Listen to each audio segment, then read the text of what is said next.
It doesn't have all the floor plans, it just has one level.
2023 at 4:50 p.m.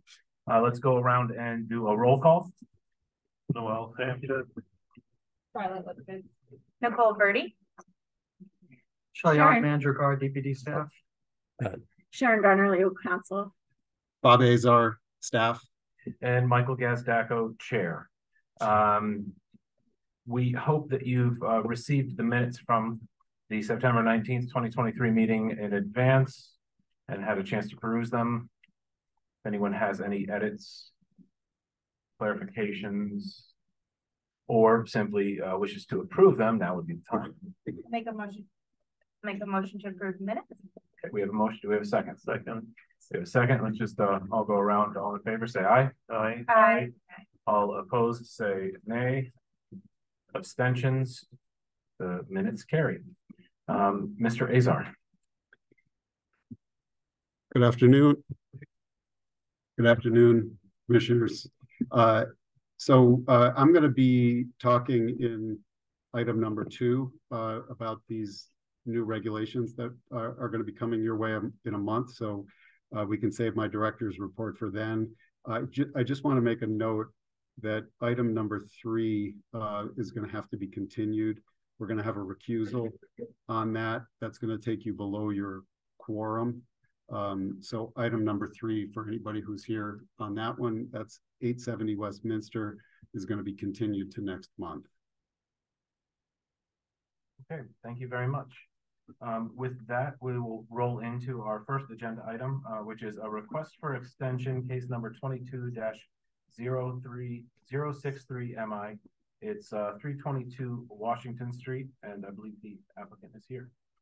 I am. Hello, members of the Mr. Chair, thank you. My name is Rob Stolzman. I'm the attorney for LAC Washington Street LLC, the applicant, Lincoln Avenue Capital. We were here in December receiving it, and thank you, very helpful. We received an approval for a major land development at the property.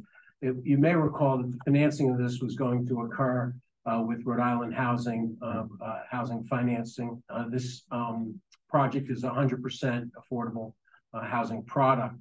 Unfortunately, we didn't receive the grant funding in the last cycle, but Rhode Island Housing encouraged us to reapply in this next cycle. Your approval, you may recall, is a 90-day approval with the one, and you approved the 1-year extension, but the two still don't overlap. If we apply in December and receive funding in the spring, by the time we close, your approval would have lapsed. So we just respectfully request a 1-year extension, strictly for the purpose of reapplying to the Rhode Island Housing program. Your ordinance provides for 4 criteria for approval. I think you may have in your packet my letter, and just very quickly, the project is still is multifamily housing and complies with your comprehensive plan. It still remains substantially the same. The premises in your ordinances remain substantially the same as of the time of the approval. 3, the zoning map for the project remains the same. You may recall that we were anticipating and had received the transit overlay district designation for this property. That's been approved and remains in place. And the site on which the project is to be developed has not undertaken substantial change in its physical condition. Unfortunately, it still remains a parking. So our goal is to activate that parking lot, do a multifamily project. We're in the process of working with Rhode Island Housing on their design criteria. If there's a substantial change to the design based on the Rhode Island Housing financing criteria, we'd come back to you with that design change. But it's still multifamily affordable housing on a site that's right on the bus line on the service road. So it's really a good project. You approved it unanimously. We're just not lining up the timing exactly with Rhode Island Housing. So that's our story. We're sticking to it, and we hope for your. Okay, thank you. Mr. Steele, Ted Steele was going to join in case you had any technical questions that I might not be able to answer, but I don't know if you have him on.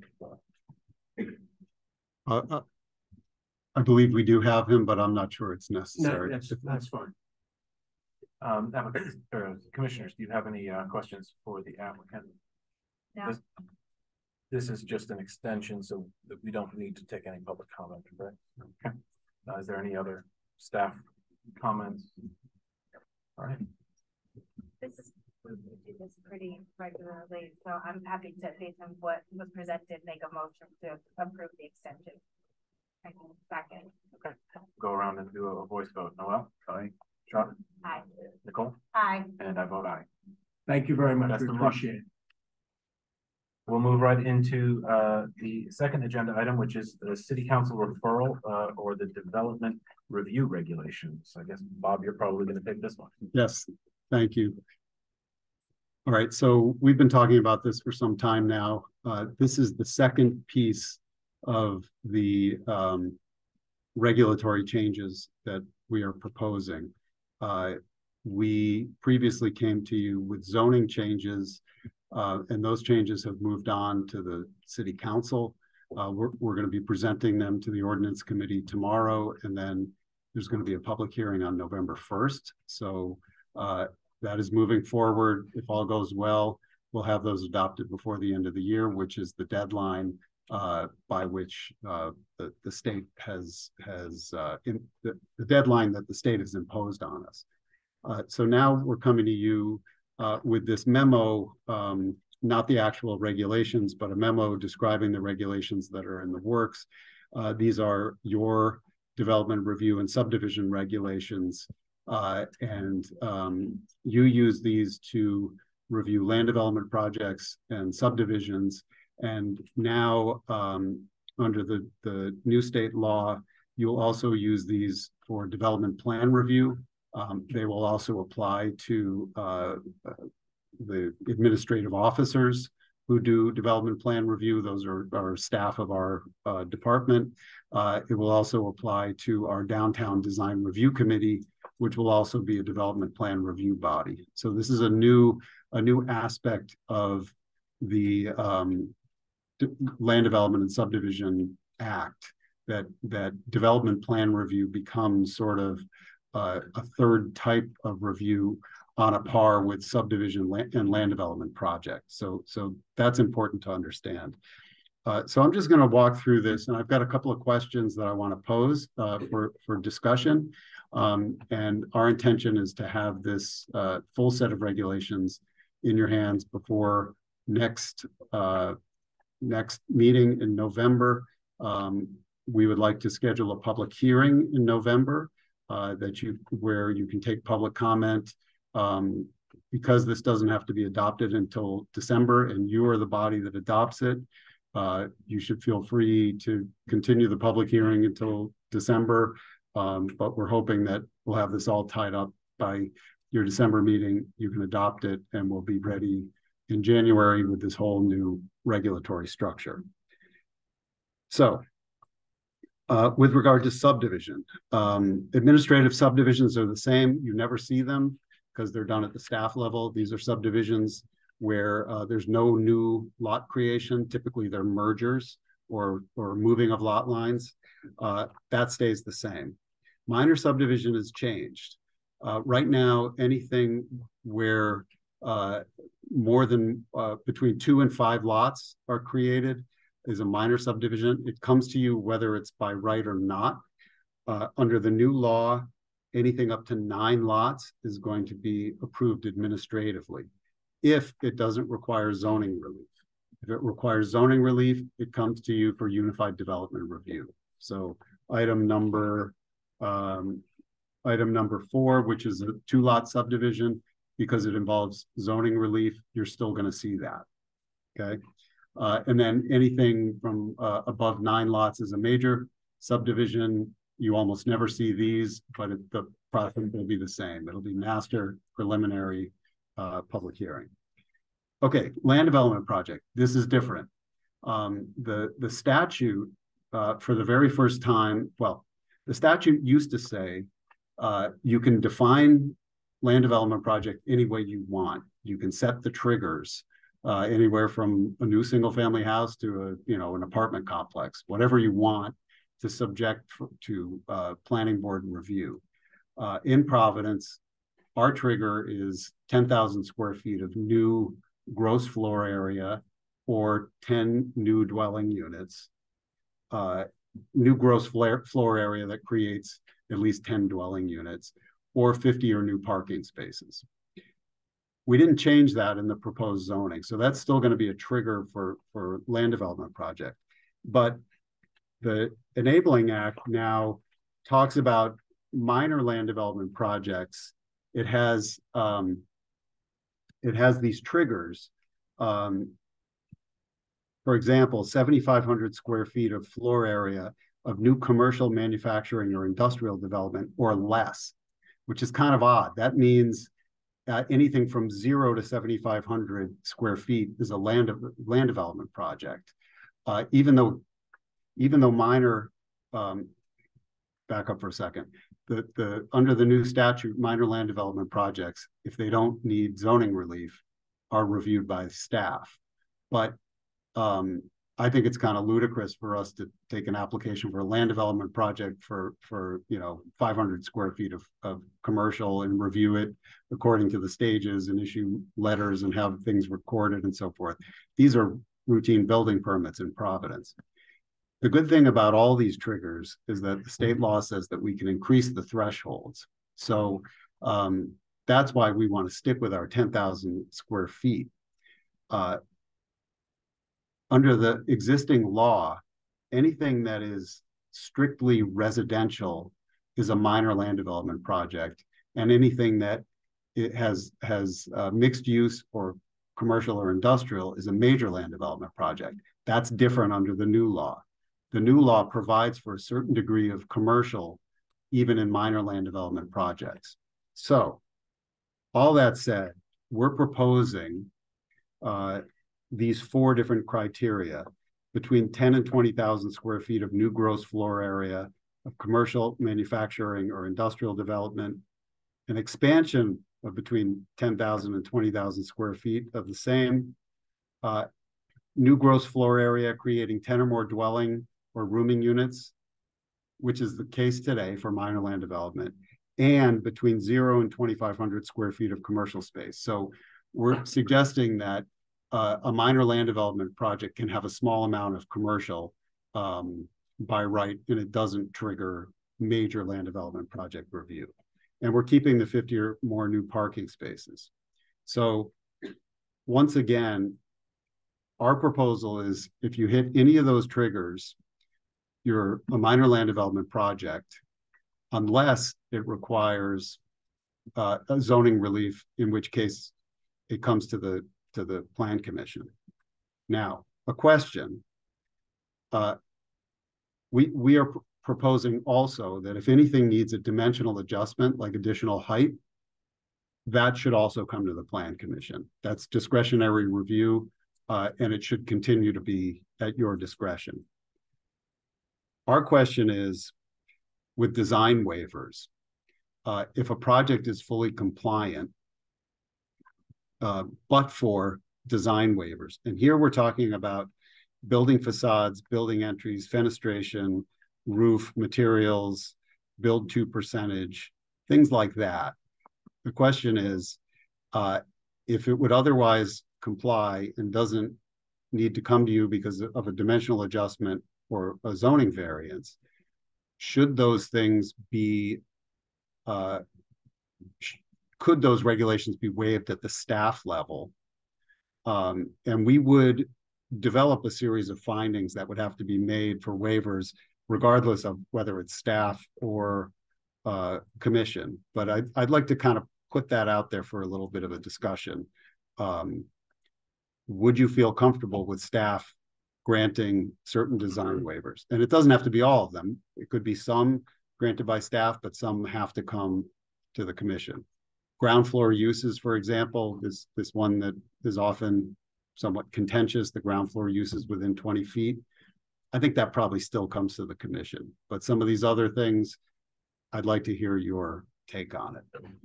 And these would all have criteria or findings that have to be met in whether it's staff level approval or Yes. Or our approval of them. Yes, we don't have those today, but we acknowledge that it's probably a good idea for us to have those, especially if it's at the staff level. We should be making those findings. Okay. And then is there, like for fenestration, for example, or is there a percentage that is in the design criteria that is allowed, that we are allowed to waive, or would you propose if it was administrative that a certain percentage be you, and then above that come? Well, that's another way to look at it.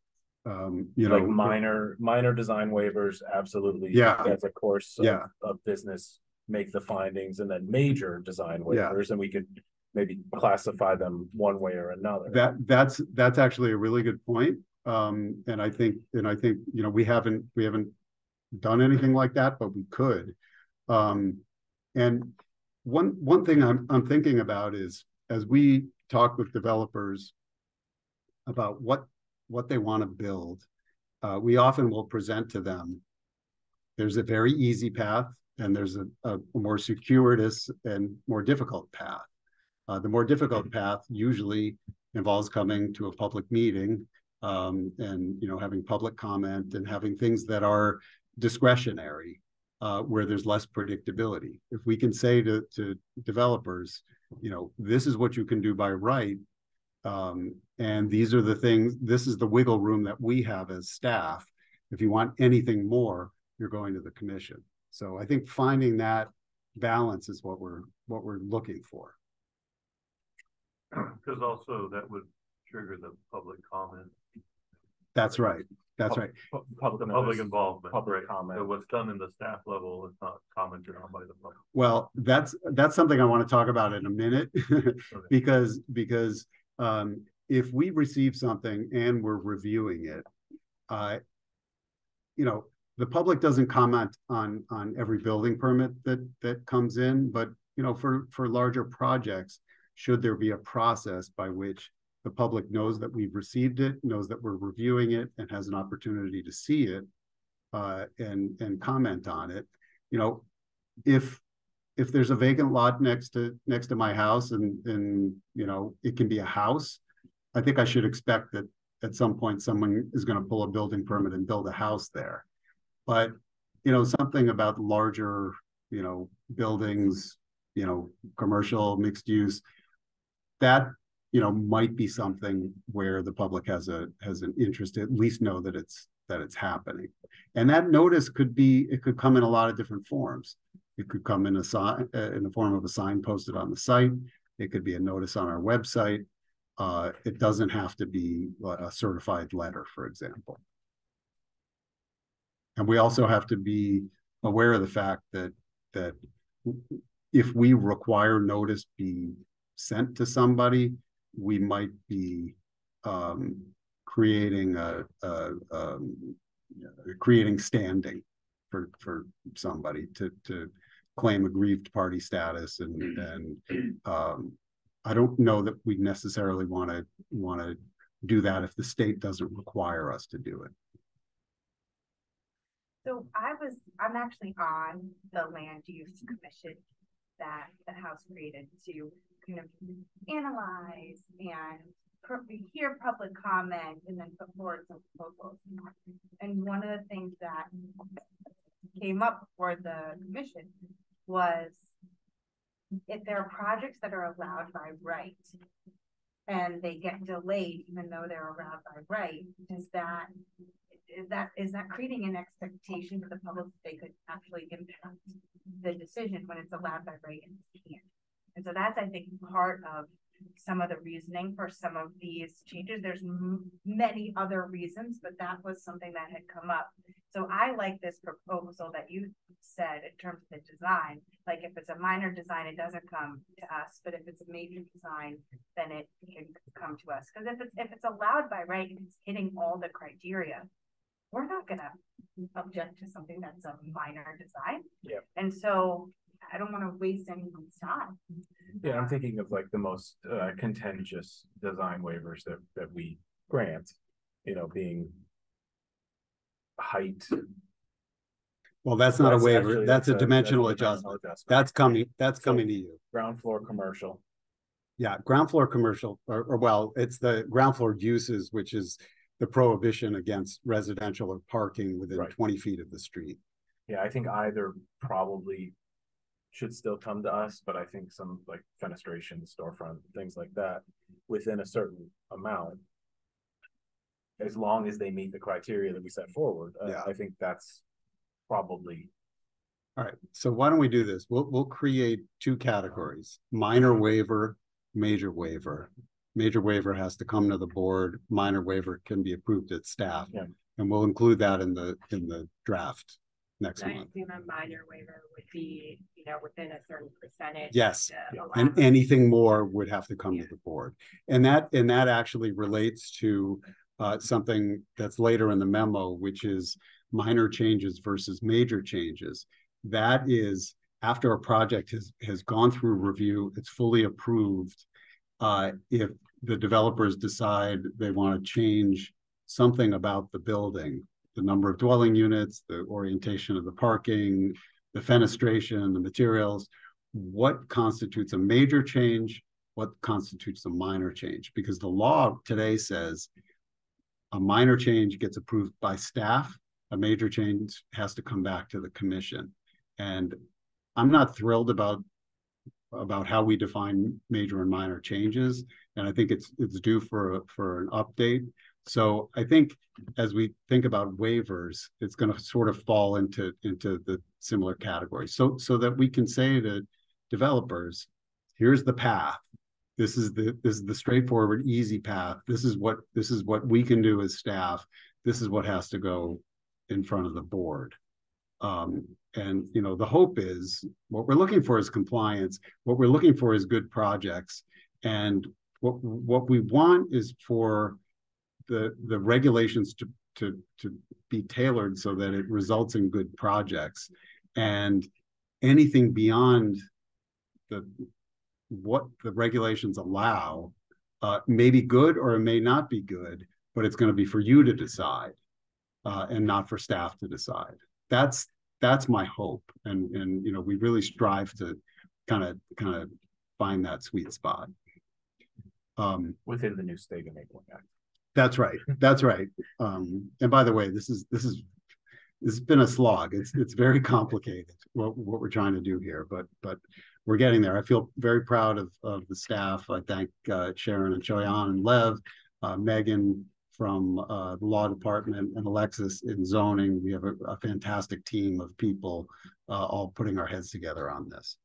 All right, why don't we move on? Development plan review. I talked a little bit about this. This is a new robust section of the law.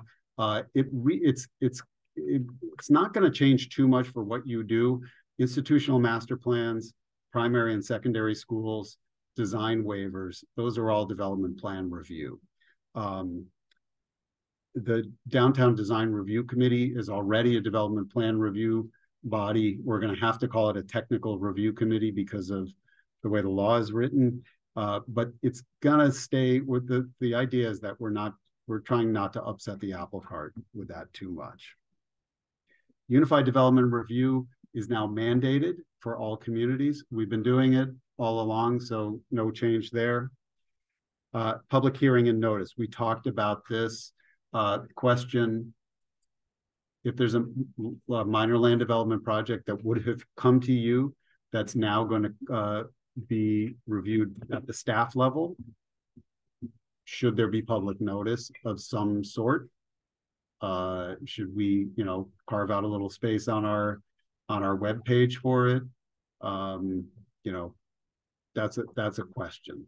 What is the? I do think. And these are by right projects. Keep in mind. I do think. I'd like to know what we can do to inform the public that this application is in front. You have the right to come and review the materials submitted, because there will be a submission that is under review for a certain amount of time without creating standing or aggrieved parties, potential for more of a courtesy notice. Yeah, which would probably not be a mailing, because if you mail something to someone, that's probably means it's technically a legal notice of an Yeah, I application. like the in front of idea of us. having it on the Yeah, on the website some way, website. as long as legal thinks that that's okay. Yeah, And keep in mind, right now, we don't send mailed notice to anybody for minor land development projects that don't involve zoning relief. So it's just the posting on the docket here in the city clerk's office. So you know, we don't really do that now for. how much work would it be to create a subsection of your webpage to have, like you do, and upload the Not plans? Not hard. I mean, I think it could be as simple as that, as posting it to the website with a section like our meeting postings, and you could look back at previous ones. Applications received. Exactly, yeah. And this would only be for projects for which actually public comment wouldn't. This is allowed by right. There's two sections, right? Allowed by. Well, you know, in theory, anybody can appeal a building permit, or anybody can appeal an approval. These are going to be approvals that are still going to get posted in the clerk's office for a period of time. So there is an appeal period. But, you know, it would presume that someone is aggrieved in the sense that they can demonstrate that we didn't do our job in reviewing the project properly. Right. And then master and preliminary plan, direct the butters, and UDR within 200 feet radius. Yeah, so UDR always requires 200-foot radius.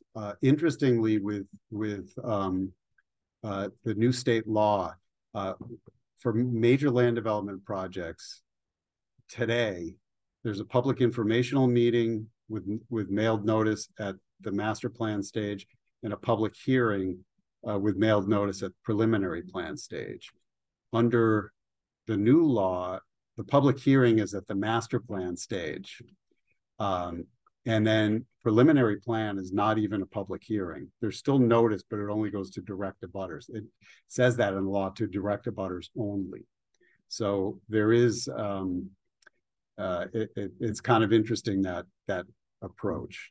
So, you know, our intention is to comply with the state law at a minimum, and then provide additional notice in the public interest, so that people who are interested have a way of following what's been received. And all of those, if it's coming before us and only direct abutters are being notified, that'll still be, the agenda will still be posted. You'll still be able to pull all the plans down from the City Plan Commission website and review them just as you can today. Yes, and as I said, anybody who asks, if you're interested in what the City Plan Commission does, go to the Secretary of State's website and indicate that you want every agenda emailed to you. That's the way to do it. That's what I do to keep track of boards and commissions that I'm interested in. Okay. So we've talked about major land development. We talked about development plan review, public notice, powers of the City Plan Commission. This is something I think really needs an update in our regulations. I want to make it very clear in our regulations that when you have design waivers, when you have dimensional adjustments, these are at your discretion, and that you have the authority to require mitigation of negative impacts. So for example, if you grant, this is the way you behave, and I truly believe you have this power, I just want to make it more explicit. If you are inclined to grant additional height, I believe that the design of the building is within your purview. By right projects, less so.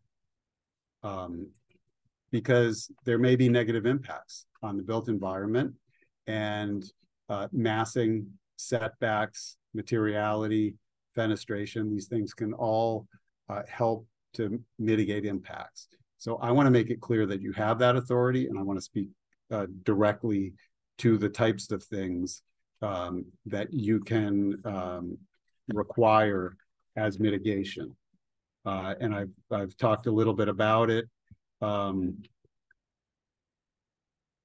Building design, landscaping, preservation of certain features on the site or a building, changes to plan that have to do with traffic impacts or requirements for public improvements. So I'll be a little bit more explicit about that, but I think that's the type of thing we're talking about. I think codifying that is a good idea. Yeah. Design waiver criteria, we already talked about it. I give a couple of examples of, this is the way that our downtown design review committee does it.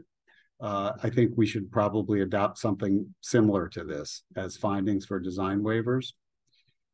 And then we talked again a little bit about major versus minor changes. Right now, if you approve a project that has 50 units and a developer wants to come back and add 1 unit, it has to come back to you. Wow. Any additional dwelling units. Or parking. Any change to parking at all has to come back to you. One parking space.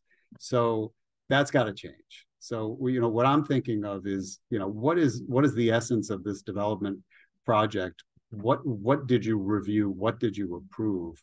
And what constitutes a minor change? Certainly, as long as it stays in compliance with zoning, but it's got to be more than that. So we're going to work on this a little bit. This is going to be hard. It's going to be hard. But I think I like the idea. You gave me some food for thought with this major versus minor waiver. I think, sort of following that practice where, up to a certain percentage of this or that, staff can handle, but beyond that should go to the commission. So if it's not substantively changing what we approved, we shouldn't have to look at it again. But if it changes the character of the project, I think that's, how do you define that? But I think that's probably where we should get to. One parking space or one dwelling unit really doesn't make any sense. Right. Yeah. I mean, we care about the form of the building. We care about the size of the building. We care about where the building sits on the site. Certain issues of building materials on facades, how parking circulation operates, but, little details about, where parking spaces are located or how landscaping is done or where stormwater management systems are. And, I think there are some things there that could lend themselves well to an administrative approval. So I know we've got a full agenda. I don't want to take too much more of your time, but this is where we're going. Again, we'll have a draft for you probably in the next couple of weeks. But I'm happy to take some questions. Just one question on the triggers for minor land development. It's between 10 and 20,000 square feet. What happens before 10,000? What happens after? Below 10,000 would be reviewed at the staff level under development plan review. So we already have this what we call staff level development plan review. That starts at, I think, 2,500 square feet of commercial and goes up to 10,000. So it's a slightly larger project. It's any multifamily up to 10 units.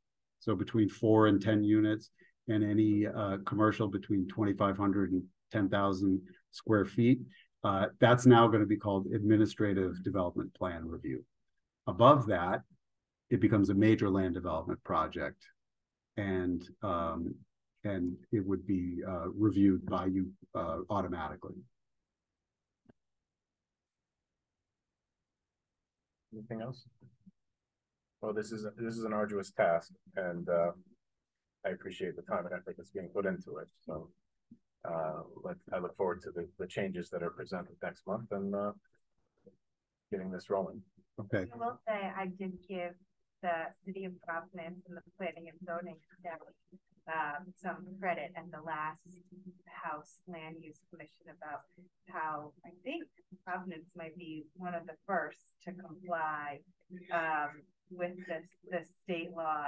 And they did say they might ask you and members of your team to come and talk to the land use committee. Yeah. So I'm prepared for that.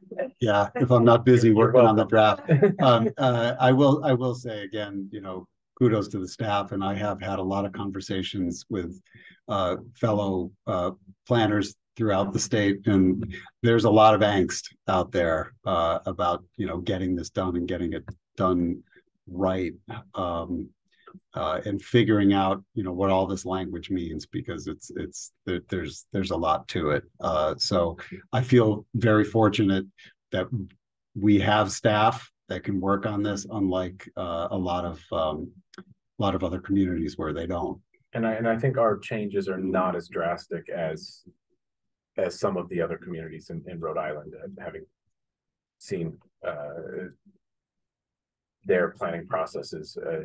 We were kind of ahead of the curve on a lot of these changes, and that goes to your forward thinking as well. I know for a fact that a lot of the things that were put into the law were inspired by things that we already do in Providence.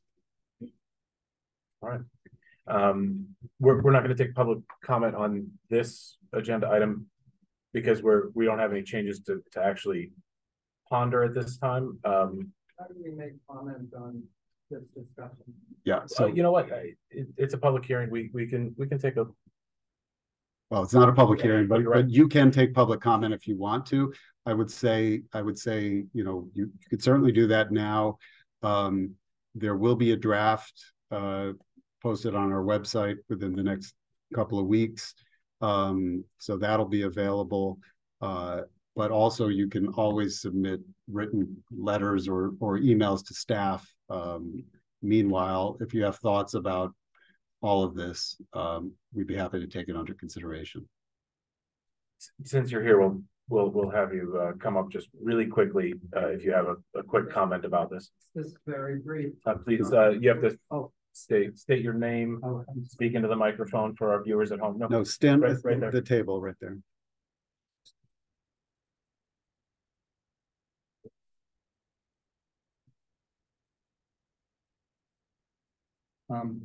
My name is Doug Victor, and I live in the Elmwood neighborhood for almost 40 years. And I chair a neighborhood organization in the South Side.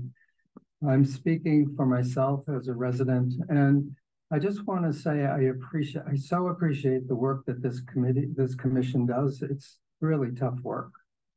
And I appreciate the relook at how you are bringing things to the commission, what goes to the commission, what goes to staff. I think that's really positive and necessary.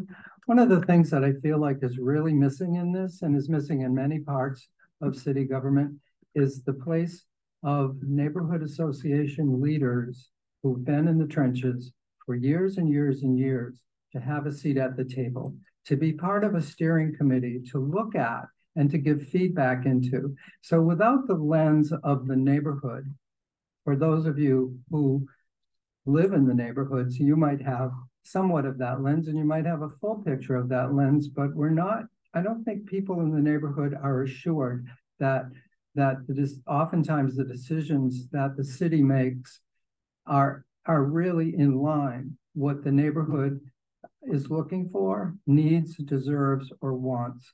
So my ask is to consider having neighborhoods somehow at these kinds of tables so that there is a neighborhood lens that gets injected into these processes, and it becomes less of a top-down kind of a thing. So if we take the top and the bottom and we tip it this way, there's more equity in the discussions. Nobody's at the top, nobody's at the bottom. We're all at the same level. We have different roles. They all need to be valued.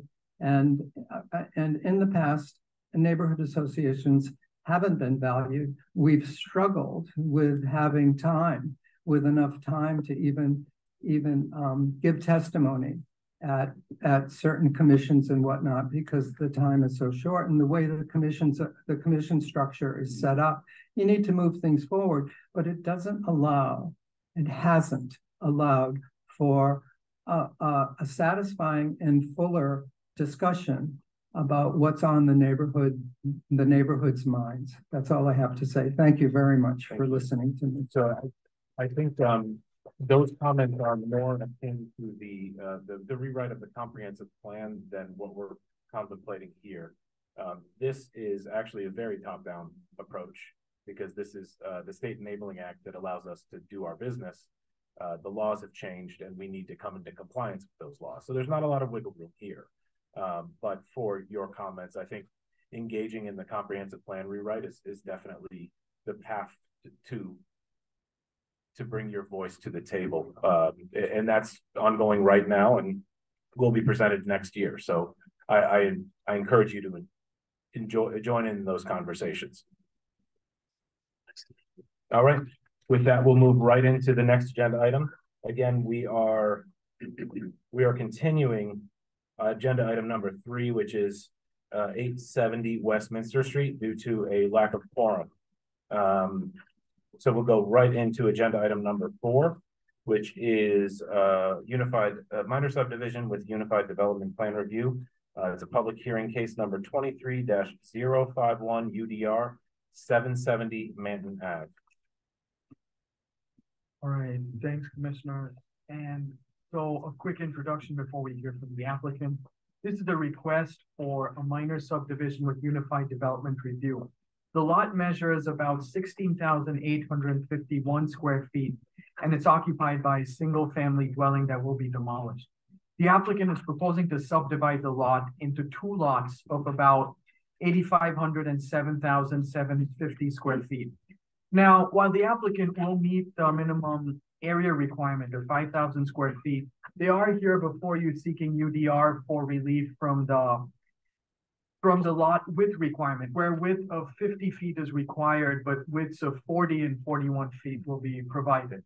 So is the applicant here and they can walk us through their request. Thank you. Mr. Chairman, honorable members of the commission, my name is Dylan Conley. I'm the attorney on behalf of the applicant. The applicant, Wale Genio, is here with me as well. I have a brief memorandum I would like to submit into the record. It is attached to a copy of the staff DPD review.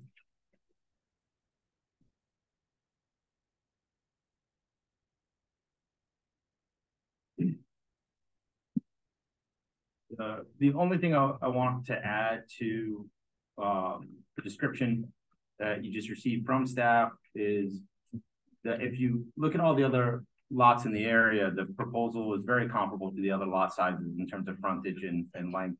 And that's because we're basically recreating a lot that was merged by operation of law. So we're realizing a lot that existed in the past, doesn't exist currently. We're trying to bring it back. I can move through each of the elements of relief, or if you prefer to ask questions, I can start that way, Chairman, whichever way you prefer. I'm fine with that. This was a merged lot. Yes. That was 2 separate lots previously. Yes. Okay, under the current owner or a previous owner? Previous owner. The current owner acquired it a couple months ago. Okay.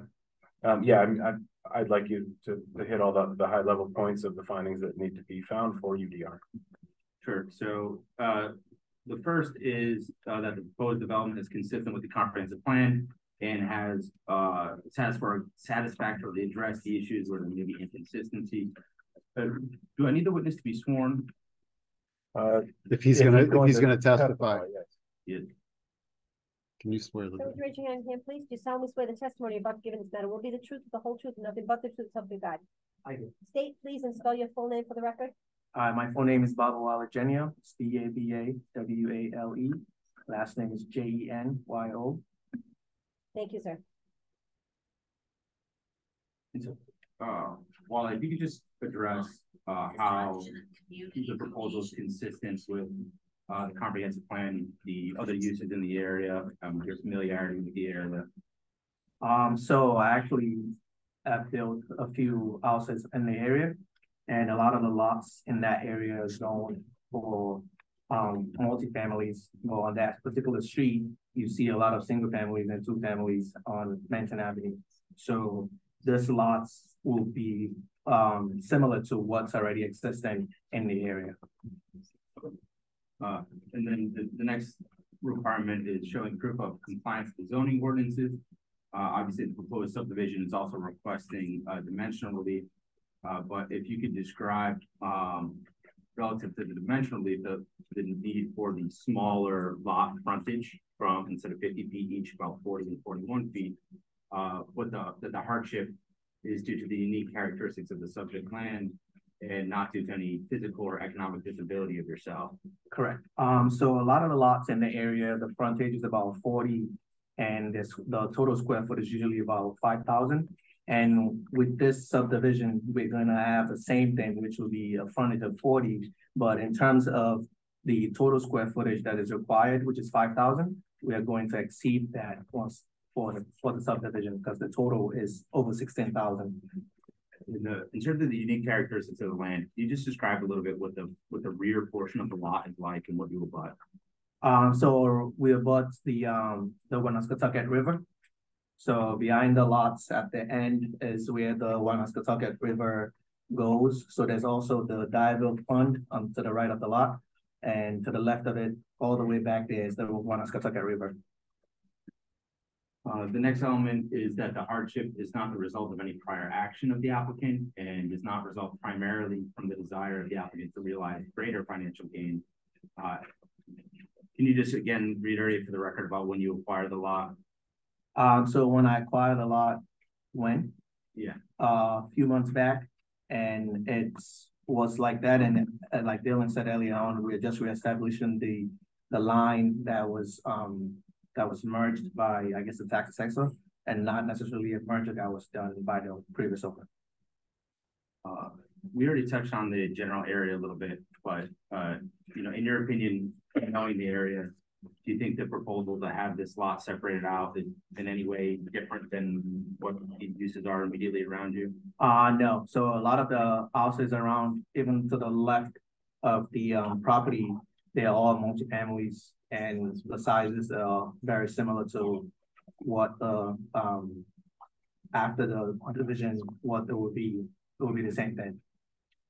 So the next item is that the relief to be granted is the least relief necessary.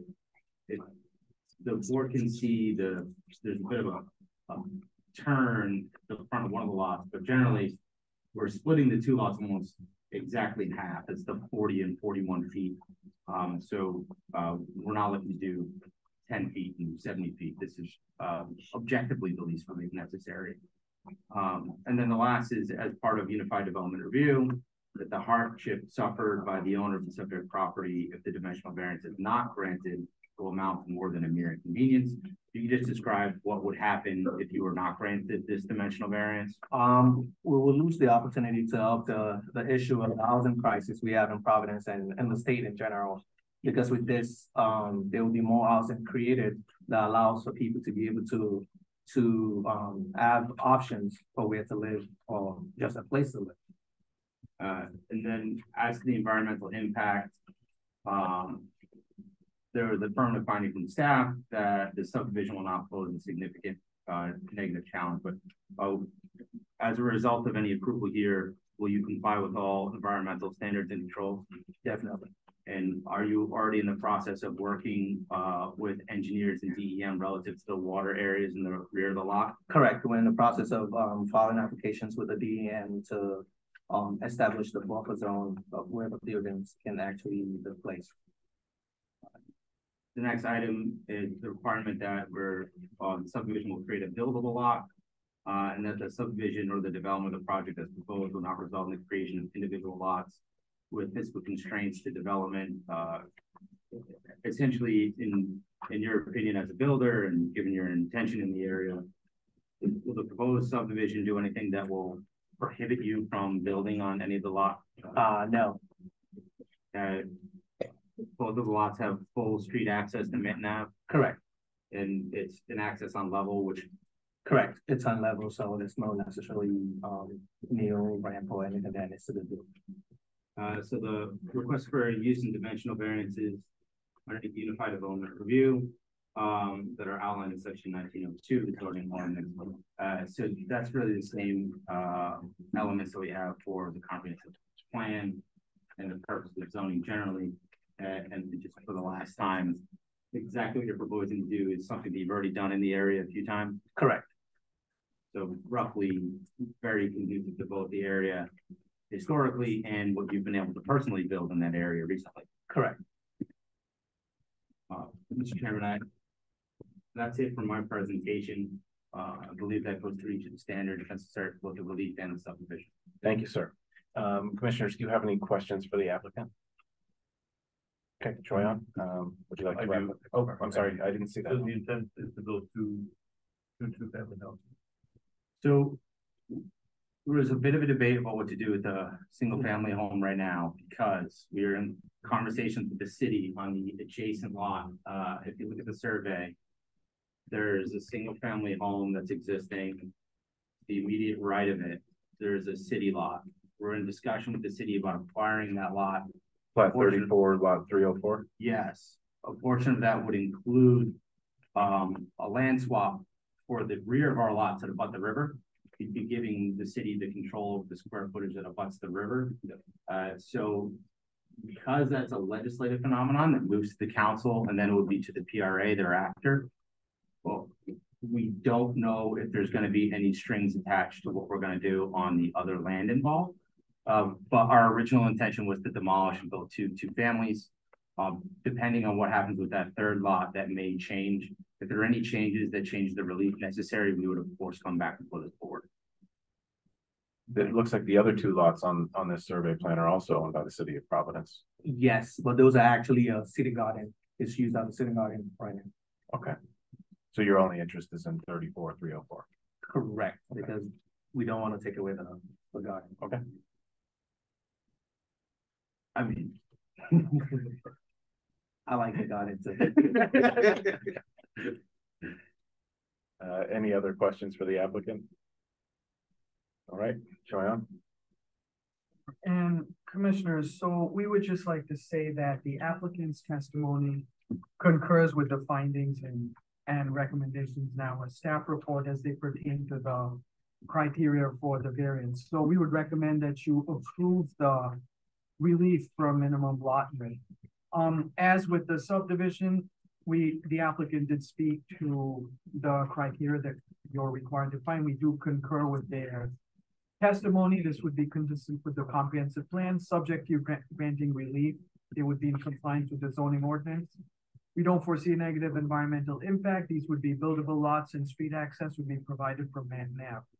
So based on that, we would recommend that you approve the minor subdivision subject to the validity of the plan being extended to 1 year from the date of recording of the approval letter, and that final plan approval be delegated to DPD staff. Okay, thank you very much. With that, this is a public hearing. We'll open up public comment. We have a lengthy agenda item this evening, so all public comment tonight is going to be limited to 2 minutes per individual. Just want to put that on the record right away. Is there anyone here to speak on this agenda item? If you're joining us from home, please raise your virtual hand in the bottom center portion of your screen or press *9 if you're calling in.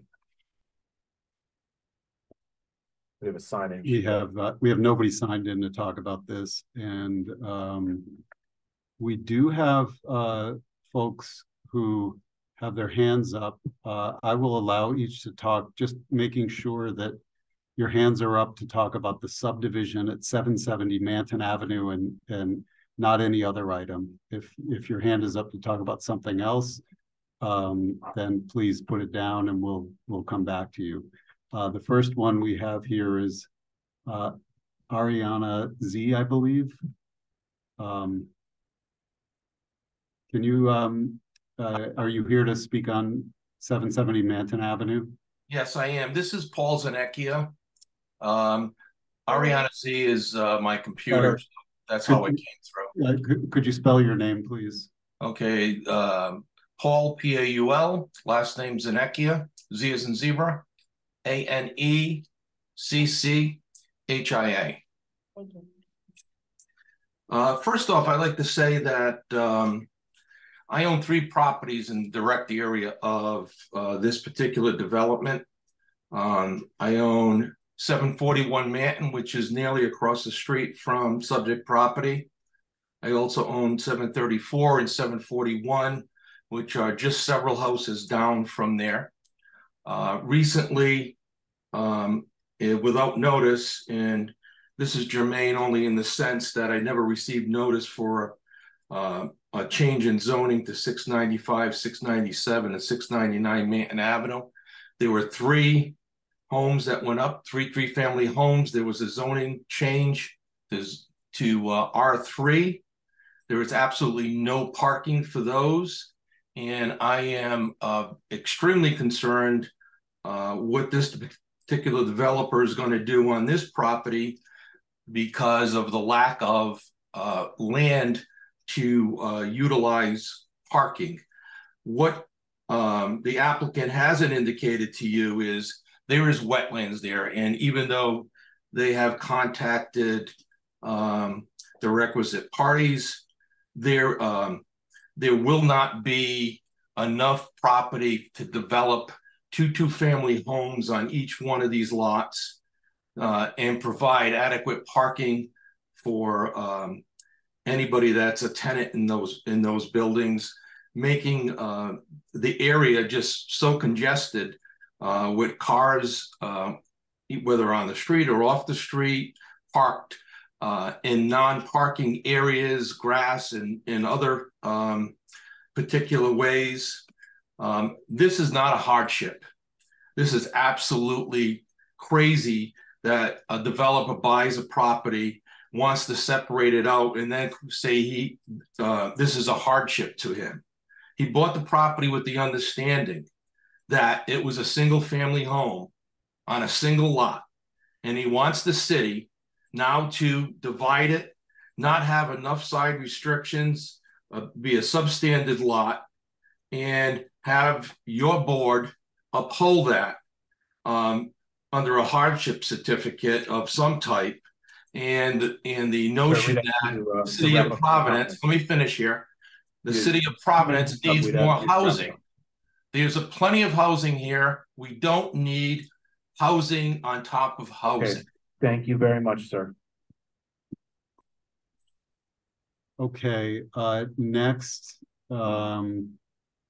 we have Judith Van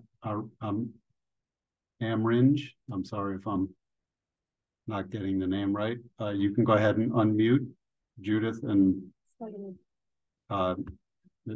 you can spell your name for the stenographer. Judith, if you wouldn't mind unmuting. Okay, going once, going twice. Judith. Okay, I'm assuming you're not here, so I guess we can move on. Okay. Last call. Anyone else on this agenda item? Seeing none, we will close the public comment portion of this agenda item. Now on to deliberations and decisions. This is very similar to the applications that we've seen over the past 2 or 3 months, quite a few of them. It's an oversized lot with not enough frontage. Yeah, I feel like based on the testimony that we heard, the applicant has established the necessary standards. I would feel comfortable approving it. And I also just would like to reiterate that there is a housing crisis that we're dealing with in Rhode Island. It's true. Okay. So with that, we will have 2 separate votes. We have to start with the zoning relief requested for the dimensional relief, and then we move into the minor subdivision. I said there's going to be 2 votes this evening on this matter. One we'd start with the dimensional relief requested, the zoning relief, and then we'd move into the minor subdivision. So based on everything that we've heard today, unless my fellow commissioners have any questions or comments, I will make the first motion that we approve the dimensional variance for relief from minimum lot width. Second that. We have a second. Let's go around with the voice vote. Noel? Aye. Charlotte? Aye. Nicole? Aye. And I vote aye. And then, because we made that, I will make a motion that we approve the preliminary plan, subject to the dimensional relief that we just granted, and that it should be approved with the conditions that are in the staff report. Okay, we have a motion. Do we have a second? I'll second. All right, we have a second. We have a fully formed motion on the floor. We'll go around with a voice vote. Noel? Aye. Charlotte? Aye. Nicole? Aye. And I vote aye. Best of luck, sir. Great, thank you very much. With that, we will move right into agenda item number 5. This is a major land development project, case number 23-021MA. It's at 269 Wickenden Street. Okay, Mr. Chair, I'll do the introduction for this one. Is there anybody in the room or online that is going to be putting up the slideshow for this? Dylan? If you could tell me who, I could promote them to a panelist. Kevin Diamond. Oh, I see Camille. Could it be Camille? Okay. Okay. Commissioners, this is a case you'll be familiar with. You heard it not too long ago at Master Plan. This is a proposal for a 5-story mixed-use building at 269 Wickenden Street. It's in the C2 zone, and the applicant is seeking dimensional adjustments for height and for rear yard setback. They're also requesting design waivers for residential use on a main street within 20 feet of the street and the height of the windowsills from grade. You'll recall that when you last considered master plan, you approved the master plan, but you declined to act on the dimensional adjustment for height. You did approve the design waiver for the windowsills. There's the additional design waiver. I'm sorry. Yeah, additional design waiver for the 20-foot rule at the frontage, and also an additional request for the rear yard setback. You did want to see some design changes to this building. They have been working on this, and they have now presented a new design. So I think I'm going to let Attorney Conley take it from here. And I am trying to promote Camille to panelist. I don't know if that's working. I'm going to maybe. I'm told that they're physically sprinting from their office to the location. Their office is about 4 or 5 doors down. I can begin the presentation in regard to some of the travel. Okay, I'm gonna put it up on the screen. The folks online are not going to be able to see this, but I'll put it up on the screen here. And when we have someone who is able to show this through Zoom, we can do it that way. But why don't you go ahead and get started? Thank you. Dylan Conley on behalf of the applicant. When we were first here in front of the commission, we received master plan approval for the project. This commission confirmed that the application was qualified for the height adjustment, but action was deferred on the 5th story itself. That was specific to the design. What we've done in the interim is we've taken feedback from the preceding master plan public informational meeting, really feedback from both the public and the commission. And we're requesting the following approvals, which to date have neither been approved nor denied. This is the approval of the 5th story as will be presented momentarily. Yeah, I'm told Camille has that ready. If you need to add him in. Okay. There is a dimensional adjustment being requested for a 10-foot rear yard setback. That is new. That's And then we also have a request for an approval of a reduction in commercial uses along Wickenden Street. That's a little bit of a in the weeds language interpretation phenomenon, but basically there will be commercial uses along the entirety of Wickenden, but there is a commercial bay. We had a large scale commercial bay that folks are very concerned about. I believe the phrase they used was the corporatization of Wickenden Street, and they wanted the commercial bays to be more akin to that used by local and small businesses. So on that front, what we've done is basically eliminate the large commercial bay and replace it with some residential uses. We also heard the crowd, the public, loud and clear on the desire to address the housing crisis. So when we converted the commercial square footage into residential square footage, we've also expanded some of the residential square footage. We've traded effectively what was really premium commercial square footage and really premium fifth story residential square footage for more standard new market residential square footage. So the total number of units has gone up, but those units are relatively more affordable than some of the square footage we had originally designed, especially in the rear portion of the building, comparing that directly to the fifth story along the corner of Brook and Wickenden. So one of the things that the commission advised us was that the fifth story should not be visible from the corner of Wickenden and Brook. And so what we've done is increase the setback. There's an eave that the architect will be able to show you. In the corner of Wickenden and Brook, the fifth story is no longer visible at all in any way, shape, or form. In fact, you need a significant distance from the project in order to see the fifth story along that presentation. The other thing that we heard from this commission, which I thought was very insightful, was the desire to have the massing kind of fit more of the pattern of Wickenden. And when you look at this building, as you would be walking up or walking down Wickenden, you're looking at an angle. It presents as three separate buildings, and it presents as three separate massings that are very comparable to the massing that's traditionally seen on the upper Wickenden, further away from downtown. So, you know, on that front, I think what we did is we worked really hard to try to accomplish a more, it was I think someone described it as 3 stories with an attic. And so if you look at where the massing is now, instead of it being a rectangular monolith, you have them broken up such that if we can just scroll down to the overall view.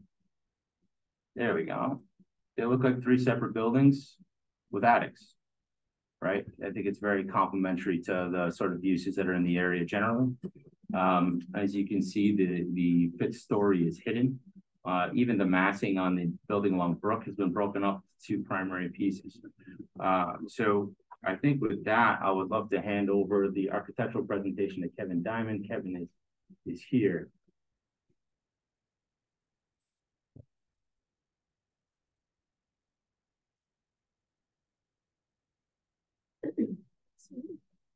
No, he doesn't.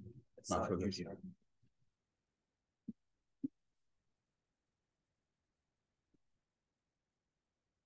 Good evening. Welcome back. Yes, thank you very much. Thank you all for your time this evening. Dylan, great introduction. Thank you very much. I think Dylan hit the nail on the head and adequately conveyed our design concept. We've heard the comments from and feedback from neighbors and from the city loud and clear. And we've worked really hard during this process to really tailor the iterative design process to be very communicative and to be very open. And I feel that this process has been very transparent. We've been very clear about our obstacles, our design intent, and I think that it's been a really productive process. And we'd like to say thank you to everybody for being able to really be a part of that process with us. I think good design never happens in a vacuum. And I think that this proposal is a really, really great example of architecture that could engage with community. And I think that that's what's really happening here. So I think since you've seen this last, as Dylan noted, we've taken the facade of the building, which read as one building, and have, I think, successfully broken into 3 pieces. So each of those pieces do read as really no wider than any of the other average homes that happen along Wickenden Street. So as you're continuing that experience up or down the street, our building, the overall design goal is to serve as an extension of all those homes that are already, the proportions that are already existing, to be a sort of a cohesive design experience. Another thing that we heard loud and clear and worked really hard to understand and wrap our head around and respond to is pulling the top story of the building back nearly 12 feet on the corner of both Wickenden, actually just north of 12 feet on the corner of Wickenden and Brook, so that at any point in the intersection, you can't see that top story. So I think what we have here is something that we're all, our team is very, very excited about and very proud of. And we'd love to hear any questions you may have about the design.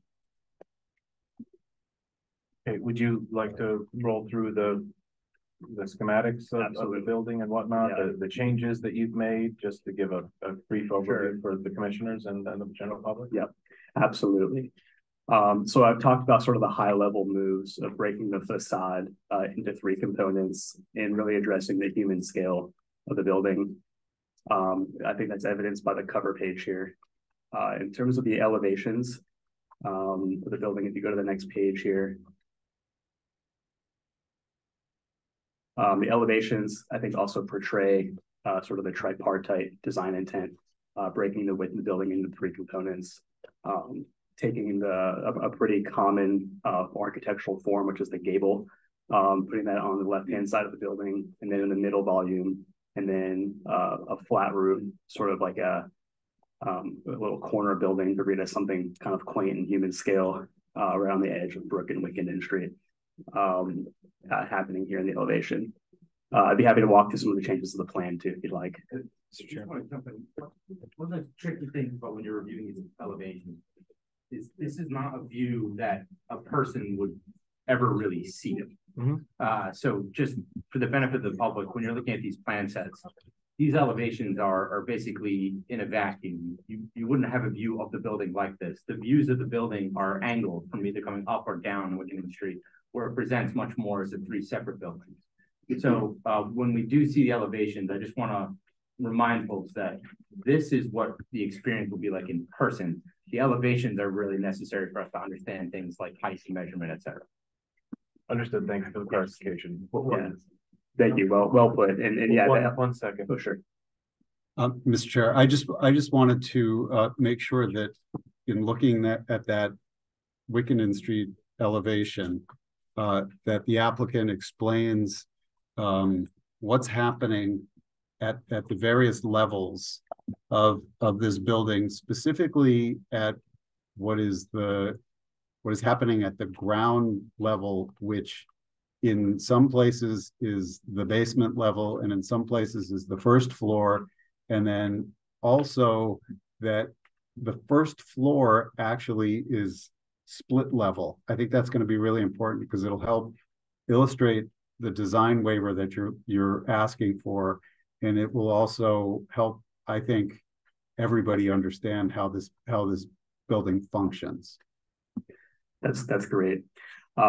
Absolutely. So yeah, I think what you're referring to here is essentially what we've done is we've taken the cellar. One of the major changes since the initial application is we've continued to slope the parking deck all the way to the end of the building, which basically sinks the building further into the ground. And then we've taken the first floor of the building and we've split it. So it actually, the cross section of the building has a jog. Can we have can we have Camille put up the Wickenden Street elevation?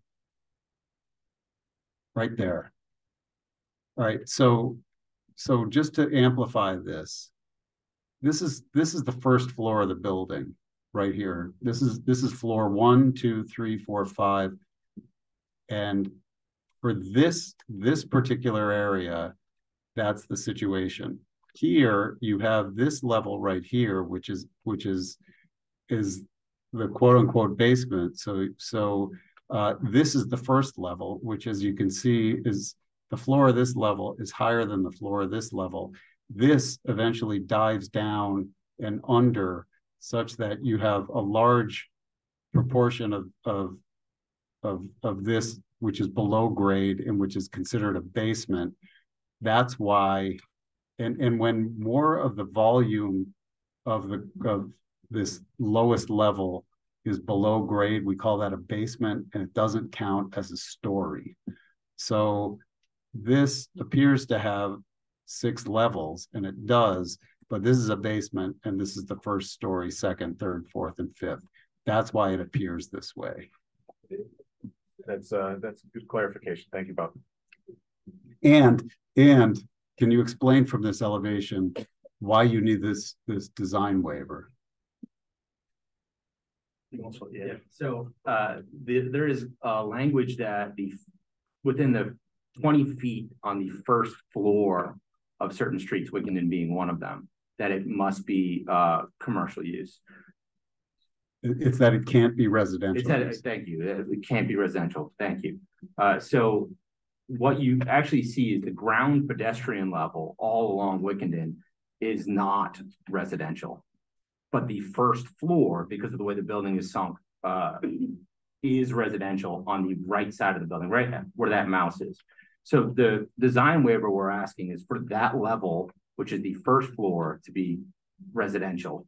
But we are not, I believe that the intent of that regulation was to basically have pedestrian level retail in certain locations, or at least not residential. And so we are still doing that with cellar level residential all along the grade there. Yes, cellar level commercial. Thank you. Yes, thank you. Right.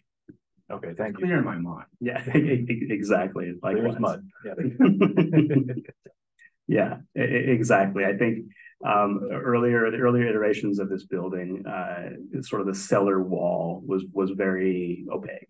And we worked to break that down and to add a lot of glazing that activates the commercial bay off the sidewalk, which I think meets the intent of having commercial spaces off the sidewalk. I think the way the site sort of slopes in the sort of like grading of the site is sort of the unique characteristics of this that sort of lends itself to the waiver being sought. Okay. You want to go through the schematic floor plans now? Sure, I'm glad to. So on the cellar level, as you can see here, we have the commercial bay that opens up to Wickenden Street. That was pictured in the rendering on the corner of the blue volume, with parking underground, bike storage at the rear, and then a loading space that's accessed off the driveway. That's the extent of the cellar level. On the first floor, we have another commercial space with tall ceilings on the right. That would be opened up to Wickenden Street. And then essentially this is level 1, which, as we've seen in the rendering, is fairly higher at the corner given the drop in grade. And that's where the residential space would be. And we've indicated that with a cross-hatched rectangle, just to sort of make the point clear of what's happening there. And that's basically it. We haven't laid out the units yet. This is just essentially a diagrammatic floor plan that shows where the residential spaces versus circulation and commercial. What is the square foot of the residential use, and what is the proposed square foot of the commercial use? Here, we have a table on the first page. Right, yeah, you showed 39,999 square feet of residential units, which is 1 square foot below where some benchmarks fall in, where you need to provide additional things like a loading zone, which you're showing. Yes. But I'm just wondering if you can put on the record what the residential square footage is going to be, because this is vesting your layout of your building, basically your floor plan. Sure. So we're not asking for any relief related to the loading zone. Originally, we were trying to figure out where to put a loading space within this plan at that 40,000 square footage threshold. I do believe that there is potential for us to eventually be above that 39,999, but presently we're only submitting for the 39,999, and we are including the loading zone. So it's sort of a belt and suspenders application, because we may be in a scenario where a loading zone could be required. We're providing it. Okay. Mr. Chair, just a couple of other things I'd like them to address. If you go back to the Wickenden Street facade, do you still need this waiver from the windowsills above 2 feet? It looks like you've got a lot of glazing that's coming down pretty close to the ground now.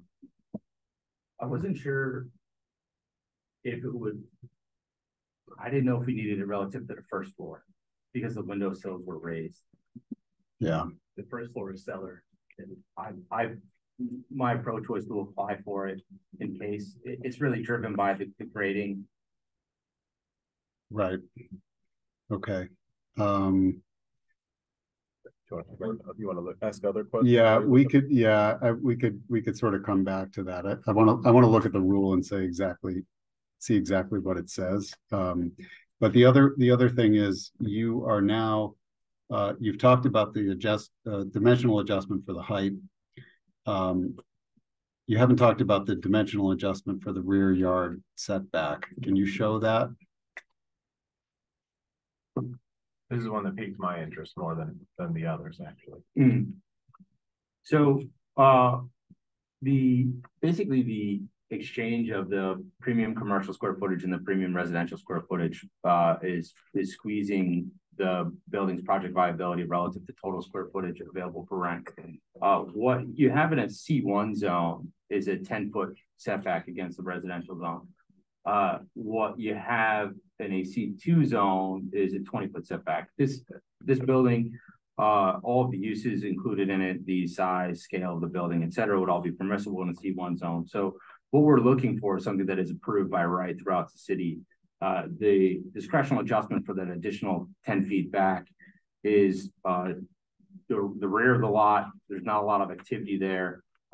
If you're familiar with the area at all, there's sort of a parking lot with an awkward jut out up against some relatively dense residential that's set back a bit from the lot line. We're still giving, how much space is it from the building itself? It's a little bit over 10 feet, I believe. Yeah. Actually, the building was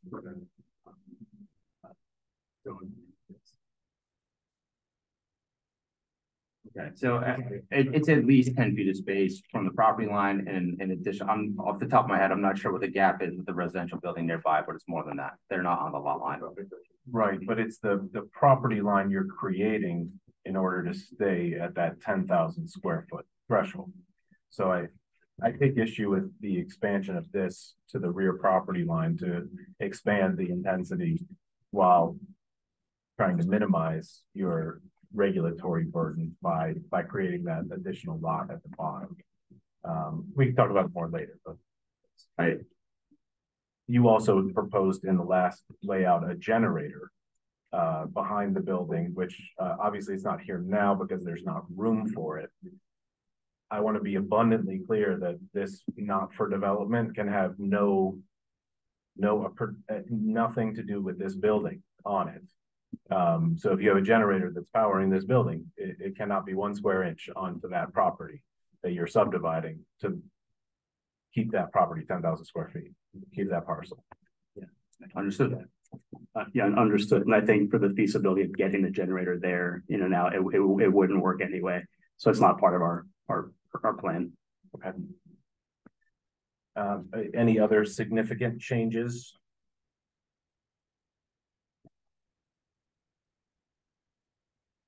Relative to the standards for master plan, no. There's a reduction in parking spaces and an increase in housing units, but we are still 10 parking spaces above minimum required for the building. I mean, I guess that's material in the sense that if that's a point of interest relative to the delta between the original proposal and the present proposal, but we're not You asking for any had, relief. you had 20 some previously, and now you're at what? 20 with no loading bay, and now we are 10 with a loading bay. And you're proposing bike storage in this iteration. How many bike parking spaces do you have? Is that just schematic for It's now? 1 per 5, Yeah. so it meets the code. It's compliant.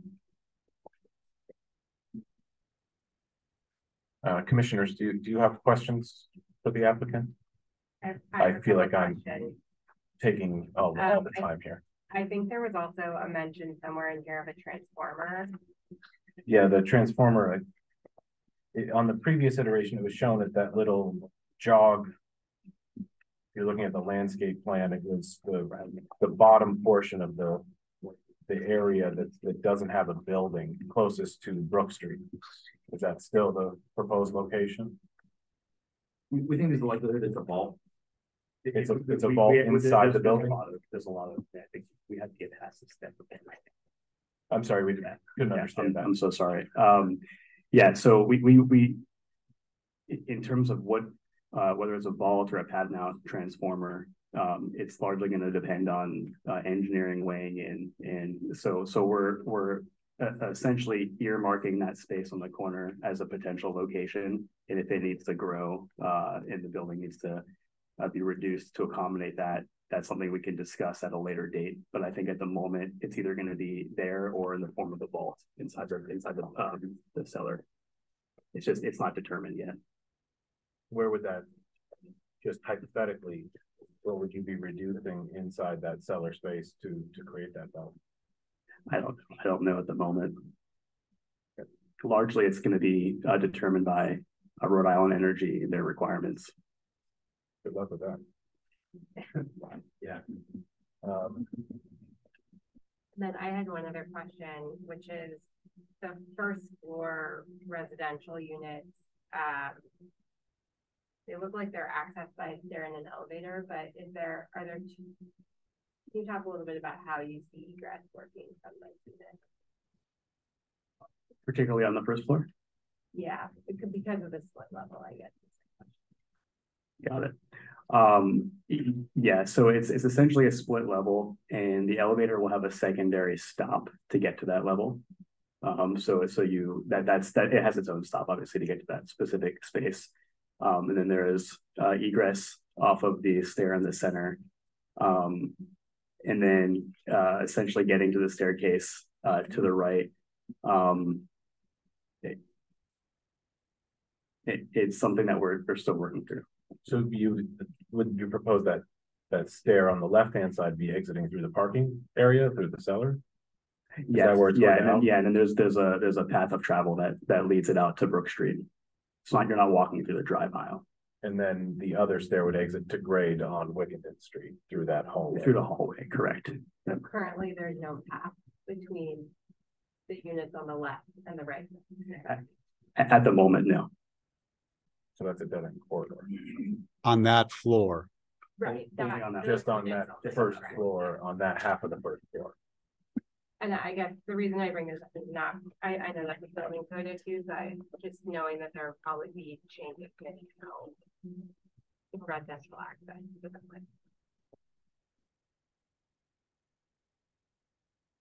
One question that comes to mind, that 40,000 square foot residential doesn't trigger anything other than the loading zone. Loading zone.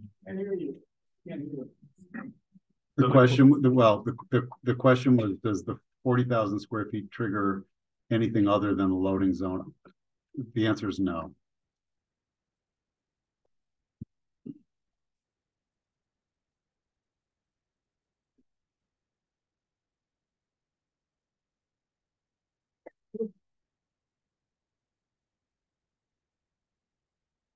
Just to reiterate, I'm sorry, this is just a graphical situation which threw me off. Essentially, the door to unit 104 would slide to the left, and there would actually be steps down to the lobby. My apologies. It's a lot of moving pieces. That solves the egress question. So you have access to the left. That's how you're getting into those units. You're not going to have somebody coming through a fire stair from the cellar to get to the left hand units. So that would be the update after master plan, to be adding that interior sort of half step that gets to those that raised portion of level 1. My apologies for the graphical sort of missing piece there. Any other questions? I know we have 2 issues I think we're still looking at, but I'm thinking if your presentation is wrapped up, or if you want to have anything else in summation, we can hear the staff report, open up to public comment, and then come back. Sure. On those 2 issues. Mr. Chairman, I do have a relatively lengthy memo, including exhibits A through J.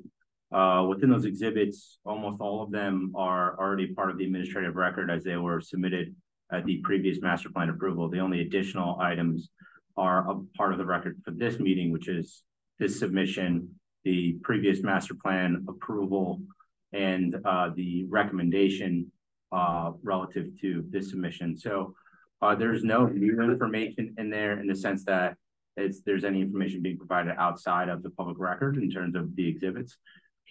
Within my memorandum, I do discuss in some detail some objections that I believe are submitted in writing. I can respond to those in detail. I also have a discussion of the doctrine of administrative finality.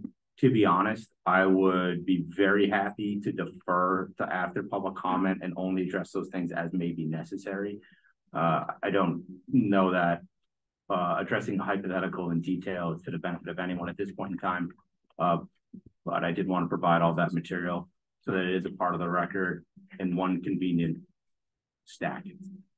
It's hard for us to review all of this documentation that is submitted. It's during the meeting. I will go through the memo as necessary. It's not anything related to the relief that hasn't already been presented, and each and every single one of the exhibits are already part of the administrative record. There's no new material in there. Okay. All right, we'll continue to review this. I was just going to say, because the exhibits are already in, I don't feel like I need another copy of all the exhibits. And I think we can get to public comment. Yep. All right. Anything else from the applicant? Nothing at this time. Okay. I guess with that, we'll hear the staff report and then open up to public comment. We do have quite a few people who are interested in this matter. Okay.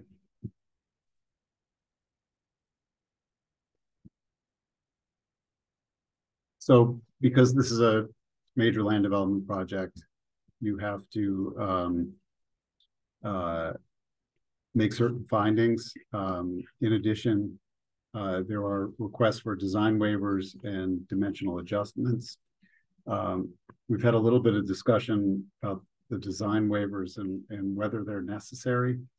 Honestly, this building has a little bit of it's a little odd in the way it is being proposed, with that sort of with the different levels across the facade. So I think we still have a little bit of a question here about whether the sill height is required, because it doesn't apply to residential. So I think they might not need that, but let's assume they do. They certainly applied for it, and then they've also applied for this other waiver for having residential within 20 feet of the main street on the ground floor. Again, that's a little odd because the residential is elevated above commercial frontage. I think out of an abundance of caution, if you're inclined to support this project, you should grant those 2 waivers. Dimensional adjustments. This is a mixed-use project with more than 50% of the building devoted to residential. It also has a certain degree of structured parking, although it's minimal. I would argue that it's the mixed-use component of the building that makes it eligible for the dimensional adjustments, which includes the height, and then the rear yard setback. Then with respect to the findings, there are several findings that you have to make for any land development project. First is consistency with the comprehensive plan. We believe this project is consistent with the comprehensive plan. It's in an area that the future land use map calls neighborhood commercial and mixed use. So certainly from a use standpoint, it is consistent with that designation. The building will be located on Wickenden Street. It will conform to objective BE3, which encourages new development to complement traditional character, and creation of housing will conform to objective H2 of the plan, which encourages creation of new housing. With respect to compliance with the zoning ordinance, the uses are permitted by right. We've talked about dimensional conformance. This would require these dimensional adjustments. Parking is not required as the lot size does not exceed 10,000 square feet. They have some parking in the cellar, in addition to the required amount of bicycle parking. They have provided for a loading space. They'll meet the landscaping requirement by retaining existing street trees. If they can't, they'll have to replace those. In any event, the final landscaping plan is comes to you at the preliminary plan and would be subject to the city forester's approval. Signage plan, they would have to submit a preliminary plan. Environmental impacts, we expect that this project will come into conformance with all applicable environmental regulations. This is a buildable lot and it has adequate street access. So we recommend that you approve the dimensional adjustment, both the dimensional adjustments. We recommend that you approve the design waivers, and we recommend that you approve master plan, subject to a landscaping plan, a drainage management plan, and a signage plan being submitted with the preliminary plan. Okay, thank you, Bob. Since we do have quite a few people here and we don't want to interrupt in the middle of public comment, I'm going to say that we take a 5-minute restroom break. We've been at this for about 2 hours now, and then we'll get back in. Public comment will be limited to 2 minutes per person again. And if someone before you has said what you're planning to say, we'd ask that you say ditto or likewise. So we will break for 5 minutes and come back at, we will come back at 6:32. I actually needed the bathroom myself. That was a good Nicole texted me and said, can I leave or go to the bathroom? But you can't leave because we only have. Oh, hi, how are you? Can you hold on one quick second? I just need to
Yeah, if it goes, hey, Les, if it goes beyond 45 minutes, get the food out and then do it all.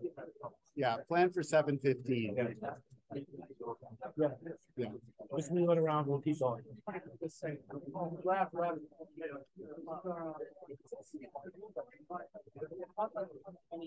Ready? Yep. Okay, we are calling this meeting back to order. Please take your seats, and if you have a conversation you'd like to continue, please exit the room. Thank you. So again, we're going to move into the public comment portion of this agenda item. There seems to be a lot of public interest this evening on this agenda item. We want to make another couple of announcements quickly. We have received a lot of public testimony in advance of this meeting. If you've submitted something, it is on the record. We have all reviewed them prior to coming here this evening. We have copies of all of them, and they're all included as a part of this record. There is public comment in favor of the project. There's public comment opposed to the project. So please, if you've already submitted, let your fellow neighbors speak if they haven't spoken already. Again, we're doing a 2-minute time for each individual. Before the public comment, I have one question I want to clarify. Oh yeah, go right ahead. So the question is, in this project, what's considered the rear yard? Because it's the corner lot and it has a Yes, side lot. yes. So the rear yard would be that opposite the Wickenden Street facade, and regardless, even if it's a side yard or a rear yard, there's still that same required setback. But in this case, we're interpreting the facade of the building opposite Wickenden Street as the rear yard. And so does the lot line run at it's not a straight line. And so the building is at the lot line in the back of the yard. The lot is not a straight lot, the line. You're right. Bear with me just a minute, please.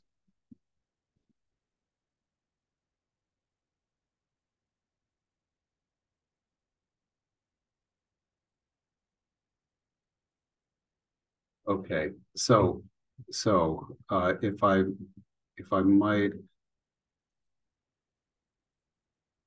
Okay.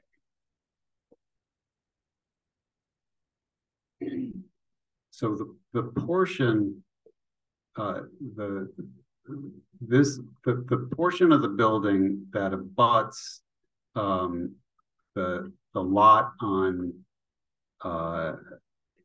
to the south on Brook Street, that lot to the south, I'm sort of indicating this on the screen, is in the C2 zone, and there's no required setback here.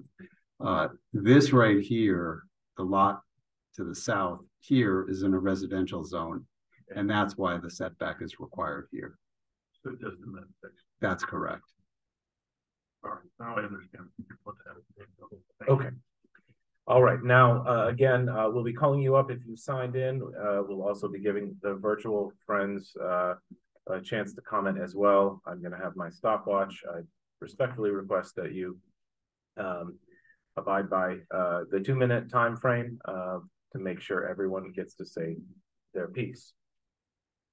All right, so with that, we will call Eileen Alfonso.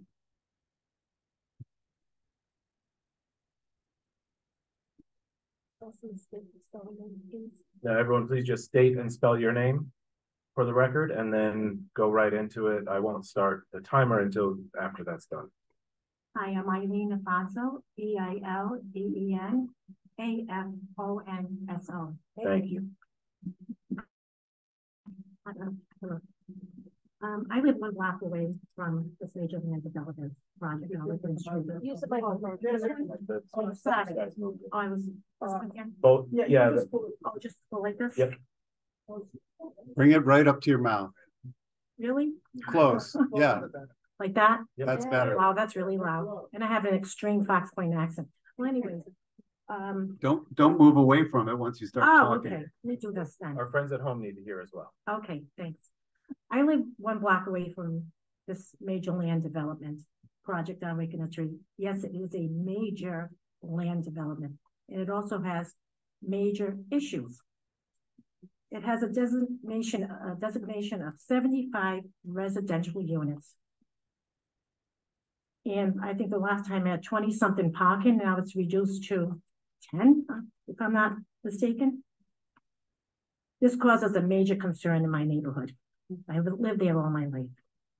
One of them is parking, as that's usually a general situation and a problem. There's hardly any parking at all or no parking at all. I know that. Last time I told you I go to CVS, come back and don't have a parking space in my own house, which I've lived in for same house for 68 years. Public transportation has been suggested. Is that reliable? I don't know. I don't think so. Traffic is also a major concern. Wickenden Street is, as everyone knows, a segue to many local institutions, such as Brown, RISD, hospitals. Has there been a traffic study? I'm just concerned about that. Because right now, it is extremely congested and at times not safe. And the 5-story design, it just doesn't fit the neighborhood. I don't think it is cohesive. And it's not an extension. Right next to it is my friend's house. It's only 2 floors. Most houses in Fox Point are 3 floors with an attic or 2 floors. I mean, think about that. This will definitely change the climate and the culture of the neighborhood. That's what I'm concerned about as well. Yes, I know it fills in all the requirements. Yes, it has this many windows, that many floors. Yes, it has a parking. Yes, it has a 10 parking lot, but it just doesn't fit. It doesn't make sense. It really doesn't. I'm going to ask, as a longtime resident of Fox Point, I'm asking the City Plan Commission to please listen to the Fox Point voices. You know, I'm busy enough. I gave you an extra 30 seconds. So okay, please oppose this project. Thank you. Thank you. All right, the next individual is Paul Evans. Yeah, we'll call more people up at the end. On deck, let's just do an on deck also. Maybe stand right here. Toby Armade. Go ahead, Paul. State your name and spell it for the record, please. Paul Evans, P-A-U-L-E-V-A-N-S. Perfect. Thank you. Go right ahead. Good evening, Mr. Chairman and members of the City Plan Commission. To be direct and to the point, I would like to revisit the height issue presented by this proposed project. In particular, I'd like to address the key assertion made on page 2 of the CPC overview in the analysis and identification of potential issues, dimensions, and site designs. It is stated the first floor area containing commercial space, parking, etc., is considered a cellar, which is not required as part of the height requirement, which is not counted as part of the height requirement. Based on the drawing set presented and dated 9/19, the most recent drawing seen, it appears the area is instead a basement. According to page 217 of the Providence zoning ordinance, Article 2, Section 202B3, including figure 2-5, a basement is counted as a story. As illustrated and described in the ordinance, if the height from the average elevation line to the upper surface of the floor above is equal to or greater than 50% of the overall floor to floor height, the area is a basement, otherwise defined as the first story. The average grade called out by the drawing elevation sheets is assigned a base reference height of 0 feet 0 inches. The overall floor-to-floor height is 13 feet, 2 1/2 inches. The height from the average grade line to the uppermost surface of the floor above is 9 feet 5 inches, or 74.5%. It is well in excess of the 50% requirement by which a basement is defined. In summary, the drawing set presented describes a 6-story building, not a 5-story building, as has been consistently described. For that reason, it is requested that the application for dimensional adjustments at 269 Wickenden Street, as it is currently proposed, be denied. Thank you for your time taken to consider my concern and review its merits. Thank you very much. Toby, you're up. On deck is Daniel Morris.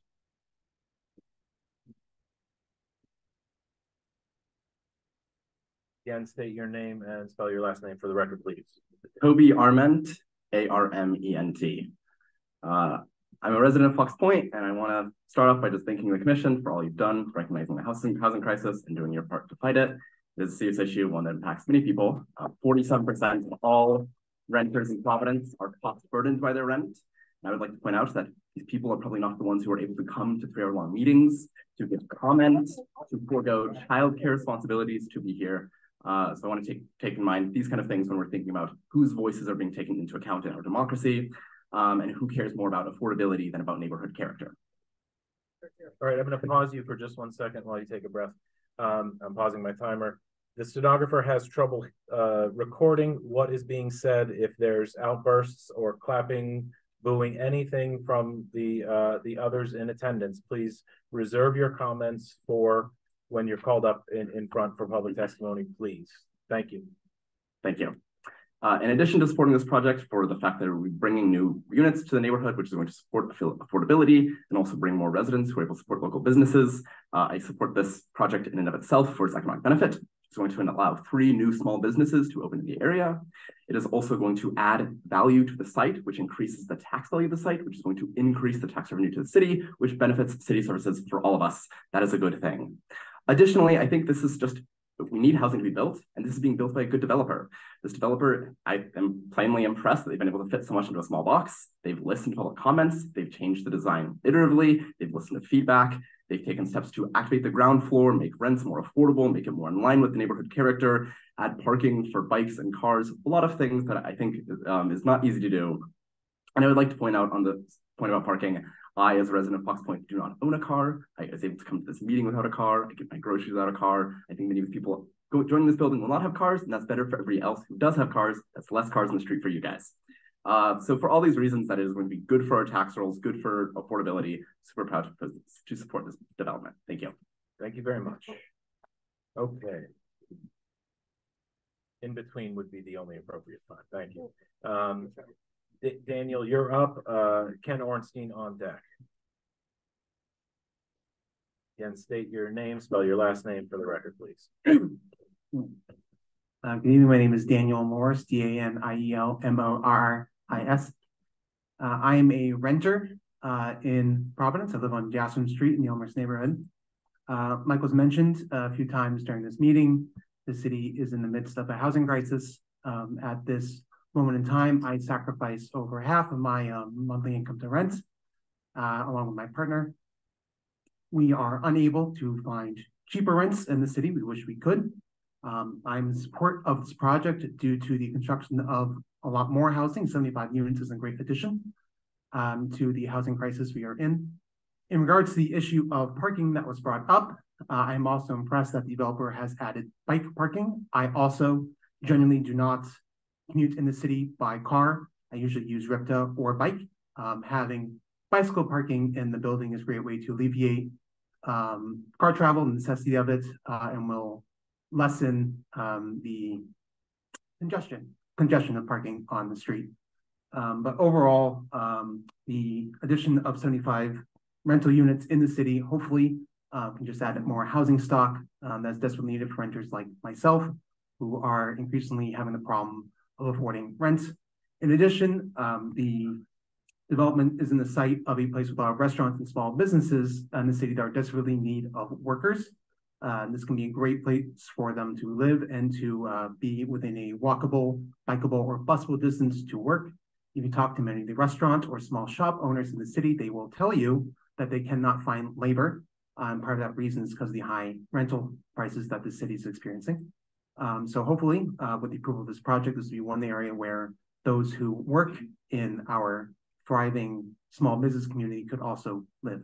So for that reason, I support this project. Thank you. Thank you. Ken, you're up. Linda Perry on deck.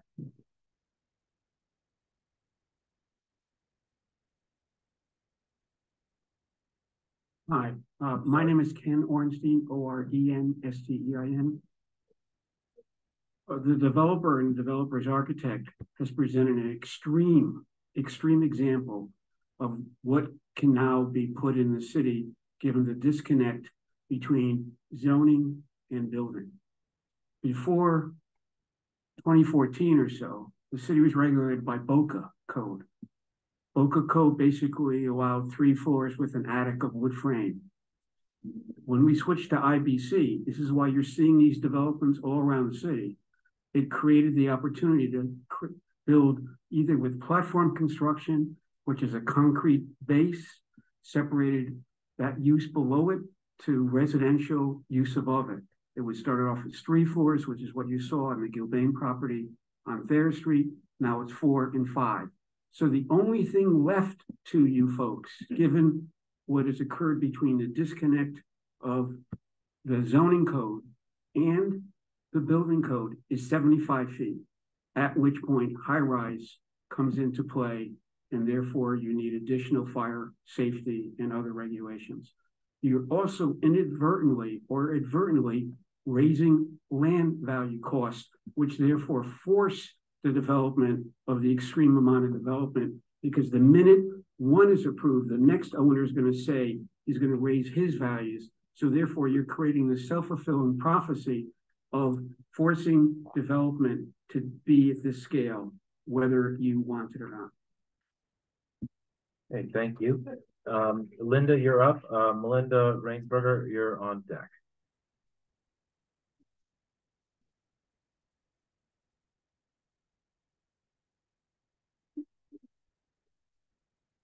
Hi, everyone at the table there. My name is Linda Perry, and Perri, and I live in Washington Park. And I'm here to speak up for the people that live in Fox Point. And I'm glad to see a lot of people here that live there. There is a lot of issues relating to this building. It's the height, the mass, the look, the displacement of other small businesses, and the relationship to other residents that live in the neighborhood that have lived there for decades. Now, we can't stop progress, but not all development is good development, as I have learned. And there's lighting issues, there's flooding issues, and this will set a precedent in the neighborhood, a precedent that will bring other people, like the gentleman just said, well, if he does it, why can't I do it? And you're going to, this body will say, well, it fits in with the rest of the neighborhood, and on it goes. So we could wake up one day and see the empty lot where the duck and bunny was on Easter Sunday several years ago, and somebody says, well, I want to put in a big basement and I want to have a 6-story building. And then it will be okay to do that because this was done here right up the street. I believe that the fire department should have a say. I believe that there's not enough parking or impervious ground. I believe that there will be issues in environmental issues, parking issues, and lighting issues. And there is no parking on the right side of the hill going up Wickenden Street. There never is. It's a really bad cluster of an intersection, and it's dangerous. And God forbid you have anywhere, like there's a trash night, you're exposed to road rage. And that's not a joke. That's a serious situation. I can hear the bell ringing, and that's it. There's really no room for emergency parking. And when this happens, you know, Wickenden Street could go the way of Brown University saying, you know, let's just move in there. And I'm done. Thank you. Thank you. All right, Melinda, you're up. Roz Restigian is on deck.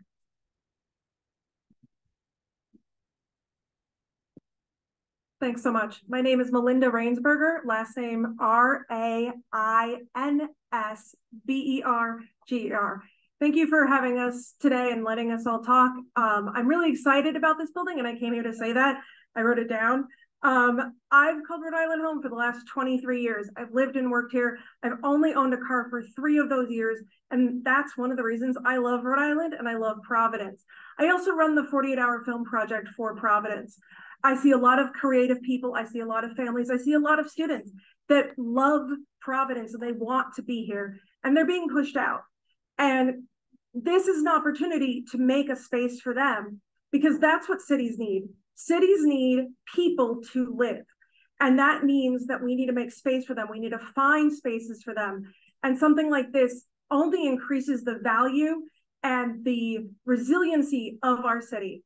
And so thank you so much for having me speak today. And that's my time. Thank you. All right, Roz, you're up, and Tim Moore on deck. Tim Moore, we also do have your letter, just so you know. Hi, I'm Roz Restigian, ROZRUSTIGIAN. I've been in Providence on Benefit Street for 72 years, and I have a good sense of the flavor of the neighborhood.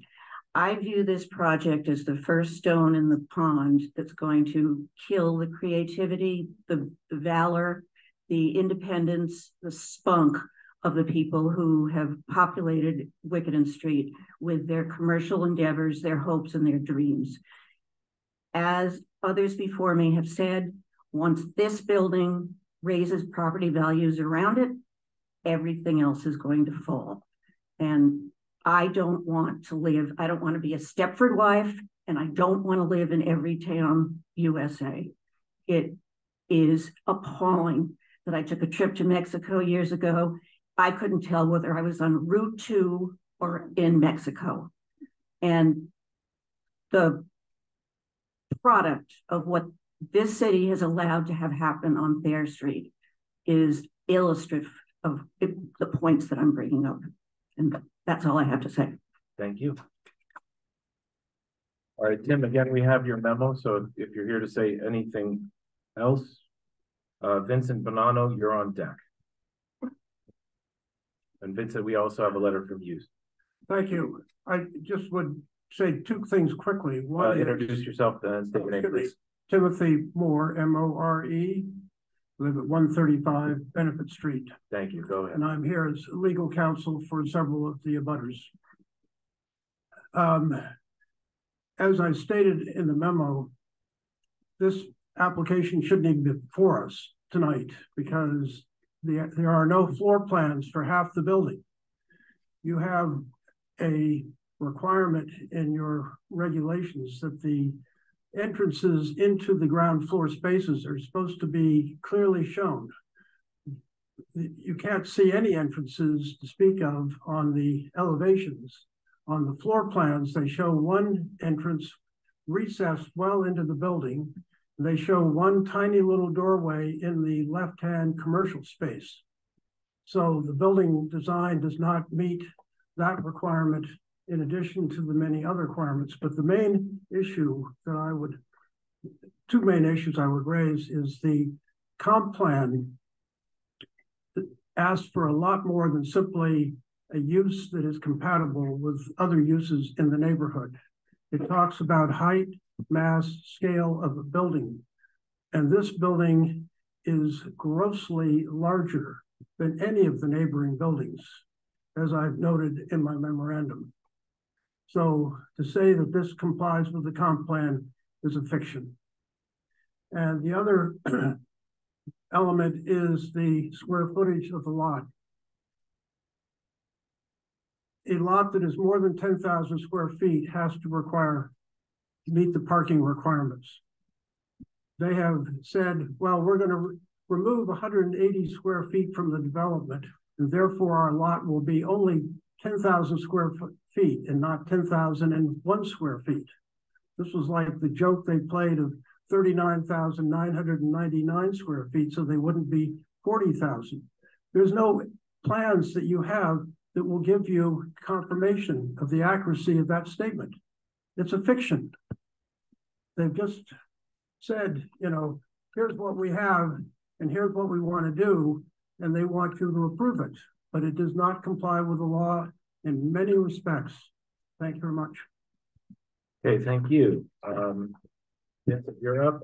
Michael Bell on deck. Michael Bell.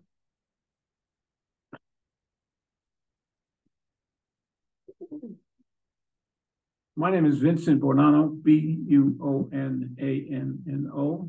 I'm a lifelong Providence person, born here, and having lived all of the houses that I've lived in between Hope Street, between Wickenden Street and Olney Street to the north, have been all the places I've lived.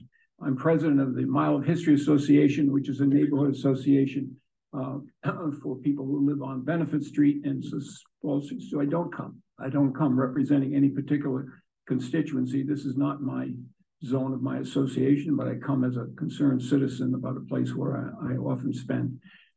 In this short period of time, which is quite inadequate, I don't think I can do anything about the details, but some excellent things were said about the rules that actually are not being complied with in this job. So I just want to give a little bit of a historic note to where we are.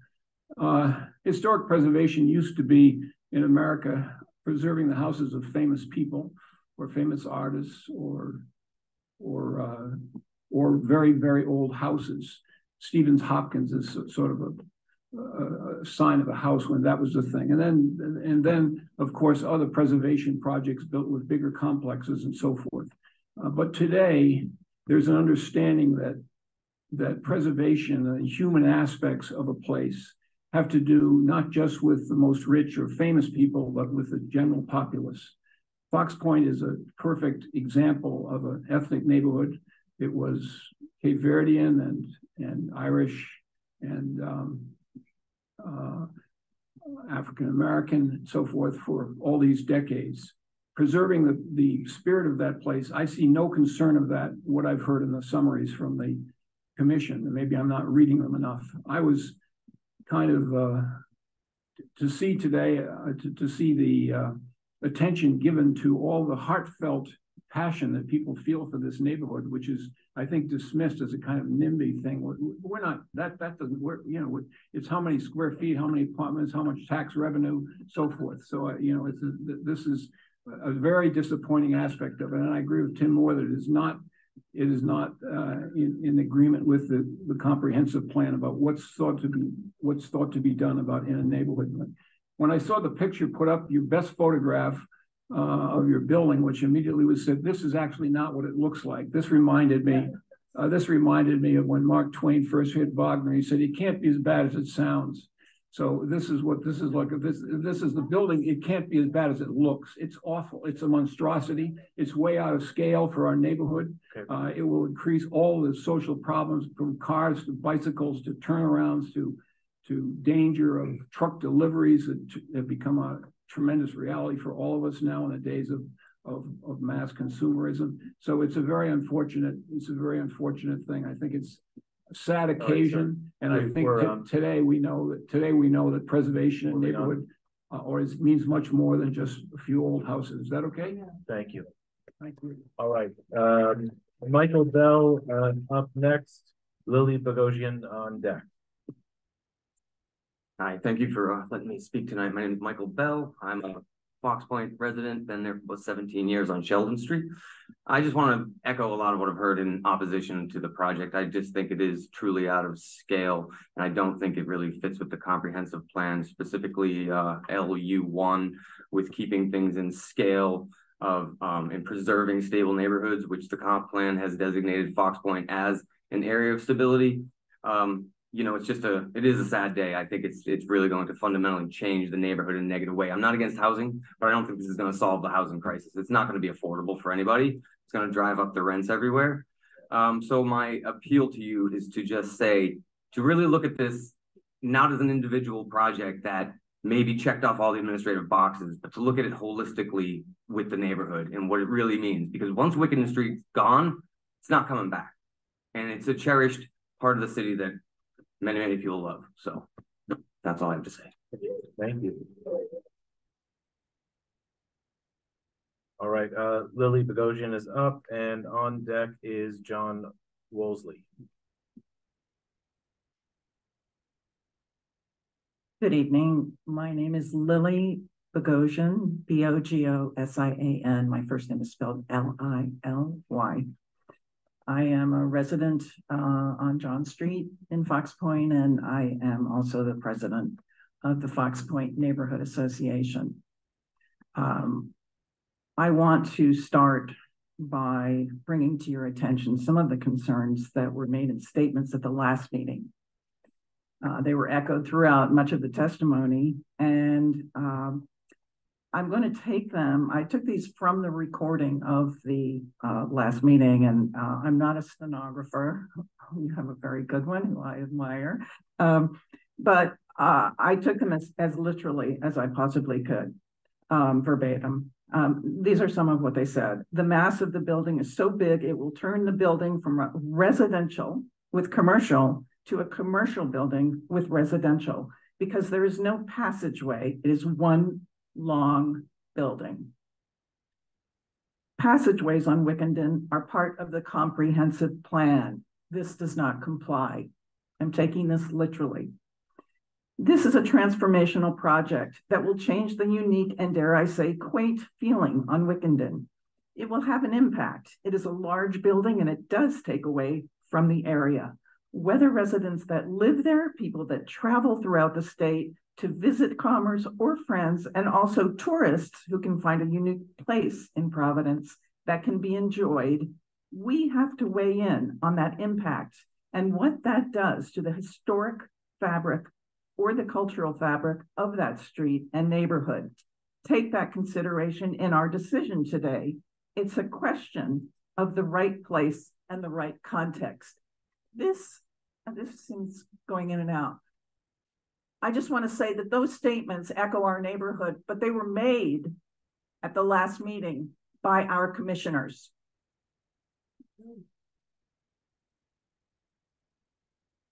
At the last CPC meeting, the board of directors, am I out? Okay. Well, then I will say, listen to your commissioners, please, because they all said that verbatim. Please reject this building. Okay, thank you. John Wolseley, you're up, and Carolyn Morgan on deck. I don't think so. It was fine. It was. Yeah, it was, I think yeah, Bob adjusted the volume. I think. Yeah, it was working. It was working fine. Yeah. My name is John Woolsey, Woolsey. I've been a 25-year resident of Fox Point. Last time I wrote a letter to you about this project, but I don't think it got read. So this time I'm going to use my 2 minutes to speak. Can you put it closer to your mouth? Thank you. Yes, he does. We keep talking, John. I urge you to deny the requested waivers for this project on Wickenden Street. The developer has said in his words that he wants to work with the neighborhood, his words. Yet he petitions for your help in breaking the neighborhood rules for all the various things that Bob Azar has listed. Waiver for the building height, waiver for the rear yard setback, various other design waivers. These are some of the particulars, but more generally, his project shows no compatibility with the scale and the density and the character of Wickenden Street or the Fox Point neighborhood. There is no reason for you to approve his requests. It is not consistent with the comprehensive plan. The applicant is working for himself and he's out to make a buck. Well, God bless him. But you work for the city, a city of neighborhoods and taxpayers. You need to be safeguarding those neighborhoods and the residents in them against overblown, inappropriate projects like this one. So I respectfully request that you do the job you were appointed to do and reject this application. Thank you.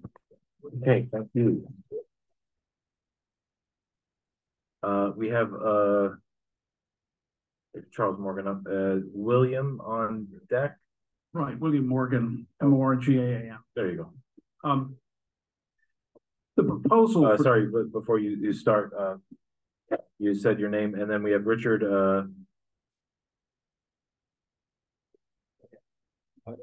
He knows. All right.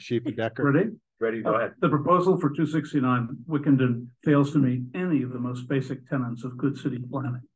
Will it contribute to the street, the neighborhood, the city? Will it be an enriching presence or just a further example of the global pandemic? Do you trust this particular developer to deliver quality housing? Do you believe that this developer has the best interest of our citizens at heart? Or is their philosophy of urban design simply to extract the most rentable space and give nothing back to Providence in the way of amenities, aesthetics, services, or street light? Everything about this building proposal suggests cheapness, shortcuts, and any lack of Providence-based vision. So we're back to where the last person spoke. What is the function of the City Plan Commission? Is it to provide active advice and guidance on how to make Providence a better place? Or is it simply to rubber stamp any development, regardless of merit or failing? The first district councilman, alderman, whatever you call him, got 30 pieces of silver from the developer. And I wonder if you have too. And if you haven't, maybe you should. You need to address that. All right, before we move on to the next individual, that is I think a very rude thing to say to this commission. We are appointed members. We do not take monetary bribes from anyone, any applicant that comes before us. So sit down, you've had your time. I regret that you said that. That is very offensive. We will go on to the next individual. Thank you.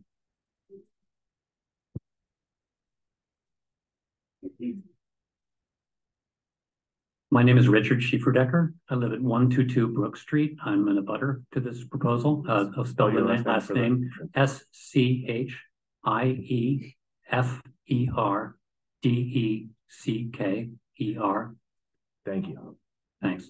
I just want to say that I agree with all the previous testimony that's opposed to this proposal.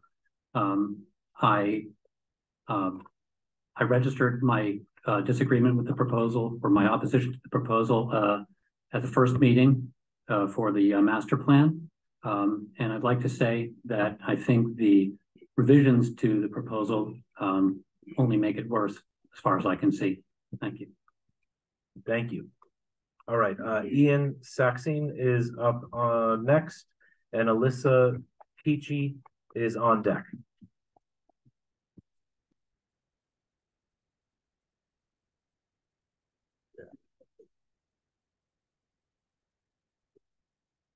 That's Ian, IAN, SAXINE. I live at 500 Wickenden Street. I'm on Fox Point. I thank the commission for its time. I support this and I only wish it were higher. Views are not a right that come with property ownership. And this is an excellent place for an apartment building of this nature. It's situated on a major thoroughfare for pedestrian and public transportation. I plan to live in Providence for the next 50 years. And it would never occur to me that as a longtime resident of Providence, I would work so hard to keep others from being able to live here affordably. I would like to note that the Fox Point Neighborhood Association last week was workshopping ideas at their meeting that included, will an apartment building ruin hurricane preparedness? Will it attract homeless people? And won't somebody think of the nesting insects? Not nearly the level of legal analysis one would hope they could provide, and certainly not consideration for the renters or people trying to own homes in the future in this city, which is increasingly difficult. These arguments are aesthetic that are raised against this property. They are not serious and befitting of the commission's time, as I think we've seen with recent testimony here, which speaks for itself, although not in the way that these neighborhood associations intend. They do not represent most of the neighborhood that they claim to, but rather a minority of reactionary landed residents who are unwilling to make room for the more people that want to live in our great city affordably, and yes, provide creativity and spunk to neighborhoods like Fox Point for many generations to come. Thank you. Thank you. Alyssa Peachy, and then on deck is Justin Baptista. Hi, my name is Alyssa Peachy, Peachey. I just want to say I like Wickenden Street a lot. I shop there very often. My favorite restaurant is on Wickenden, and I'm like really excited about this project. And I think it's a good idea to bring a lot of people to this apartment. I don't have a car. I get everywhere in Providence by Ripta, by walking. I think a lot of people that move to this apartment also won't have a car, so maybe not an issue, and maybe consider more bike storage. Something to recommend. But thank you for your time. Thank you. Justin Baptista and Daisy Schneppel on deck. Hello, Justin Baptista. Last name Baptista. Hello there. I spoke up in the previous meeting about 269 Wickenden Street about my love for Fox Point, my opposition to the project. That both remain unchanged. The only way I think this project could be fully supported by the Fox Point community would be if it was more scaled down to what the developers are willing to accommodate and more in line with the aesthetics of the Fox Point community.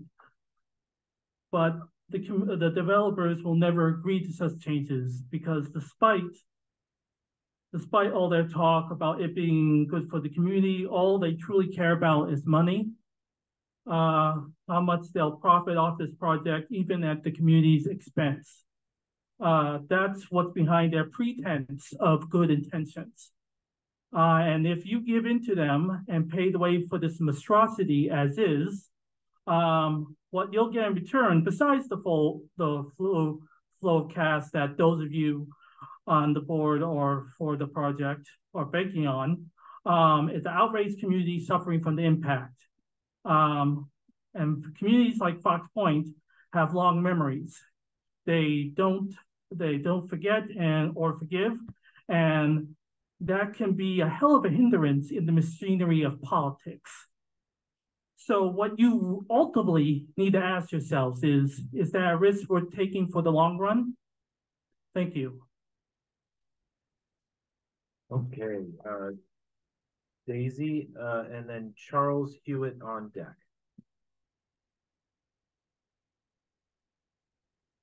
My name is Daisy, D-A-I-S-Y, Schneppel, S-C-H-N-E-P-E-L.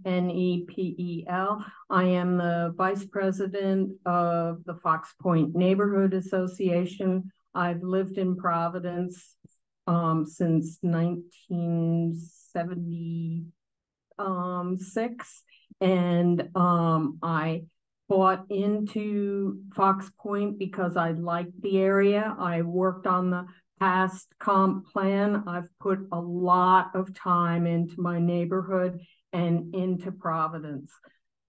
I agree that this project is too big, and I'm just surprised to see that you will allow the developer to increase the space and increase the volume of residential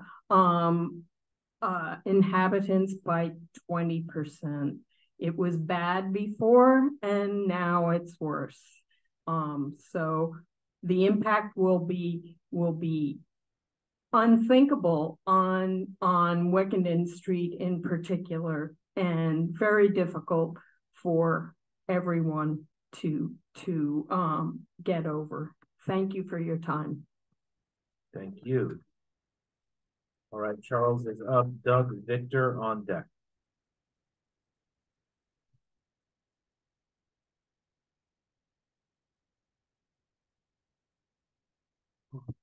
Good evening. I'm Charles Hewitt, Hewitt, Charles.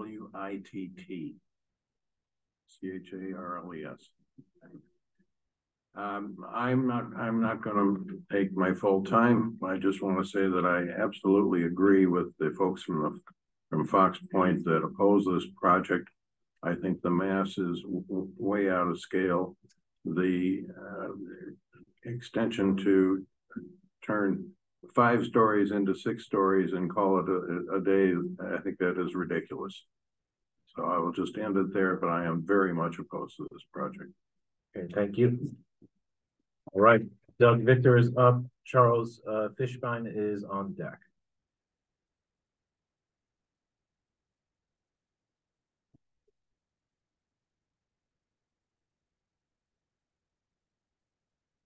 Hard to sit down once you have been hit by a car. Doug Victor.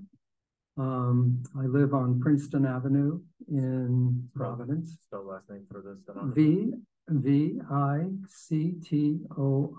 Thank you. Thank you very much. I believe we have 5 or 6 neighborhood leaders from the South Side and the West End neighborhoods who are in opposition and have sent letters, and some people are here tonight. So I just want to say that many of us throughout the city and the South Side and the West End stand with Fox Point in opposition to this project. A couple of the things that were said earlier, one is the word odd, and I think that's very appropriate. Oddness. This building is very odd for the nature of the Fox Point neighborhood. Mr. Connolly called it complementary. Many of us fail to see that or understand that. The architect spoke about listening to residents loud and clear. Well, here we are tonight. Is he listening now? You know, your vote that you make tonight, or if it gets postponed until another time for reasons that you may decide as a commission, your vote will be looked at by history. And how would you measure up? In conclusion, our Providence Monthly, I would like to read something from this. It's very brief. Thoughts on housing and transportation. This is a photograph of Brent Runyon, who is the previous director of the Providence Preservation Society. We have always felt strongly that one of the best characteristics of Providence are the unique and different neighborhoods that make it such a livable historic city. We need a plan that creates more housing, that preserves neighborhoods and benefits residents. So a side comment, there needs to be a way that that is balanced. Okay, and like everything else, the devil is in the detail. Zoning needs to relook to prevent neighborhoods from being overrun with four-story boxes, and design review needs a more prominent place. Thank you. Thank you very much for your time. Okay, we have Charles and Lauren Adrian is on deck.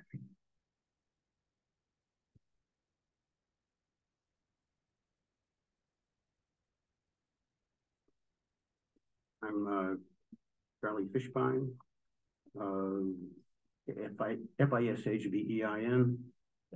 My family's been in business on Wickenden Street for over 40 years.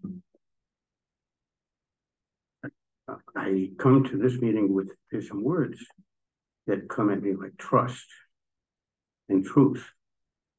Instead, I just heard pretense.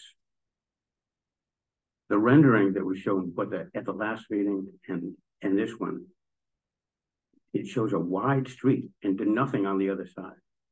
There is no indicator of how this building is going to impact the neighborhood, just if it's a freestanding building. That's about as disingenuous and rendering as I could think. Units were increased from 60 to 75. Parking spaces were reduced from 20 to 10. You're kidding, right?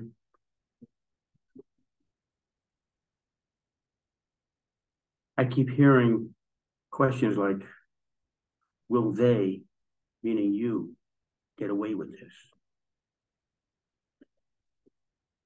Okay, thank you. Lauren is up and Christian Roseland is on deck.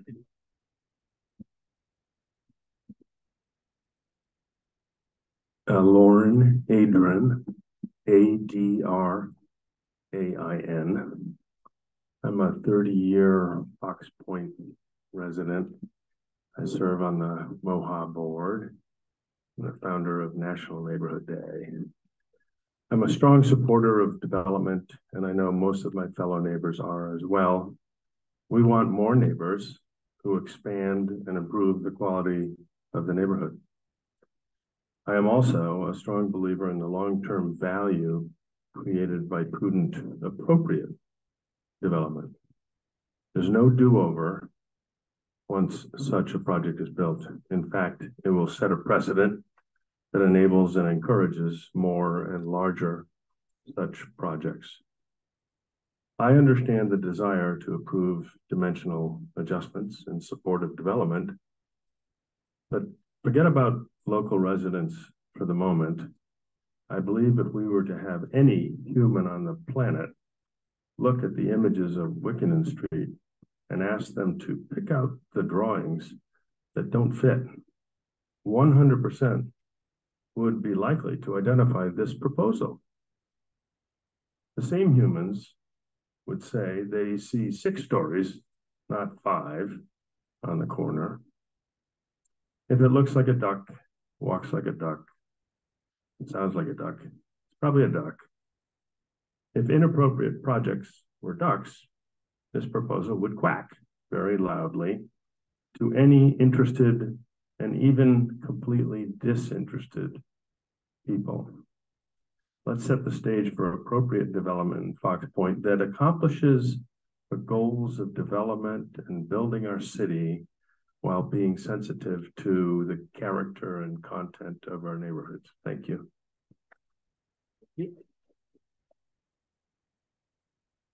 Okay, Christian's up, Harry Adler on deck. Thank you, members of the commission, for taking the time to hear my testimony and those of everyone else here. My name is Christian Roseland. I'm an East Side resident, and I'm the ward. Yes, Christian Roseland. Christian is like the religion. Roseland is R-O-S-E-L-U-N-D.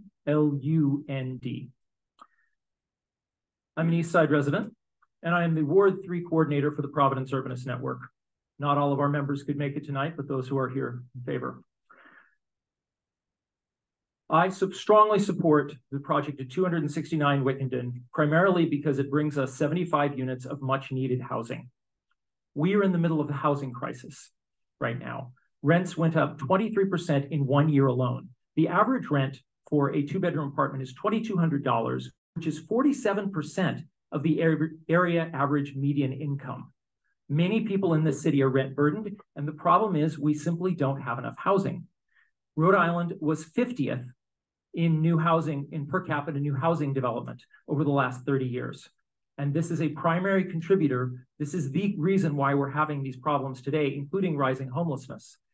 I frankly envy the members of the landed gentry here tonight who acquired their homes 30 or 40 years ago, pushing out the Cape Verdean residents, and are now are so concerned about matters, subjective aesthetic matters like neighborhood character. Personally, I don't think that this damages the neighborhood character of Fox Point at all. I go to Fox Point, I go to Wickenden Street often, and I enjoy it. This brings new businesses, this brings new housing. And this brings an opportunity for more people to afford their rent in this city. And I think that we need to maybe revisit Maslow's hierarchy of needs here for those who are opposed to this project. Housing is a more fundamental need than your subjective concerns about neighborhood experience. And there are many people, there are over 700 people sleeping outdoors tonight in Rhode Island. And I think they would love to have a place indoors so that they too can worry about subjective aesthetic matters. I find the arguments that have been made against this project disingenuous. Thank you for your time. Thank you. Harry Adler, Carl Farmer on deck. Harry Adler, A-D-L-E-R. I'm wearing a t-shirt for my business, which states that we've been in business 101 years. It's 3 years old. We've been in business 104 years. And I think of my business a little bit like Cheers. And people are coming in, and this is a topic of conversation that I'm bringing up. What do you think about this development? I can't tell you the last time I heard any one of my customers speak in favor of it. They're not speaking against development. There's a housing crisis, so build housing. Does it have to be this butt ugly? You know, this is like Yogi Berra saying about a sports bar in New York, it's so popular that no one goes there anymore. That's Thayer Street.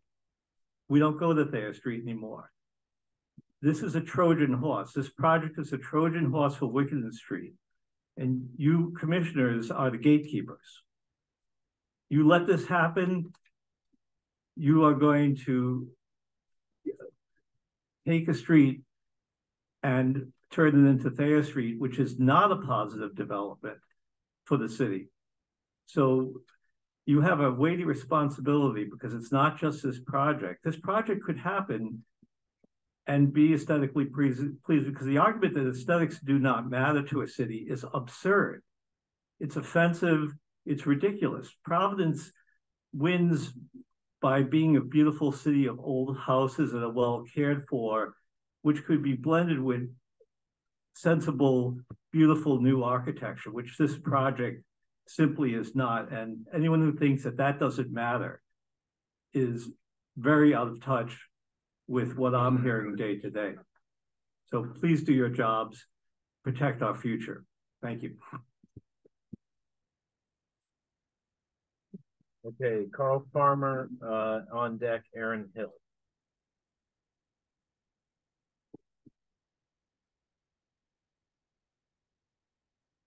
Hello, my name is Carl Farmer. I'm a trained architect, part-time architectural. I figure, oh, sorry, F-A-R-M-E-R. The first name is with a C. I'm a trained architect. I have, and also a part-time architectural professor. I have built housing and have received, I believe the last time I counted, 7 awards for the housing projects that we have done. I feel that we must look at what this meeting is about. And if I read it correctly, it's talking about a height adjustment. Now, when I have done the figures here, and granted, I might not be a great mathematician, the developer is asking for a 20% increase. I would love to be able to go before planning boards and always know that I could get 20% extra for very little effort. It doesn't really work that way. I don't understand why this is what you're asking for. This is a monolithic building that is replacing 2 individual buildings.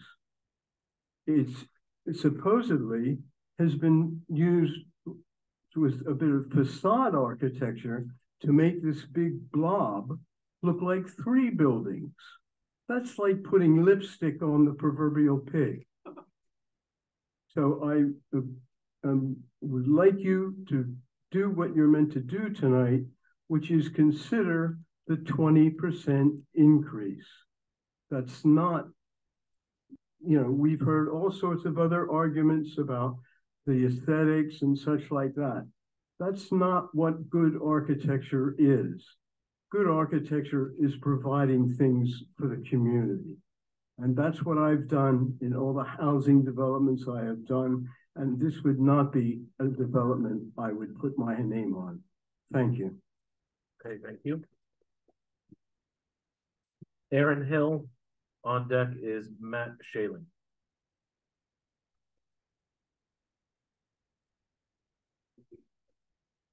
Good evening. My name is Aaron Hill, H-I-L-L. I am a renter in Providence. I'm a public school teacher of government and politics, and I am a member of the Providence Urbanist Network. I want to thank the development team for the major improvements on this project, and I want to thank the commission for your great work and sacrifice being here. I know all of my civic students find it funny that this is what all of us spend our free time doing. But I do wish that we saw more working class people here rather than the aristocracy that I think is largely present in this room tonight. I'm here to voice my support for this development. I'm here to voice my support for this development. If you're going to interrupt, we'll be asked to leave. Okay? May I continue? Yes, you may. I'm here to support voice my support for this development because dense residential development like this is a positive social good, and it confronts two of our biggest issues: the housing crisis in our state and the climate crisis on our planet. Victories against both of these issues are won in the small battles like these tonight. If we want to stop climate change, it'll be by providing working and middle-class people places where they can walk down the street for groceries, for coffee, and to shop at small businesses, just like at this development. If we want to fight the housing crisis, it'll be 75 units at a time, just like this project.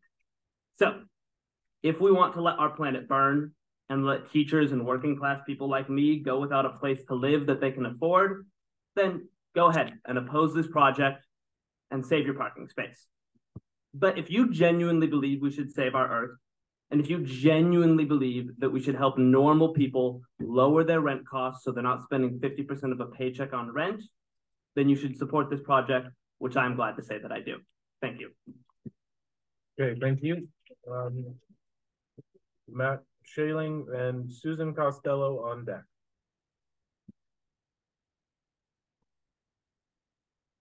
Hello, I'm Matt Schelling, Schelling.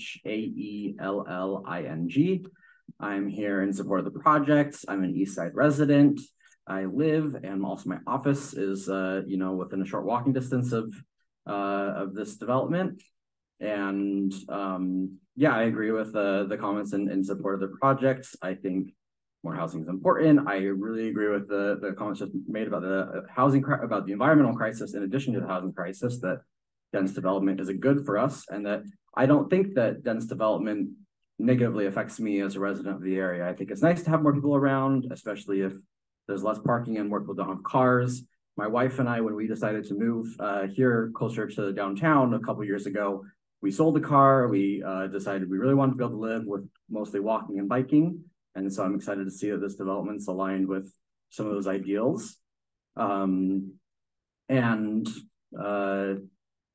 so I just want to encourage you to support this development, and that I think there's a lot of concerns about, there's been these concerns about aesthetic character, but I feel like in conjunction with that, most of it's been about the height. And I feel like I'm not convinced that if you made it one floor shorter that everybody would love it.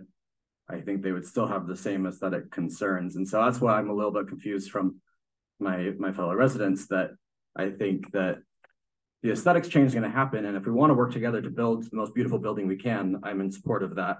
But I don't think that 6 stories versus 5 stories versus 4 stories or whatever these concerns are is like the tipping point on aesthetic character. I think that there's going to be a new building, and let's work together to, build a beautiful neighborhood together and to invite new neighbors. So thank you. Okay, thank you. Susan Costello, Leslie Myers on deck.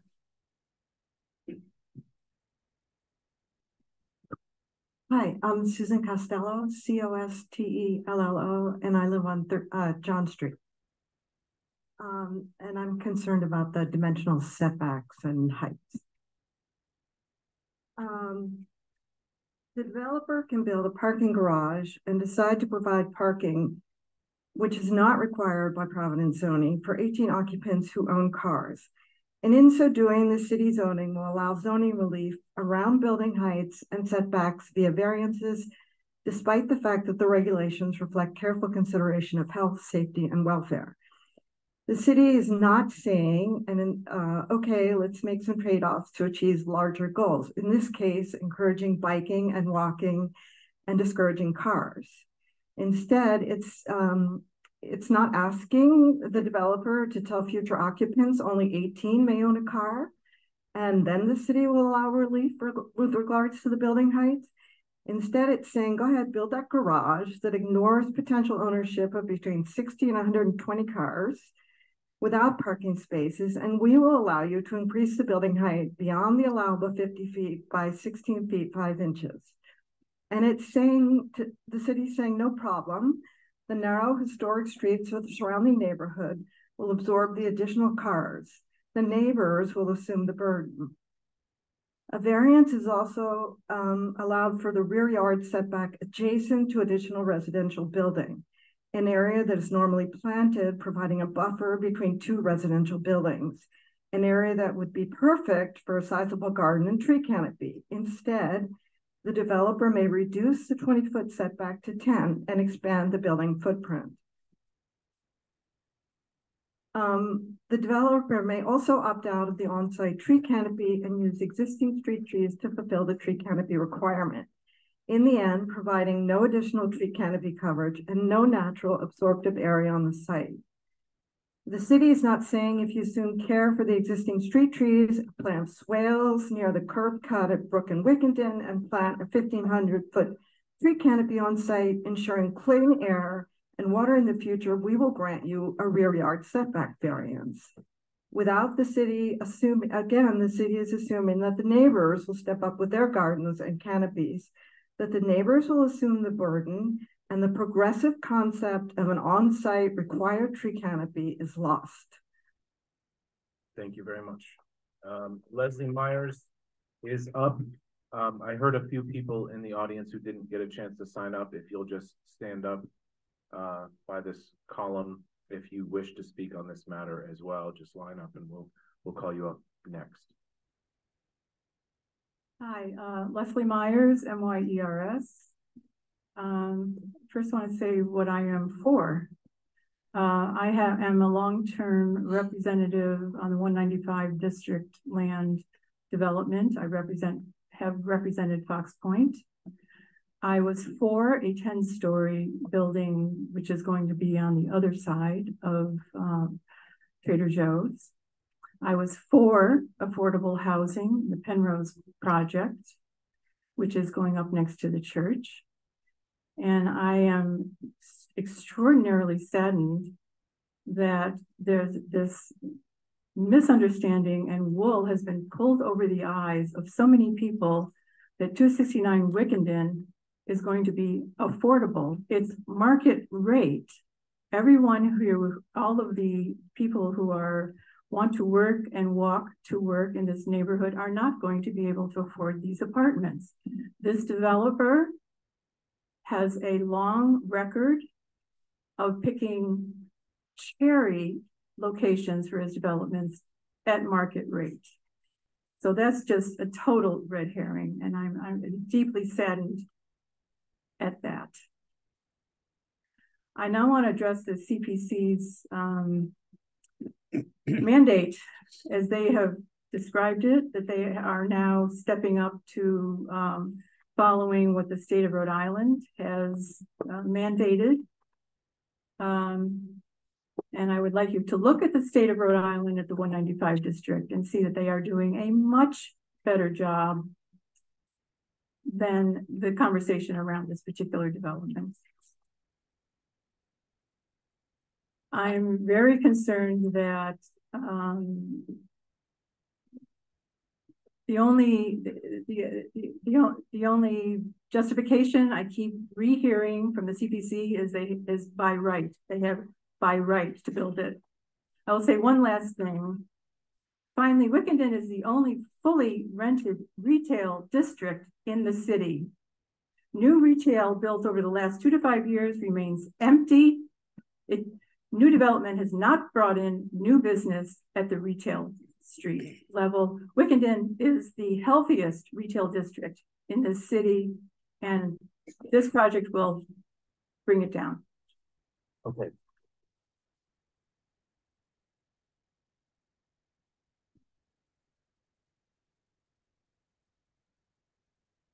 Hi, my name is Aisha McAdams. It's AISHA, McAdams, MCADAMS. I am a resident of Fox Point. I had lived there a few years ago and moved back because I loved it so much, and I was a resident in between in Boston. I left Boston because Boston was a place that I could not see myself affording to be able to settle down, plant roots. And I came back to Providence because Providence is a place that I truly do love and want to plant roots.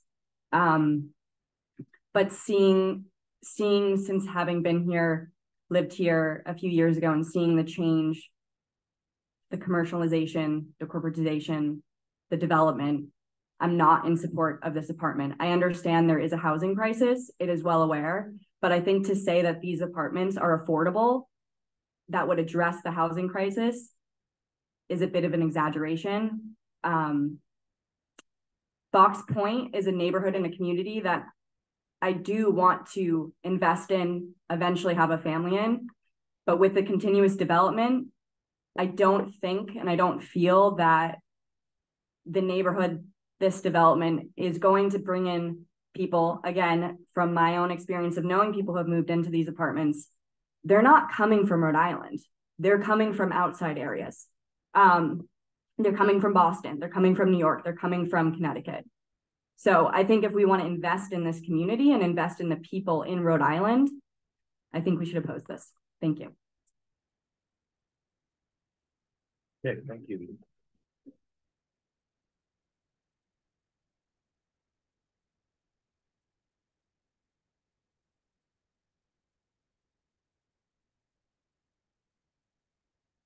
Thank you. Pardon me. Thank you. My name is Teddy Bogosian, Bogosian. I live at 14 John Street. Not a part of the landed aristocracy. So, based on last meeting, it seems to me that we recognize that there are more than 1,000 new apartments going up within 2 miles or so of this development within the next 2 years. And I just wonder how much is enough for you all. We're looking at Brook Street at the Brown new dormitory developments. We're seeing a lot of neighbors who used to have apartments for rent that were filled and now they're vacant. And I just wonder whether anyone has taken into account the actual 5-year or 3-year future of the neighborhood, or whether you're just considering this independently. And the last thing I'd like to say is that for you all to accept making the project so much bigger based on the resistance from the last meeting just speaks to the futility of this whole enterprise. I wish I could say that I feel like you're listening to the people here and acting as an honest broker.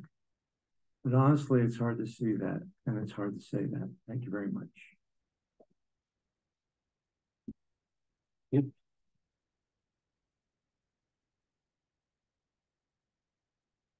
Before you start, if you're joining us from home and you'd like to say anything, we're winding down to the in-person. Please raise your virtual hand in the middle bottom portion of your screen, or press *9 if you're joining us from the phone. Go ahead.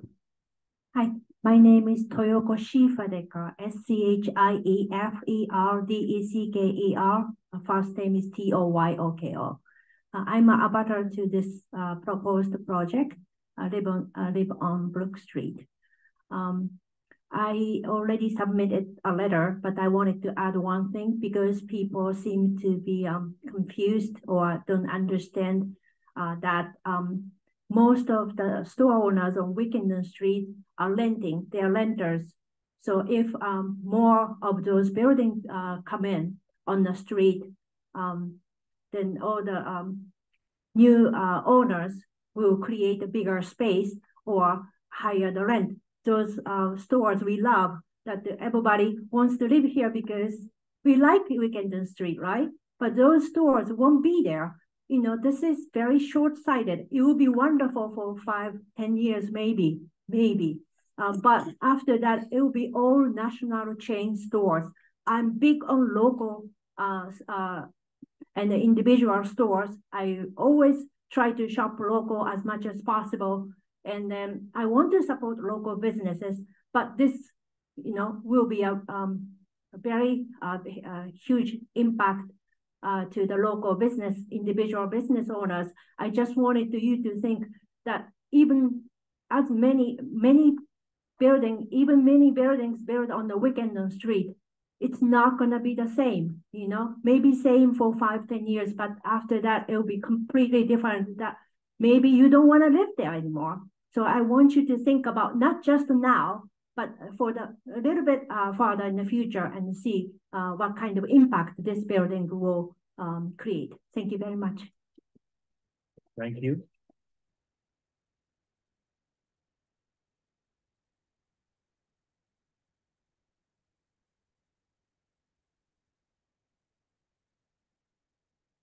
My right leg continues to be an unhappy leg, so I will stand.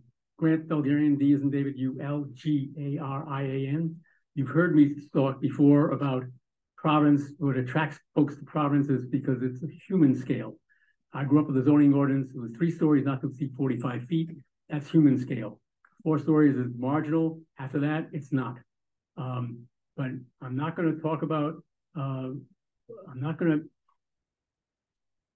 going to testify to what I planned on. I'm yielding my time to the head of the Fox Point Neighborhood Association because my sense was she had more to say. And so we'll talk again in the future. I just want to make one mention, and that is that everybody here who's concerned about this process needs to be involved in the process of the once a decade development of our comprehensive plan. It's happening right now, and the city needs to hear from everybody here as far as the powers of the zoning board and the powers of the city planning commission and what should be the guidelines for both. So I yield the rest of my time to the head of the Fox Point Neighborhood Association. Okay, then next individual.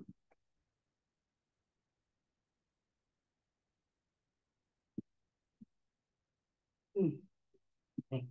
My name is Jill Perlman, P-E-A-R-L-M-A-N. Thank you to the commission for being here and for listening attentively with a full ears, open mind, and open slate without sneering, prejudgment, and all this kind of stuff. So I wanted to, a couple of things that I've written a letter for previous hearings, a couple of things that I've heard that I wanted to respond to. One, just a reminder that Providence is the creative capital, and we pride ourselves on the arts. So for someone to say that these objections are not serious, these is aesthetics, is somehow offensive to the whole idea of the city. Or subjective aesthetic values have no bearing or have no right in the discussion. Seems to me completely off the point of what we're all here to discuss, which is a love of a city, which is a beautiful place. People come here because they recognize it has something that other cities don't have, which is partly, which is the human feel, but also an appeal to, I don't think beauty and aesthetics is something offensive or ever should be offensive in any kind of modern value or modern city. Along with that is the idea of context. You know, context is everything. So as many people in the neighborhood have said, we're not against development, and everyone wants more housing, more people to be able to live, but context is everything in planning. And the idea of putting this building does not have to be on this corner in this neighborhood. There are all the arguments that were posed for the pros don't address why it has to be right here on that block, and it can just to conflict with all the things that the neighbors have said. So I do oppose it. I don't oppose development or building, but I think that this particular a well-chosen building in a well-chosen site would be by far better. Thank you. Okay, thank you. We're going to move on. Not yet. We're going to move on to our online audience. We have people here who would also like to speak. Again, the same rules, 2-minute time, and please state your name and spell your last name for the stenographer, please. Rachel Schwartz, you can unmute. Hi, thank you. Thank you for letting me speak. I'm listening to a lot of people talking this evening, and I just want to reiterate what they said in opposition. I'm not going to go through all the arguments, but I actually think that this project is a huge mistake for the neighborhood. It's very large, much too large for the ambience and the feel of Wickenden. I think it'll cause a domino effect and cause Wickenden Street over a very short period of time to be ruined, and it won't be the gem that it is in the future. Thank you. Okay, thank you. Cedric Yee, you can unmute. Hello, thank you so much for the recognition. My name is Cedric Yee, CEDRICYE.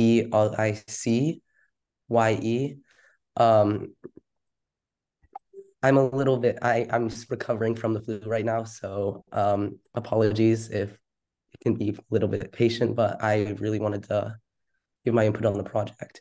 So I'm a high school student and I live on the east side, about a mile away from the proposed 269 Wickenden Street development, and I'm speaking in full, strong support of the proposed dimensional adjustments. As other people have discussed today, Providence faces a dire housing crisis. According to Zillow, Providence's year-over-year rent increases are now the second highest in the nation. And average rent now makes up 47% of the average Providence income. I am 15 years old, meaning that I have 7 years until I graduate college. Today, homeownership is already extremely challenging, and if these trends continue unchecked for 7 more years, it would become simply impossible for my generation. Rent increases that continue on today's trajectory could mean that I would not be able to afford living in Providence at all, which could push me and others my age to leave altogether. And I could not imagine how a working class family would be able to survive. A housing crisis of this magnitude requires urgent, swift action on every front possible to protect our communities and most vulnerable residents from displacement. And multiple accredited research institutions like UC Berkeley and UCLA do unanimously agree that one of the most effective ways is to build market rate housing units, more of them. The proposed development would bring 75 very direly needed units into the market, a crucial step in keeping Providence affordable. And in such a dire housing crisis, we simply cannot afford for this number to be lowered by downsizing or removing an entire floor, and we cannot afford to continue adding more and more barriers to this badly needed project. There is opposition to this project in the room today, but as a city and a neighborhood, we just can't afford for this project not to be built. Our neighbors and community members are being displaced and threatened at an unprecedented rate, and without urgent, decisive action, it will devastate our entire community with a then similarly catastrophic effect. All right, we're going to wrap it up right there. Your time limit. Thank you. Okay, next is Alex B. Good evening. My name's Alex Bilioris, Bilioris. I'm a principal of BK Realty Corporation. We own the building directly adjacent to this property at 243 Wickenden Street. It's a mixed-use building with commercial on the street level and apartments above. The building is turn of the century construction. So I'm here to basically not oppose the development, because I'm not opposed to development. I'm sure you'll take the proper measures to make sure that whatever's constructed is done properly. My concern is one of the construction itself and the requirements for making sure that we don't see any type of catastrophic event as a result of excavation, blasting, or anything that could potentially impact our building. As I said, it was built at the turn of the century. And I'm not sure if you're the body that would put those requirements in place.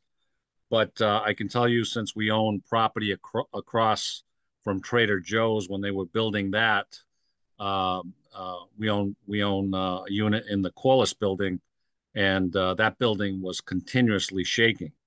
So that's a big concern of ours. Also concerned about business interruption during construction, entry and exit of construction vehicles. There's already a construction going on a couple of blocks behind us. So these are just considerations I think this board should be looking into. And then, of course, again, the big issue is the structural integrity of our building. We do have, 6 apartments above the commercial, and are concerned for any potential hazards that might be created. Thank you.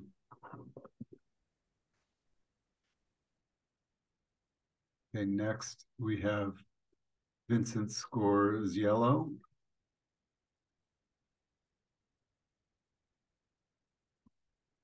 If you're there, you can unmute yourself. There you go. Hi, can you hear me? Yep. All right. State your name and spell your last name for the record, please. Sure. It's Vincent, Vincente, Scorziello, Scorziello. I'd like to agree with all the people, the neighbors and the residents of Fox Point who have spoken out against this project. I agree with the majority of them that this is just out of scale on that location. It feels like the developers trying to squeeze an elephant into a teacup there. If this were being proposed on I-195 land or along the highway, that seems to make sense, but not in that tight corner. It just doesn't fit. I also agree with the people who are in favor of this project that Providence needs more housing, affordable housing. But I disagree that this project addresses that problem. This isn't working class or normal people housing, as previous speakers have said that we need. As far as I understand, these are apartments at market rate in a neighborhood that's just getting more and more expensive. I lived in Boston for almost 20 years before we moved to Providence in 2005, and we bought a 2-family here on the east side. And I've never experienced rents going down. It just doesn't seem to be a thing that happens without some kind of, affordable housing, Section 8 kind of situation. So this will not address a homelessness crisis or affordable housing crisis, as far as I can tell. The units are aimed at younger people with money, as far as I can tell. It seems to be mostly studio and 1-bedrooms, which is ideal for students, and in this case, Brown and RISD students. And these are expensive schools, and the students tend to have money. They also tend to come with cars. And as a business owner on the street, those cars end up being parked in front of your business for days at a time if they don't have a place to park them. So that's also a concern that I and most of the other business owners on the street have. We're not against development, and if this developer were to cut this building down to make it fit the neighborhood, you would still have more housing, more people in the neighborhood, but it would fit. That's what I would urge in this case. Thank you. Thank you. Okay, Catherine Rebost.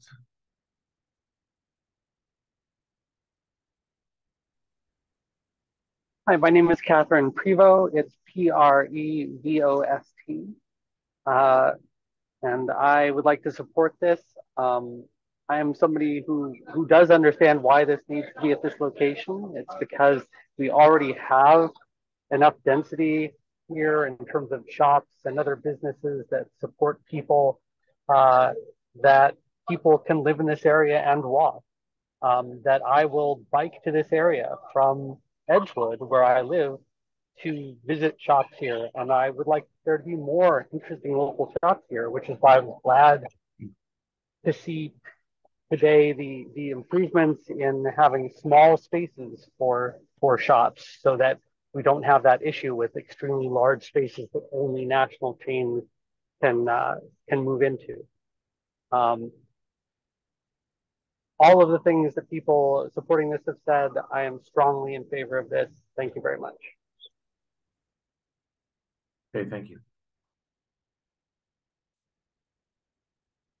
Okay, Nina Markov is next.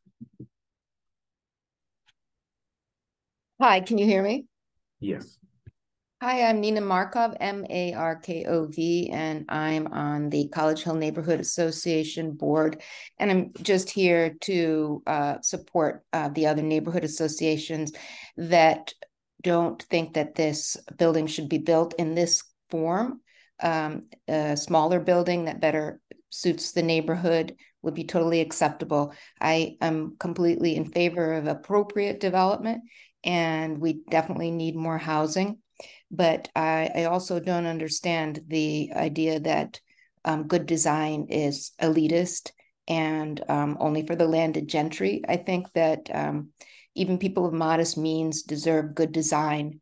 This building will be around for 100 years, and it's important for us to consider building things that are beautiful and that everyone can enjoy. So I will stop there because everybody has already made the arguments against the building more eloquently than I could. Thanks. Thank you. Okay, and last is Daria Brashear. You can unmute yourself. Hello, my name is Daria Phoebe Brashear. Last name is spelled Brashear. I live in Edgewood. As a person who recently experienced difficulties finding a place to live, including in Fox Point, I understand the value in creating more residences. As someone who is one of the people the head of the Fox Point Neighborhood Association claims to value, person who travels to Fox Point, I am excited for what I expect this development to add. We heard multiple comments suggesting which opinions should bear more weight based on who's fortunate enough to have already found housing, possibly when costs were lower. And I suggest that the people who already know where they are living today, tomorrow, those voices should bear less weight. Providence has a housing crisis, and I ask that you approve this project. Thanks for your time. Thank you. All right, that was the last person. I wouldn't normally do this, but I'll allow Lily Bogosian 1 additional minute, which is all that was remaining for Grant Bulgarian. But please don't make me regret this by going over. Well, I'm going to try to make it regret. Thank you for giving me 1 minute. Thank you for giving me the minute. All I want to say really is that the Fox Point Neighborhood Association is very much in favor of responsible development. I spoke to, in fact, one of your directors and I last week, and I had a very good conversation. And I think I've made it very clear, we have made it very clear that we support responsible development. We've seen, I don't know whether you're even aware of it, but between the state and the city, we have approximately 14 to 1,600 new apartment units coming up in the next year to two. That's a lot of units within a stone's throw of this one. That's a lot. And do we have a housing crisis? We could debate that. We could look at the Census Bureau and say we don't, but I don't think we need to do that. I think the question is, where do you stop? There's a place for everything. This particular, we supported the parcel 2 around the corner, which is huge. There's a place for everything. This, as someone pointed out, is a bustling neighborhood, and it's the last one. It's funky, it's great, and I hope that you will consider what we have to say. All right, and with that, we will close the public comment portion of this agenda item. Okay.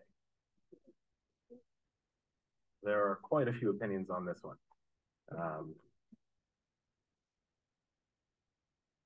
Where do we begin?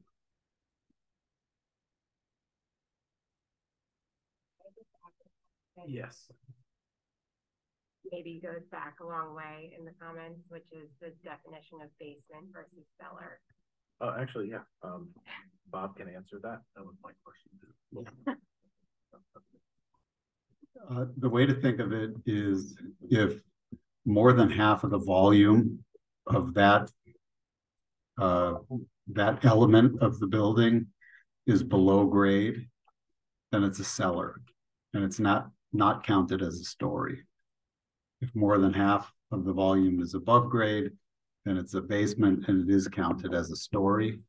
And if you look in their package on page SD5,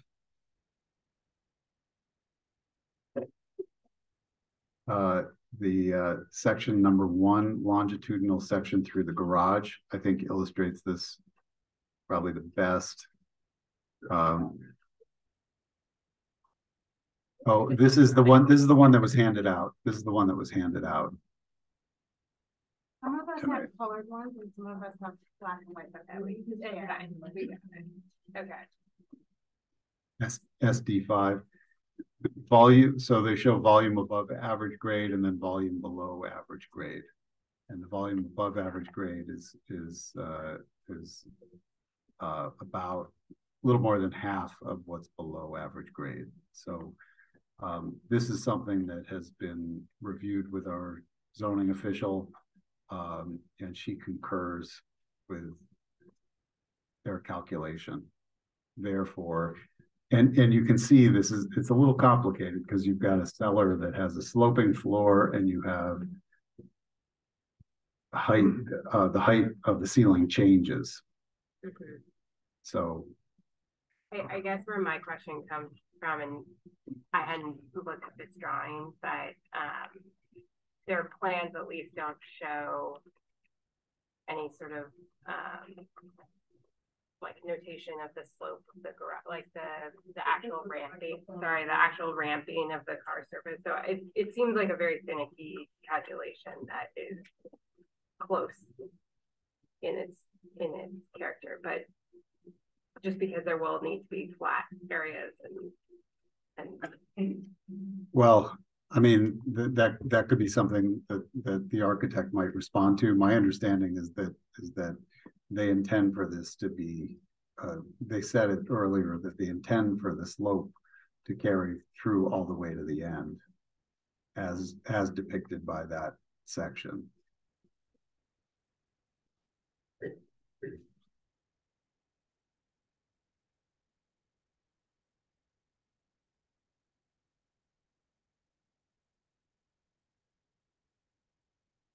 it seems tricky with the parking spaces that they have transferred to that slope, and also the commercial space, mechanical space. And, I think that's a legitimate question for an architect to ask.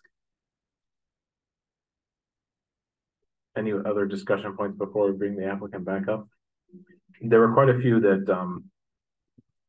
few comments related to items that we would look at the preliminary plan, lighting, landscaping, things like that. That's not under our purview today. One thing to note is that while we have certain design criteria, we are not a design board.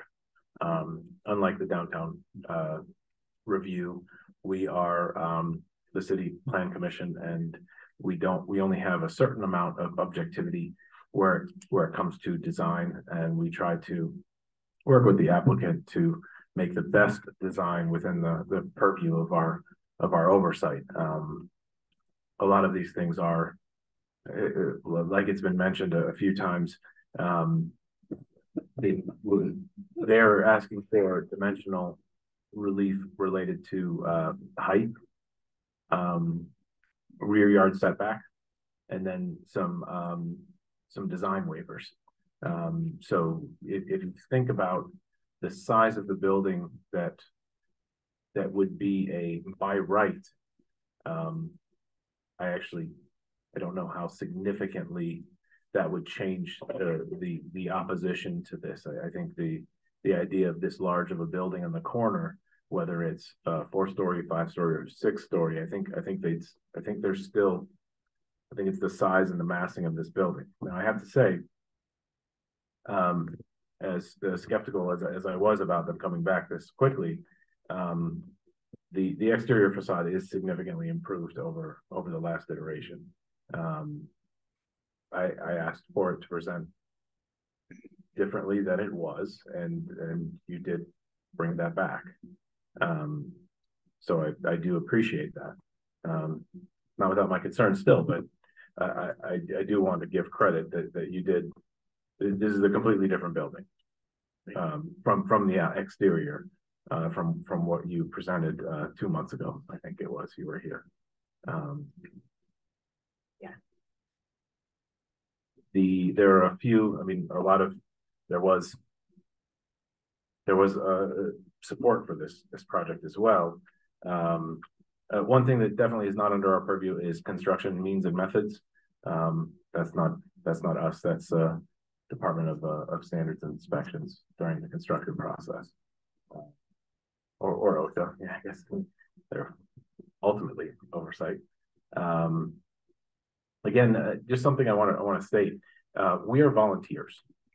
So we are volunteers here. We are not paid. We are not city employees. We are here because we care about the city, good planning practice. I'm still kind of burning about the accusation that we would be financially incentivized to approve or disapprove any project. That's just offensive in so many ways. My fellow commissioners take time out of their day. They are not compensated for this in any way, shape, or form. And they're here because they care. And we're here because we are trying to interpret and put forward good projects within the constraints that we have as reviewers of these projects. If we did what a lot of the objectors said and just said no, we'd be wasting a lot of time and financial resources of the city by leading us up to an appeal, probably a very likely appeal from an applicant. We need to make certain findings, and we only have certain criteria to do so. So I just wanted to say that again. I don't know. Most people here understand that, but for someone to say that monetary investments in us personally would be any factor is just offensive beyond anything I've heard to date. So just putting that out there. My commissioners are upstanding citizens of this area. So and I thank them for their service. So with that, let's open it back up to the applicant to respond to any other additional comment that maybe they want to respond to right away. Mr. Chairman, I do believe the entirety of the administrative record on this particular project is exhaustive. I think our presentations were not only representing, but representing in a very short time window, as you've noted. We're very happy to answer any questions specific to the cellar versus basement phenomenon. Kevin can talk to that in more detail, but we will be compliant with the code. We expect that will be, we have to be, in order for the bill to be realized in its current shape and form as proposed. For the details on that, Kevin, you're the math. Yeah, sure, absolutely. And I'm able to talk through any bit of it, but on sheet SD10, there are several cross sections through the cellar of the building that sort of lay out the the calculations that Kevin, there's no SD10 in either of the packages. Oh, yeah. Not that we received. Oh my, okay. I could share this if that's on the screen. Is that yes helpful? I'm going to need to promote you to a panelist. Are you logged into the Zoom? Will be.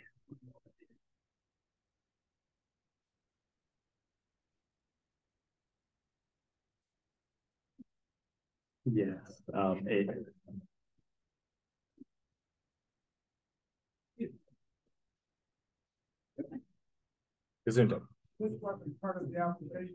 So while this is being loaded up, I'm just going to walk you through it because a lot of this information is actually depicted in the building elevation. So if we want to go to a building elevation, it might be easiest to take a look at that, and I can talk to the specifics.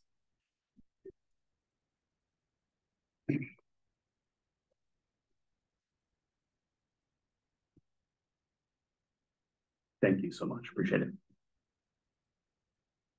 Great. So the elevation along Wickenden Street, I'm just going to use as an exhibit to explain the logic of the project.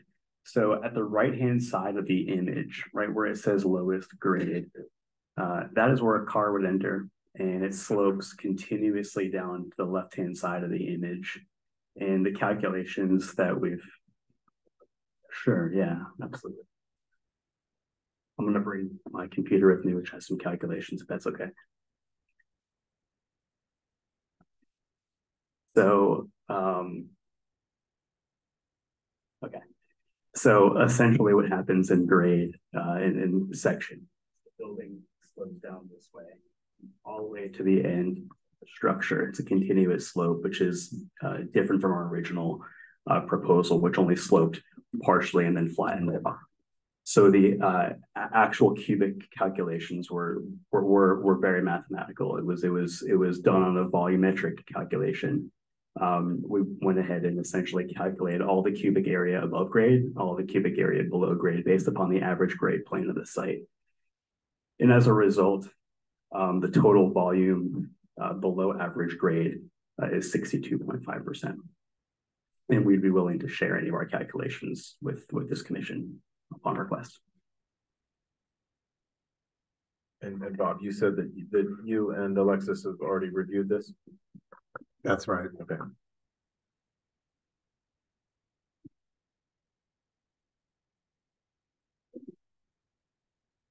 Any other questions, follow up for the applicant?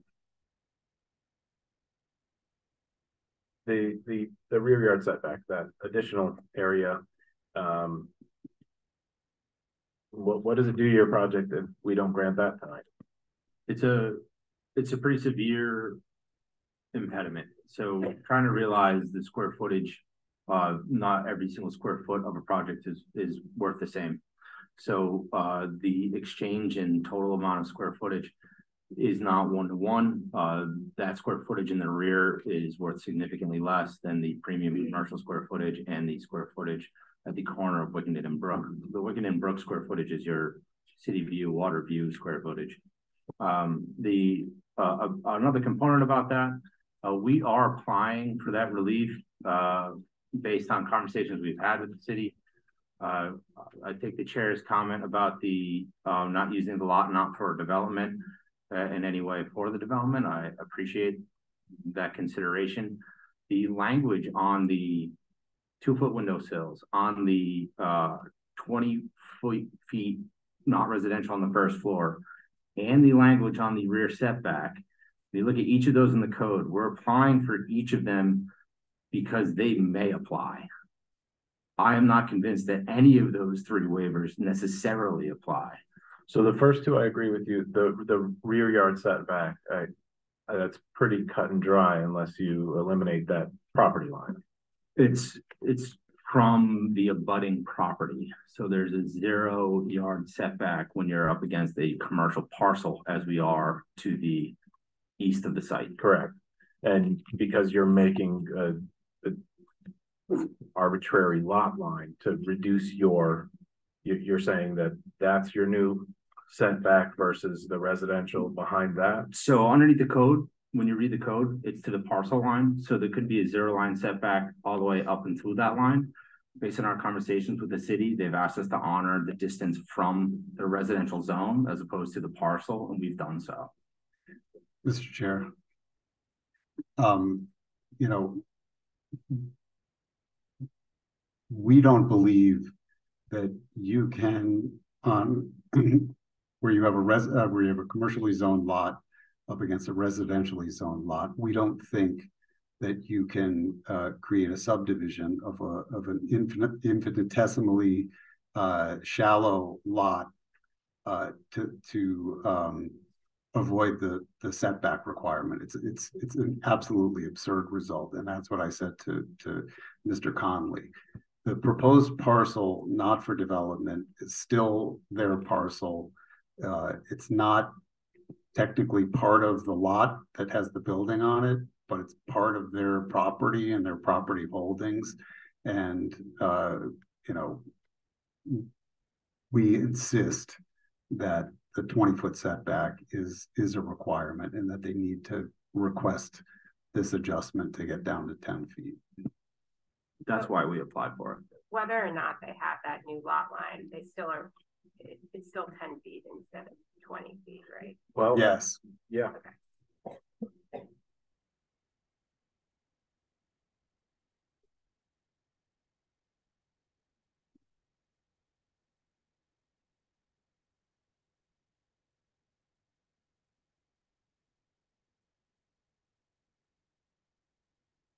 Like they have some internal deliberation.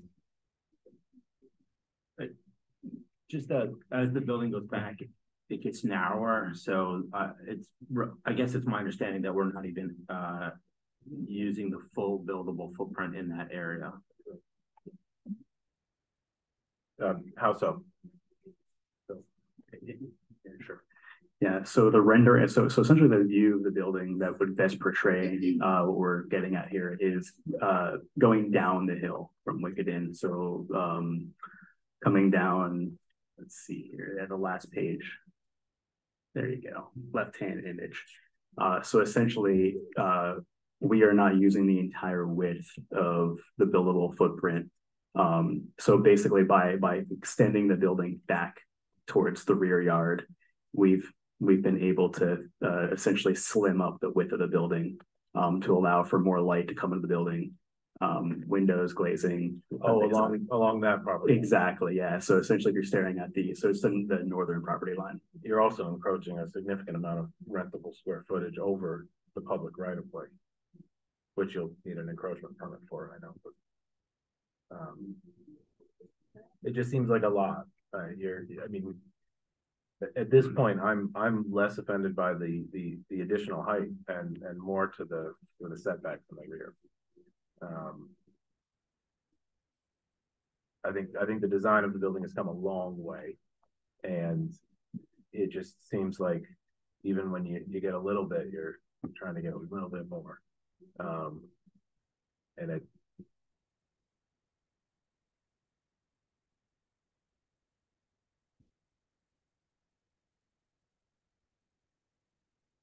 Anything else?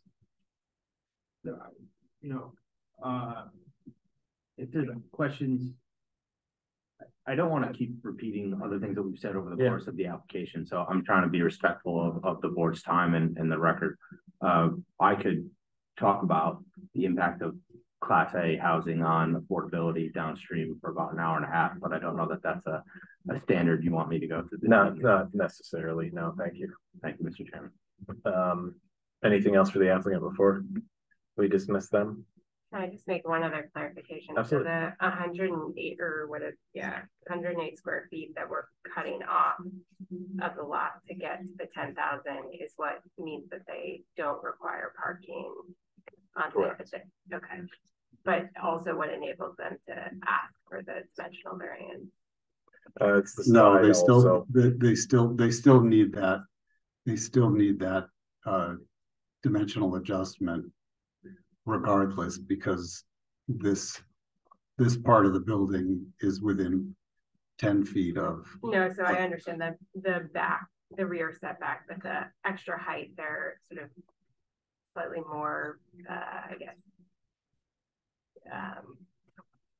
deserving of, because they've required parking, but their lot area doesn't require them. I actually tend to think that we're looking at the extra height more for the commercial use than the parking, because they've significantly reduced the parking. And either or allows the applicant to request the additional. And they were saying that they have two reasons. I think they have one strong reason and one okay reason. The commercial space, I think, is what I would justify the additional height on.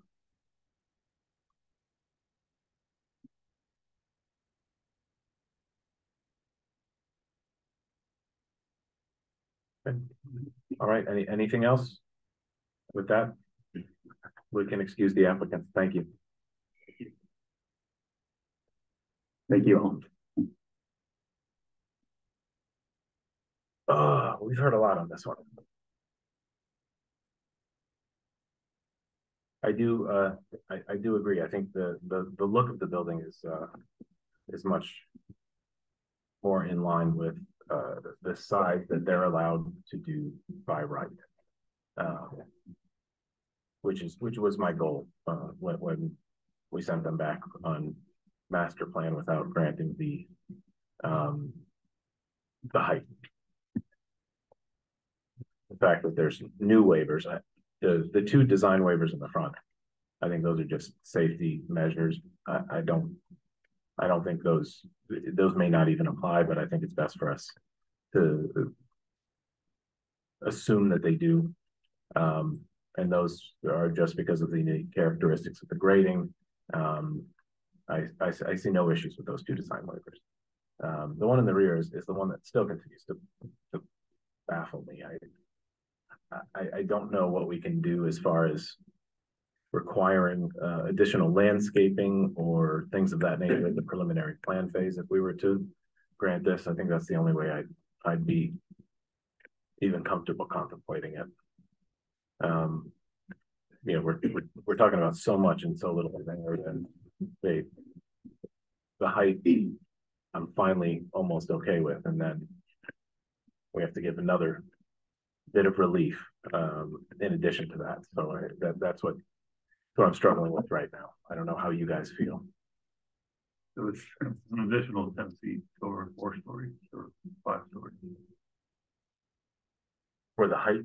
For the, no, I'm just trying to calculate the square foot that they would lose if yeah, we didn't grant that. Yeah, it's 10 feet deep, and it's about 43 and change feet wide. 2,000 square feet, roughly, a little bit more. It's only 600. Yeah, 700. I definitely think that the additional height is worth more than that 2,300, 2,500 square feet in the back. But I'm not the one building this building.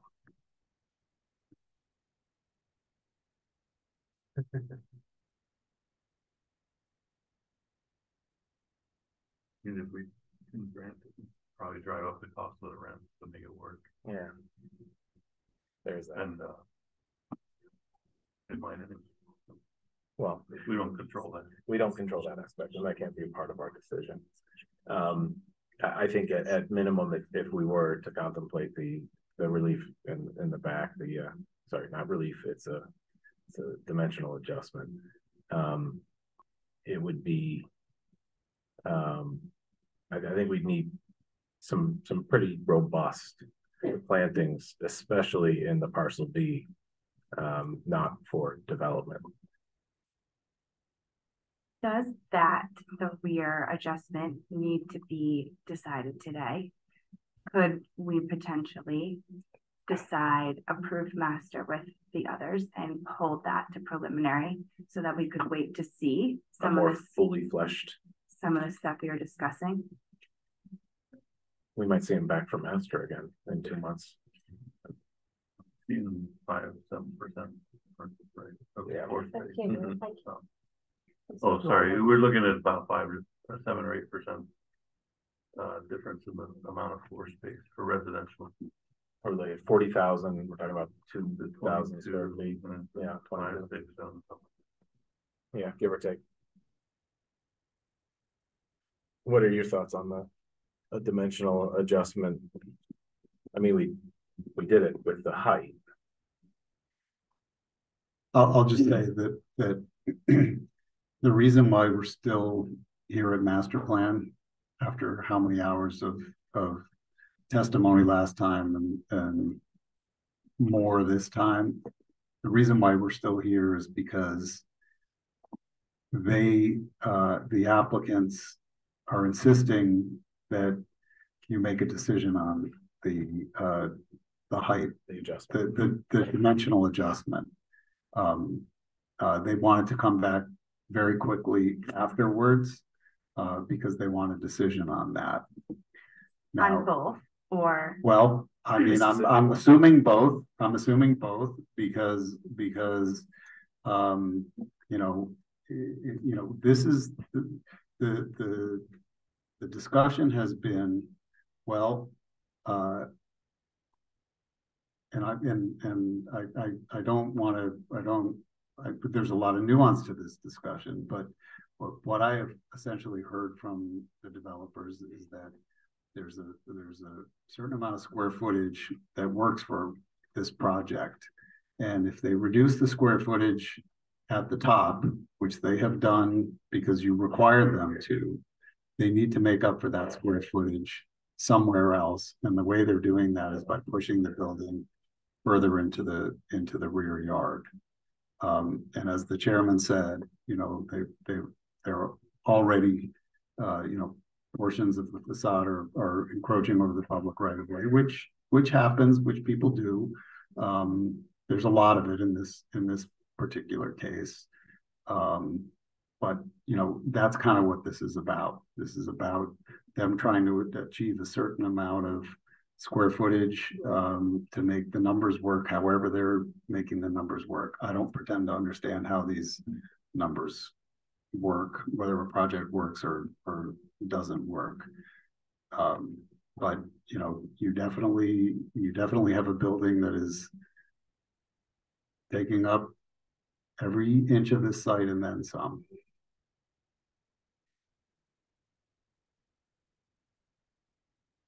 So I'm assuming with that square footage number, there's no ability to trade the ground floor square footage with the upper floor with a.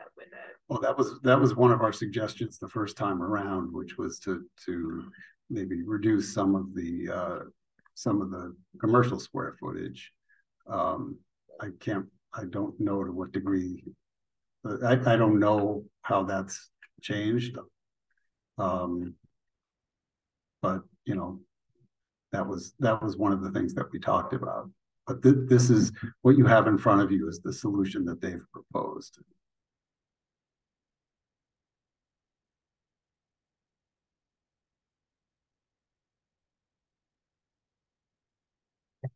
And so what you did last time was approve master plan, but kick the can on the dimensional adjustment. I have a feeling if we do the same this time, they'll be back shortly for master plan again. And then we'll have another 3 hours of testing like this.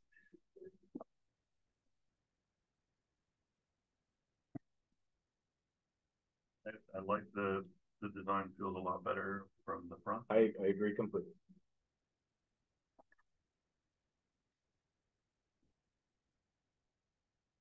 I don't know much more about design, but if they could design that out, that requires setback.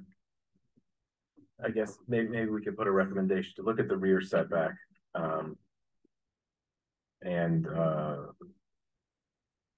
propose a robust planting area in the back along the residential as much as feasible at the preliminary plan phase. That would be the minimum I think I'd be comfortable with.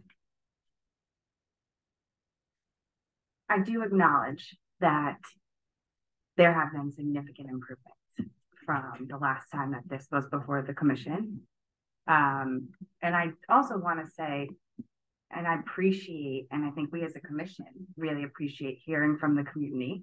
And the fact that there was this amount of public comment and that there's clearly disagreement in the community. You know, there was folks that spoke in favor, and there were folks that spoke against, and both sides had a lot of passion. Very passionate. And I also think it's interesting, you know, aesthetics was brought up multiple times, and aesthetics, what is aesthetically pleasing to one person might not be aesthetically pleasing to another. And so it's difficult when you're, you know, saying don't approve this because of aesthetics or approve this because of aesthetics, because that's really subjective.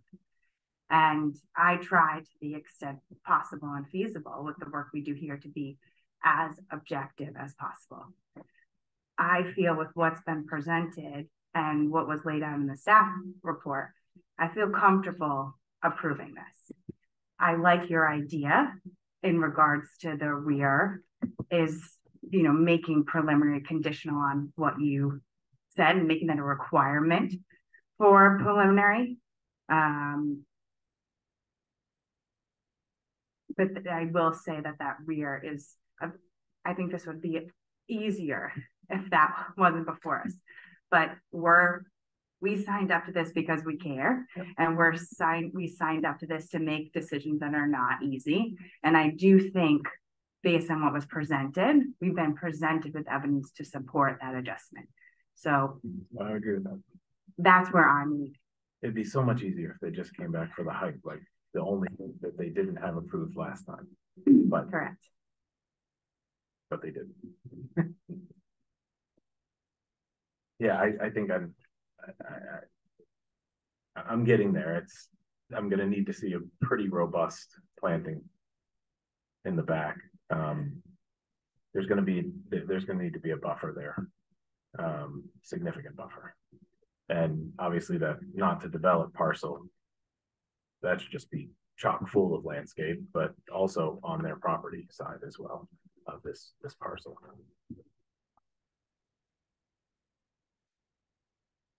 I think where I'm getting stopped up is that, and I hear the point that the aesthetics are subjective, and so I'm trying to bring everything back to kind of the ground rules that have been set up.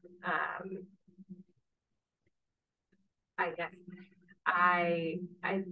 there's a lot of vagueness in how the plans match the elevations right now, and how we exactly calculate that volume, given that some spaces are going to need to be flat, or there's going to have to be a transformer somewhere, or you know, and those are things that, you know, I'm sure they don't know at this point because we're just at an early level of planning.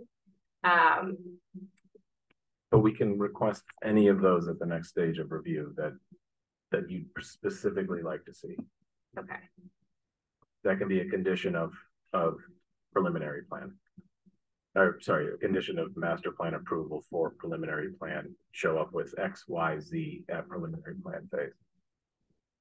Got it. Because I think some of that stuff might start to affect this back or rear setback area that we're calling for robust planting. I don't disagree. I mean, we don't have to approve that. I mean, if we're fine with all the others. Or, so I'm open to that potentially, but also if we get to preliminary and they show, this is, I'm not an architect, so this is, but if they show that they need what we're saying is required to be a robust planting area to put a transformer, then that gives us grounds to not approve the preliminary. Absolutely. Sure. So, you know, but we're setting it up for, yeah, you have to show us, and it, you know, you tell me what are the things you want for preliminary, but it sounds like transformer, it sounds like certain, I don't know what you would call this, but the definitions of the flat. We need more detailed. And if they, and if it turns out, I mean, what they're representing today is that that's a cellar. Yeah. Based on the definition of a cellar, and they're gonna have to do that exercise again at preliminary plan with whatever modifications they make to the plan. And if it turns out that it's not a cellar anymore, then. Right. Are you, Michael, are you saying about the plantings without the setback? It's with the setback. Like keeping it 10 feet, or I mean, we're going back to what? I worry about having them back again in 2 months, but we don't have to approve all of the dimensional adjustments. I'm finally sold on the height. Like I'm okay with that, but but we heard from Bob about the intensity of requiring 20 feet. Mm-hmm. The setback for the backyard, and that is already you're squeezing. It's already coming in because of a change they made to stay under another dimension. So I would say let's do the 20 feet. One thing.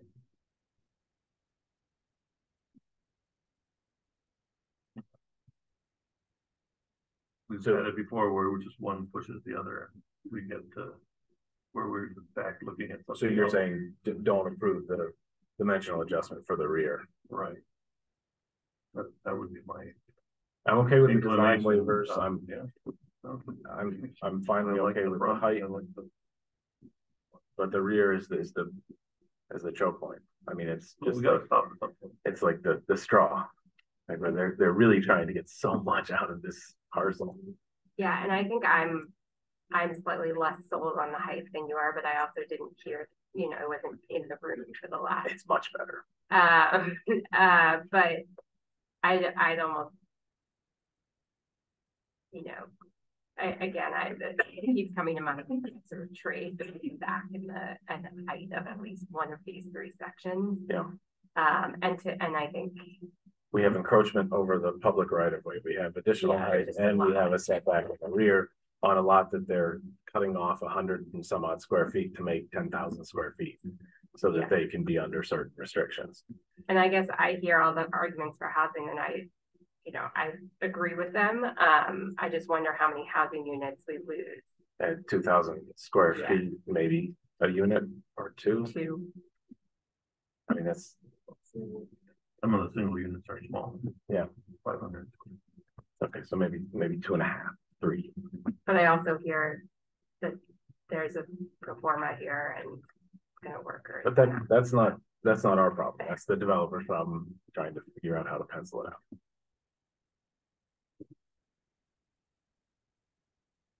Well, I think we've discussed this enough. I think the only way to continue is to start going through. We have a whole bunch of votes we need to take. We'll need to take one for we'll have to take 2 dimensional adjustments, 2 design waivers, and then master plan and any other additional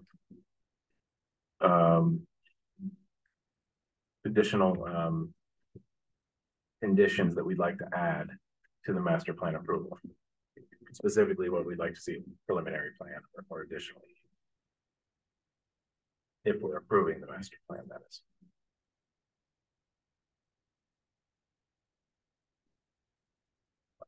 I don't need it. I would start with the waivers. Okay. Based on what we heard, I will make a motion to approve the design waiver for a location of sills over 2 feet from the adjacent grade, finding that it's required due to the grade of the lot. Okay, we have a motion. Do we have a second? I'll second. All right, we have a full formed motion. We'll go around with a voice vote for all of these. Noel. Aye. Charlotte. Aye. Noel. Nicole. Aye. And I vote aye. Then I'll make a motion that we grant the design waiver for the location of the residential use within 20 feet of a main street. I'll second. All right. Noel. Aye. Charlotte. Aye. Nicole. Aye. And I vote aye. Okay, I move to the dimensional adjustment. I am going to make a motion. I do believe that regarding the height, that the applicant has listened to what was requested at the last meeting. And based on what was in the staff report, what was presented in the documents, that there is enough evidence to grant the dimensional adjustment for 16 and a half and 1 story, because of the internal parking and because of the mixed use development with over 50% dedicated to residential use. It's the height. This is the height. Okay, do we have a second? Can you explain how then the requirement as far as proposed would go into this? Any additional would be if we're voting on the master plan as conditions of master plan approval. I might put a condition on, or in the next one, I might add a condition in my motion, but I think it's more appropriate to add it. There's some of the conditions that were mentioned by Charlotte in regards to the rear yard. I don't think it's necessary yet on this height, but I am going to add some more into the next motion. Just for full Okay, so we have a motion. Do we have a second? I'll second it. All right. We'll go around again. Noel. Aye. Charlotte. Aye. Nicole. Aye. And I vote aye. Okay. Now, listening to my fellow commissioners, I am going to make a motion to grant the setback, based on what we heard before us, based on what was presented. But I do think it's really important. And so I'm going to make a condition of this motion, and I'm also going to make it a condition of the master if we get there, that for the next meeting and for us to grant preliminary approval, we need to be shown robust plantings in the rear. We need to know exactly where the transformer is going to be. And correct me if I say this wrong, but we need to be shown the grading specifications of the cellar floor and more details to make sure what has been presented to us can actually work. And just to be clear,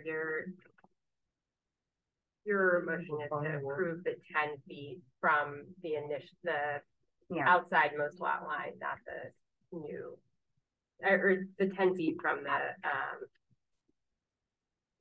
the initial, yeah. It's temporary, yes. Yeah, exactly, as it's drawn. Correct. Can you elaborate on what you mean by work? Proposing before.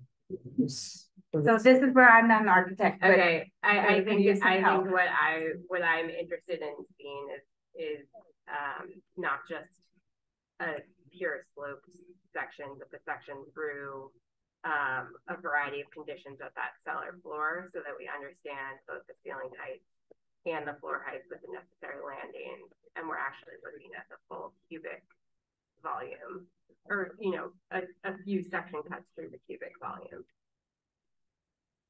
of that cellar. Because I think those added conditions are really related to, they're definitely related to the master plan, but they're also really related to that dimensional adjustment, which is why I'd like to, even though it's not traditional, add them to that. And then we definitely will. And we'll also do it in master if we get there. Yes. And any other conditions of master plan approval, obviously. Okay. So we have a motion. Do we have a second?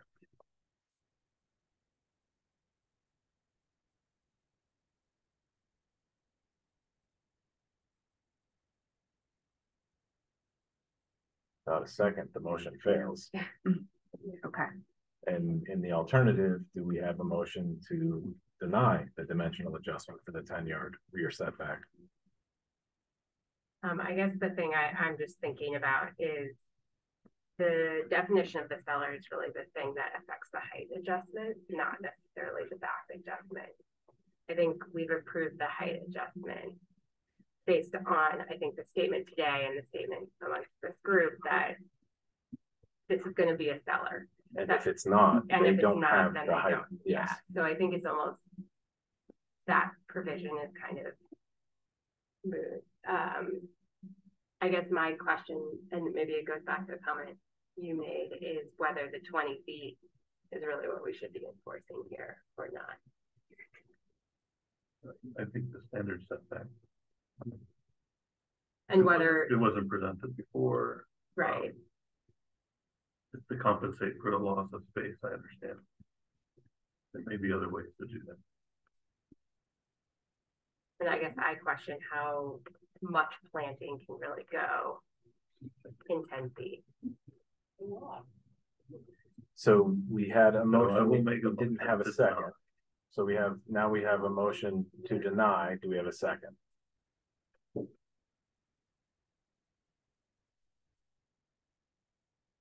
I second. Okay. We have a fully formed motion to deny the dimensional adjustment for the rear 10-yard setback. Noel? I'll deny it because I don't know if I say yes or no. Aye. Yes, because you're denying. Can I? Yes, that's the correct form. Just so everybody understands, there's got to be at least 3 of you voting in the affirmative, either to approve or deny something, and you have to act. You have to make. We have to. If it doesn't pass, we'll have to do another. You'll have to until you get it. We do. We get to deliberate in between. I already said aye. So you said aye. Charlotte? Aye. Nicole? No. I vote aye. The dimensional adjustment for the 10-yard rear setback is denied. Now we can move on to the master plan. Okay. I'll make a motion to approve the master plan based on everything that was presented. Subject to the 3 following conditions. I still would like for the next meeting to make sure that the information you're requesting is brought before. Oh, absolutely. So I would like to add that as a condition. So the transformer, and then the specifications regarding the cellar. I would still like to see planting in that rear area. And a planting plan in the rear. Especially for the not to be developed parcel, given that that's going to be landlocked and not developable. I want to make sure that since that's being donated basically to get the lot under 10,000 square feet, that there's some community benefit there. Yeah, and just to be clear, I don't think at that point they're going to know definitively how the transformer is going to be planned, because that's going to come later on. But I imagine, or it could come later on. But I imagine they can at least present a viable proposal. But we also want to see, fully formed floor plans and square footage, unlike they were able to present today for the entire building. Okay. Oh, let me just restate them. So the 3 conditions that are already in. Oh. What? And that the loading space remains. Okay.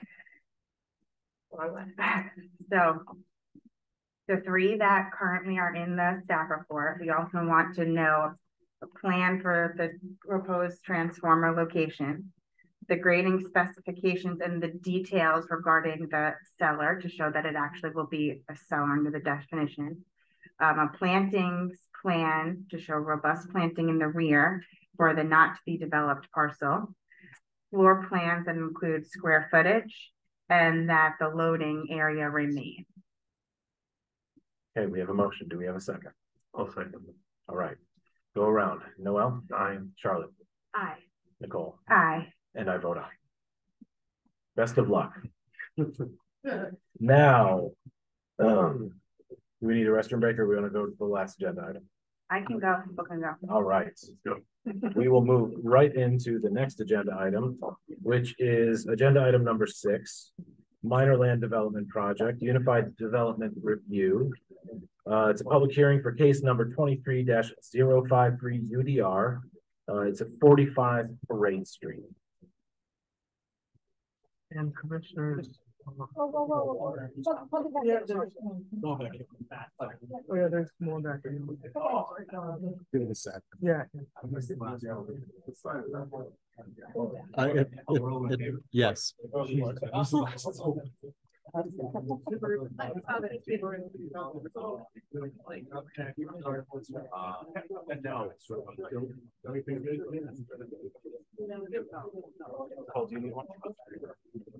Oh, yeah, I do. I realize you're off. You okay? Do you need that? I'm good.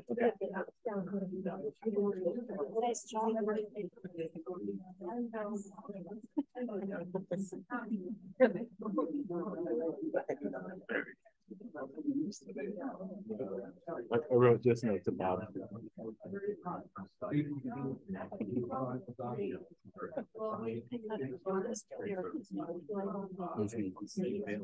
Okay, is the applicant for case number 6 setting up, getting ready? Yeah, they're here. Okay, going on with that, why don't you are you introducing them? Yeah. All right, go right ahead. Thanks, commissioners. And a quick introduction. I'm sorry. He is. Sorry. It's UDR, he needs you. Whether he knows it or not.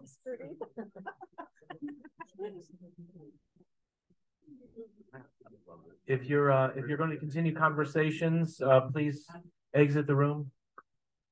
Thank you. Okay, Choyan, go right ahead and introduce the next item. All right, thanks, commissioners. This is a request to construct a multi-family dwelling. It's going to be 26 apartments in a building that's 43 foot tall.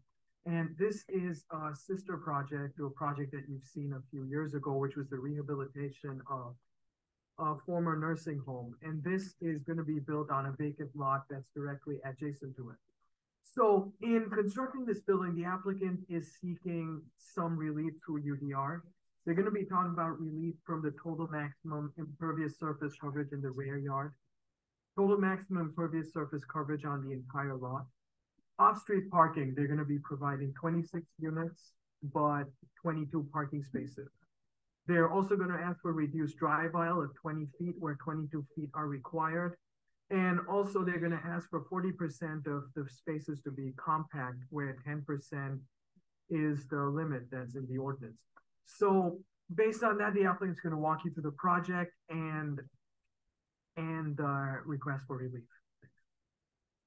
Thank you. Mr. Chairman, Dylan Conley on behalf of the applicant. I think all the relief being requested, it's a series of items, but in a strange way, it's really the same request for relief. It's the effort to meet the parking standards and as they compress against the permeable surface coverage. So it's that push and pull between the regulations that we're really trying to figure out what is the least relief necessary. I know the team's worked really hard to try to get to exactly what is the least relief necessary in order to accomplish that. But I can't take credit for their work, so I want to hand it over to Jack. Jack can walk you through the proposal as a whole. And then after the architectural presentation, Seth Zarin and I can walk you through the dimensional standards for the relief.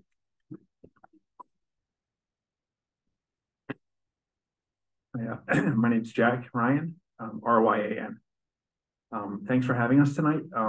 We've kind of been here before because we actually presented this project to you guys. Sir, can I ask you to raise your right hand? It's almost by the testimony about to give this matter will be the truth, the whole truth, nothing but the truth, something that. I do. Excuse me, thank you.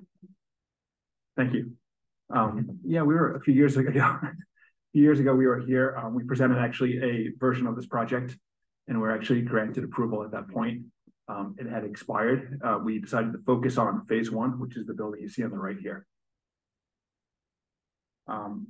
As Choyan said, this is really a sister project. So as we look at this development years ago, and as we continue forward, the idea was always to kind of create a sister building along Parade Street facing Dexter Training Field, in which we are kind of continuing forward what we feel like was intended 130 years ago, 140 years ago when they were developing on the park. And we think that the Parkview building on the right was really the beginning of something that was kind of gaining momentum, but stopped in the 1800s.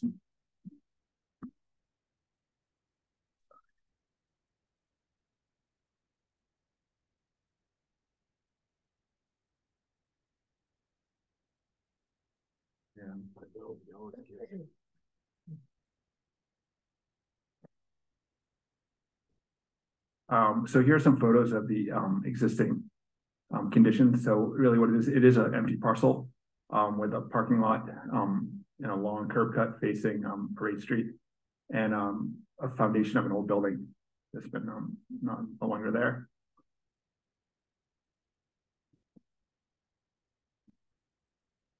I just have one moment. I'm going to actually switch the programs I'm viewing this in. It's only 9 o'clock. Take your time. Yeah, exactly. Yeah. Give me like 30 minutes. It'll be ready.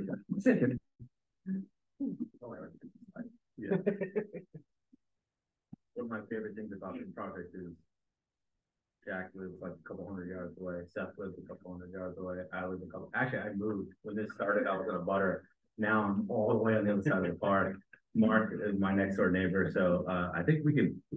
I think Seth and Jack need to stand on their roofs, but we can all see the site. Yeah. Oh no, that's not. That's true. That's the armory. It's our backyard.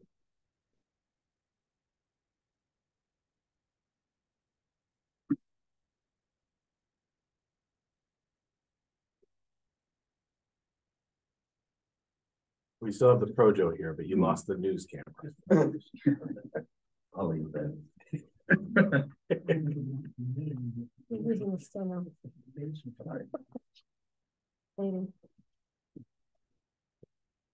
All right, so thank you.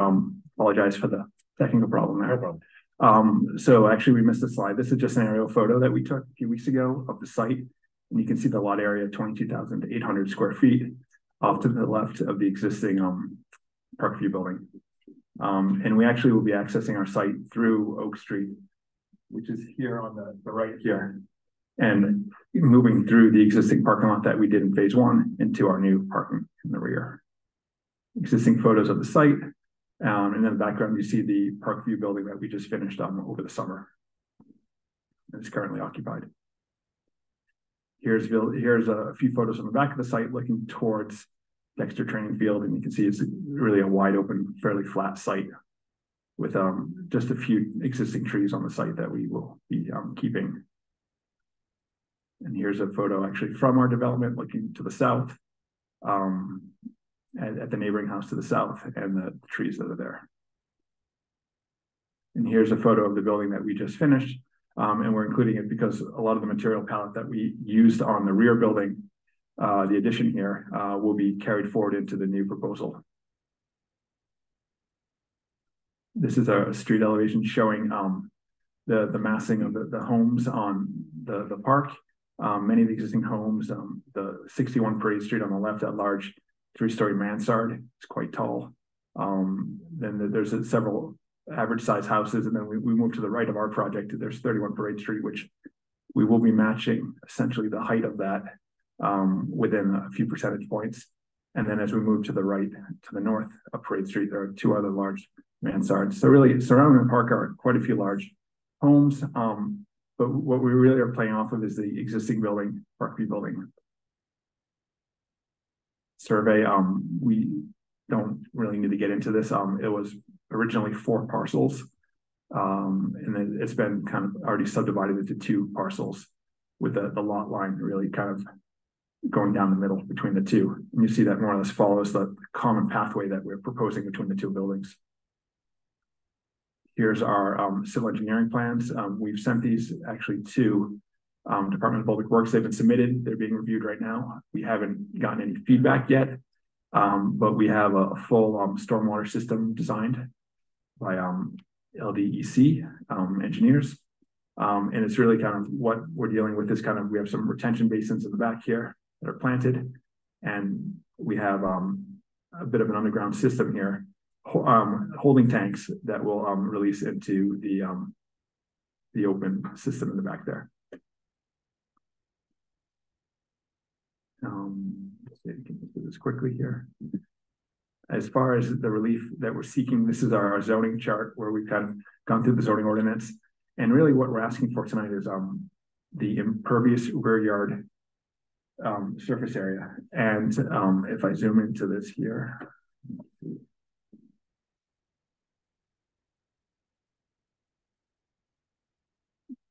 we're allowed 50%, and currently we're at 56.9%.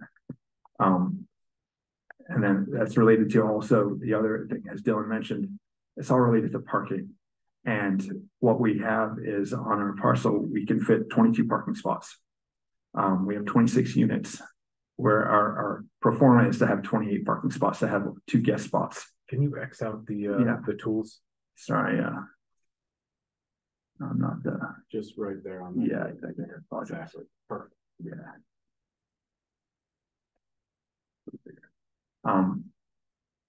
Thank you.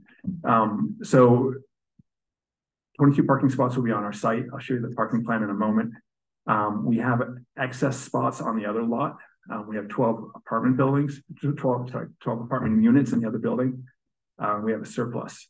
So we're using some of those surplus spots on the other parcel that are going to be linked by deed restriction and cross easements to have one combined parking lot for the 2 buildings. So we have enough spots between the 2. What we're looking to do is, as a way to reduce the total amount of impervious coverage, we're looking to reduce our drive aisle from 22 feet to 20 feet. We've done it on the previous project. We've done it on other projects. We find that in a place where you live, there's enough room and familiarity with the parking lot that you can back up within 22 feet, 90-degree parking. We're also asking that we have a larger percentage than allowed of compact spots. The zoning ordinance only allows 10% of your spots to be compact. We are asking for upwards to almost 40%. So we're asking for, I believe, 9 of our spots on our lot to be compact.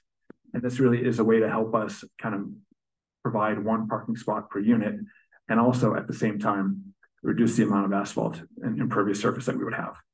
And that's really the relief that we're asking for, is all really related to the parking. And as we know, this is the R4 zone. There's no longer any lot size requirements per unit. So we could have asked or tried to develop more units for the parcel, but we did not. 26 was the number that seemed fitting for the size of the lot, and 31 Parade Street, the neighbor. So just for, not to interrupt you, but just ask questions as you go along. You're basically attempting to meet the parking requirements by reducing the drive aisle, by increasing the number of compact spaces, also to meet the permeable versus impermeable calculations. Have you looked at anywhere else that you could introduce permeable aspects, like walkways, things like that? Yeah, you're gonna get sworn in. All right, my name is Seth Zarin. Sir, raise your right hand. You solemnly swear to test the right hand. You solemnly swear the testimony about to give in this matter will be the truth, the whole truth, nothing but the truth, so be God. I do, thank you. State your name and spell it. My name is Seth Zarin, S-E-T-H. Last name is Z as in zebra, E-R-E-N. We have looked at a number of things. The rear area impervious lot coverage is a metric that includes any area in which you park, whether it's pervious or impervious. So that doesn't count. And this really comes back to a combination of the funny size of the lot and the fact that we're in a historic district, right? Which both speak to the nature of the variance. But if you look at the lot, it's a weird shape. You know, it has this weird indent in the back. Hi, Jane. And it comes to the front of the lot. The other thing is we are trying to match the front setback of the buildings on either side with our building. We could move the building all the way to the curb, right? I don't think the Historic District folks would like that. National Park Service probably wouldn't like that. We don't like that. We think it would look worse, but it would make the rear yard bigger. So in trying to balance all these considerations, we found this was the right, as far as we could see, the best way to balance the way the land is being used in the back with the parking need that is both real and is also required in the ordinance, with the architectural condition of the neighborhood.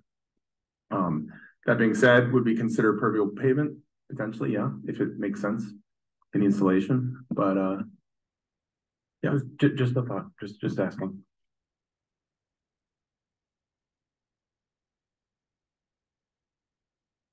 So here's our site plan here. We can see, as we mentioned before, that there is access from Oak Street coming in through this one. The drive aisle comes through here. We've got 19 parking spots in this section of the parking lot. We have another 3 over here. Our lot line runs right down here. And then there's 6 more parking spots over here that will be dedicated to this building, with 13 spots remaining for this building. And again, this is a 12-unit building, so this ends up having 1 per unit plus a guest. This ends up having 1 per unit and 2 guest spots. And really what we're trying to do, if we look at it from a site planning strategy, is kind of match the street line that we're showing here with 31 Parade Street.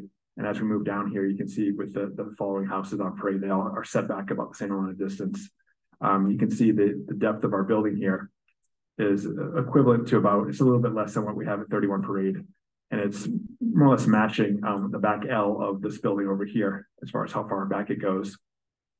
Can you talk about those 2 cars up in the front left corner? Yeah, these are actually, they're strange, and I apologize if they don't show up well on the chart. This is something that we're considering doing for the neighbor here. They currently have been parking on the old parking lot that's in front of the building here. And I think they're probably not leasing or anything from you guys, or you can speak to it better, Seth. Yeah. Yeah, Patrick and Amber, the owners of that building, their tenants have parked there for a long time. And in an abundance of good neighborliness, we are inclined to help them find a solution where they can continue to do that. The exact terms of that haven't been worked out. We were actually talking about it earlier today. Whether it's a long-term lease or potentially a sale of some amount of land is still up for discussion. But we would expect it to be whatever it would be a long-term arrangement. We've designed our projects so that that space is reserved, that we could work that out with them.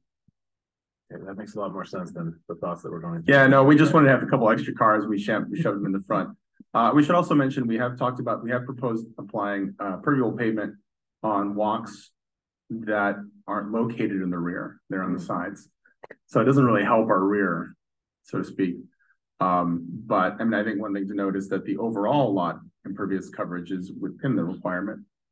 Although I think we asked for a very small waiver because we're basically right on the line and we don't want to stumble over it. But so it's not like we're asking for extra because we're over in general. It just goes back to the funky nature of the site and trying to make all those different variables work.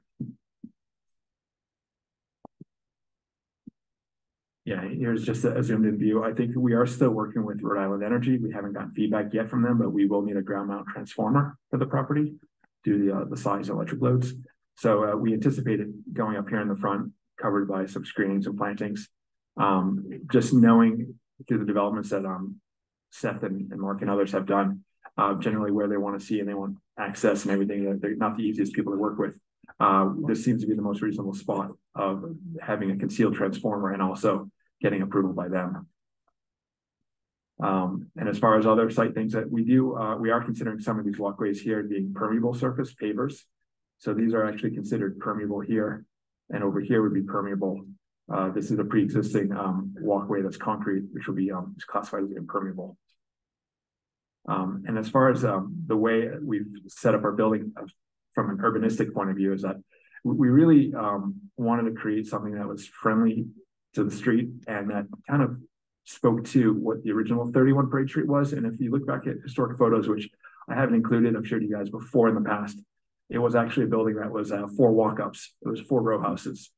And when we presented this project years ago to both yourself, your committee, HDC, WB&A's committee, and Providence Preservation Society, there was a lot of response like, you should keep the vertical rhythm of the building. The vertical bays is what's really special about 31 Parade Street. And they really encouraged us to bring it back into our project here, 45 Parade. And that's what we've done. So as you get into the views of the street views I'm going to show you in a moment, you'll see that kind of vertical nature of the building that kind of picks up on 31 Parade Street. And to really kind of carry that through, we've actually created 4 townhouses on the street. So that's what you're seeing here. Actually, these are entry points to 2-story townhouses that are on the ground floor and extend into the cellar. And in the back here, these are regular like flats, one-story apartments. And what we're doing is we're creating an active street presence here with these larger units, these 2-bedroom units that are opening onto the street. And then what we have is our residential entry for the rest of the building is actually cut off of the parking lot here. And it's across the way from our residential entry on 31 Parade Street. So we're trying to create a kind of an enlivened kind of court lane cutting through the site here, pedestrian lane, in which we already have our kind of bollard lighting coming through here. And that's the thought, like people who live here, park in the back, come in here, you come off of the park in the front, you can move into either one of the buildings. These are just diagrams just showing our coverages, you know, where as far as total lot coverage of the building, we're way under 31%, where we could be as high as 55%. Total impervious coverage, we're hovering around 66%, but we could be as high as 70%. We did ask for relief. We asked for 72%. That was before we kind of introduced some of these walkways as being permeable. So we were asking for wiggle room before, even though we were always below the 70%. As far as front, still asking for that wiggle room? Yeah, we like a wiggle room. As far as front yard coverage, we're well under. You know, we're at 28%, where we could have 33. And as far as the rear yard coverage, this is where we're at. You know, we're over. We're at 56%. It is higher than the allowed 50. I believe when we presented this project a few years ago, we were higher. I think we actually were at 60% then, and that's what we were granted approval on a few years ago. So we managed to kind of scale it back a little bit.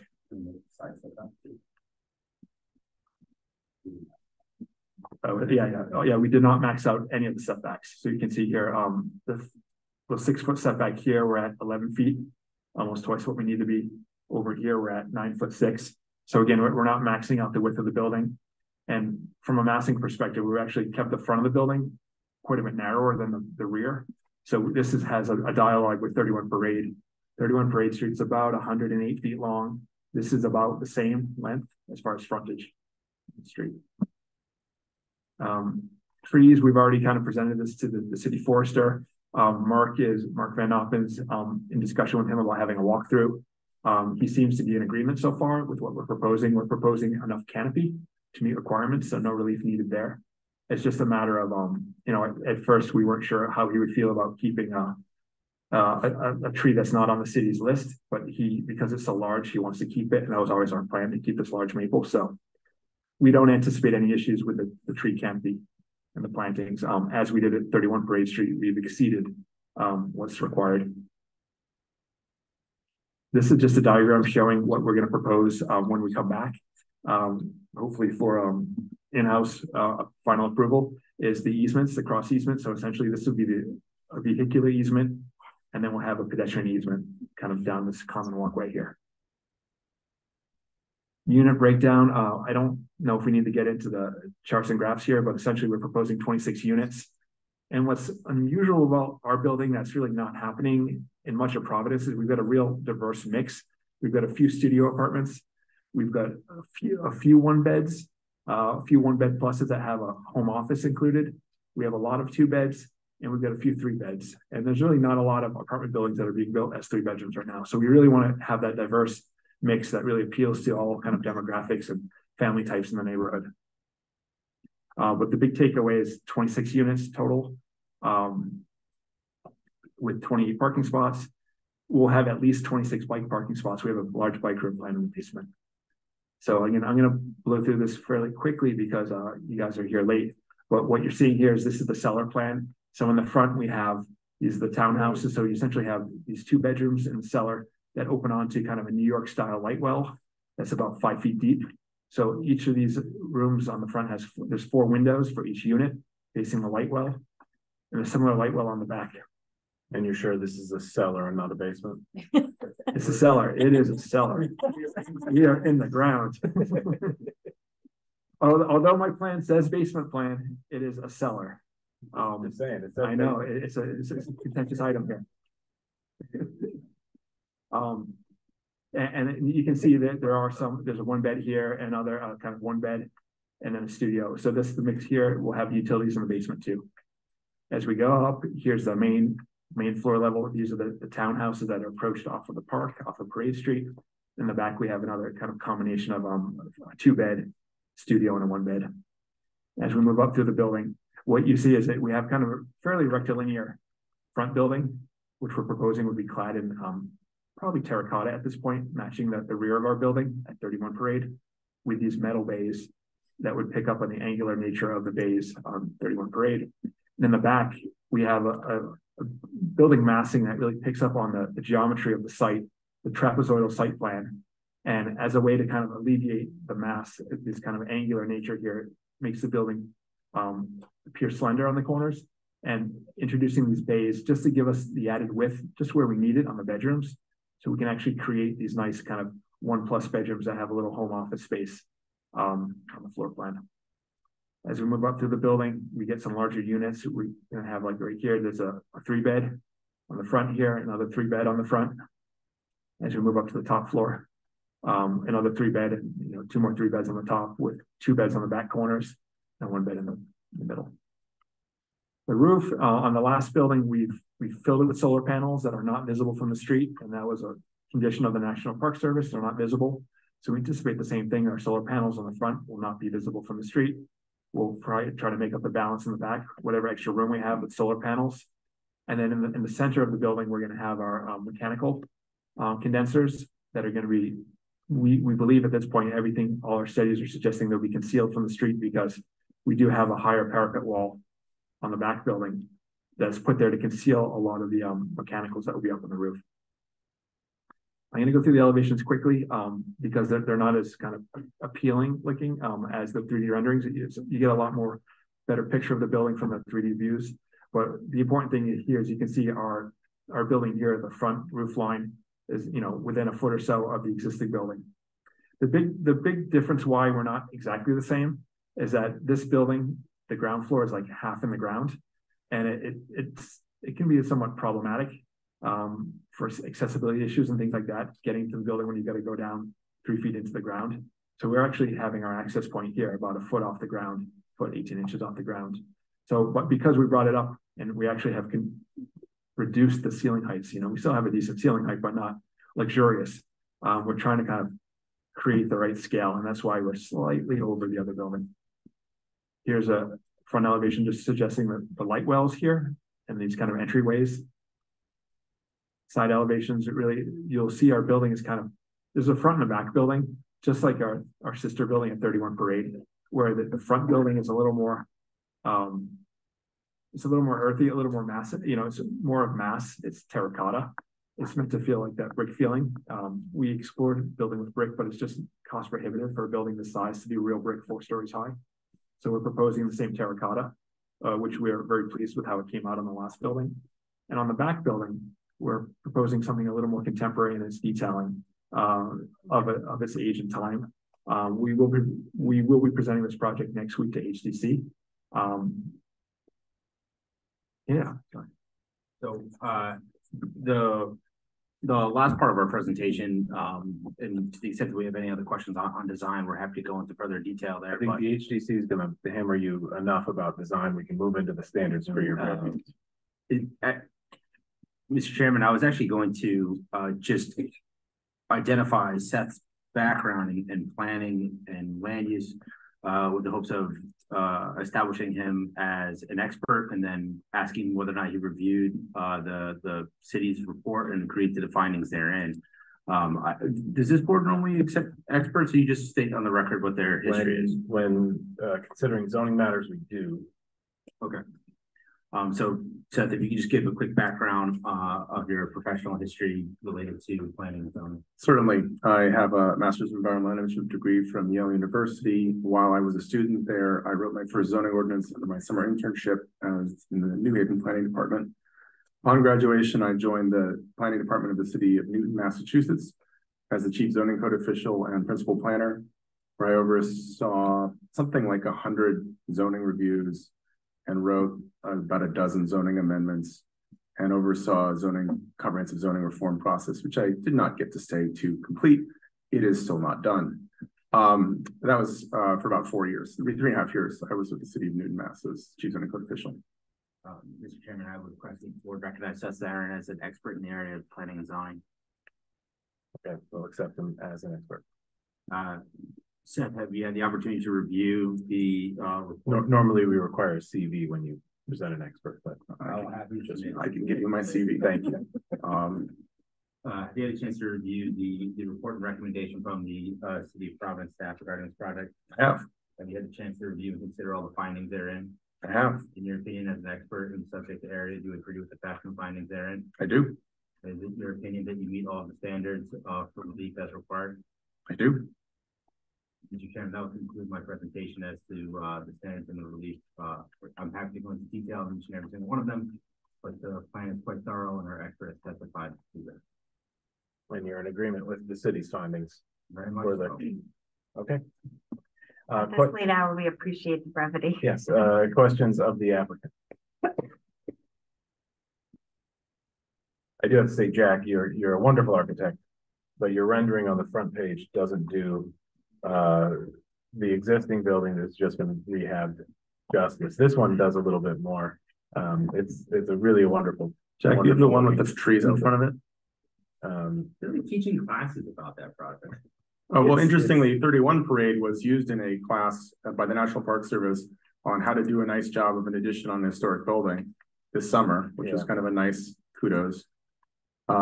This one that you gave us just doesn't do justice like those do. Yeah. Early development. Yeah. But it's a beautiful building and you guys should all be very proud of it. It was a lot of work. I watched it in every stage and it's really quite nice. Been a lot of ideas over the years. Questions of the applicant before we hear the staff report and move to public comment? Okay, with that. Thanks, Mr. Chair. So as far as the variances go, the applicant did speak to the uniqueness of the property and we concur with their assessment that this is a unique property and that the hardship that they suffer as a result of having to provide parking on this R4 lot that allows multifamily development does result in a hardship. We don't feel that this would alter the general character of the surrounding area. This would be the least relief necessary, given that they could have asked for a greater magnitude of relief. And we feel that it would be more than a mere inconvenience should you deny this. So based on that, we would recommend that you approve the dimensional variances for relief from the impervious coverage in the rear yard, the amount of parking, drive aisle width, and the percentage of compact parking spaces. As far as the total maximum impervious surface coverage goes, we did see that the applicant was able to incorporate the uses of installation of permeable pavers and permeable surfaces for walkways, and so we prefer that strategy to granting relief. And then as far as the land development project goes, we do find this to be in conformance with the comprehensive plan. They are in conformance with the zoning ordinance, subject to you granting their requested variances. Then the landscaping plan conforms to the requirement of the zoning ordinance, but will need to be verified by the city forester.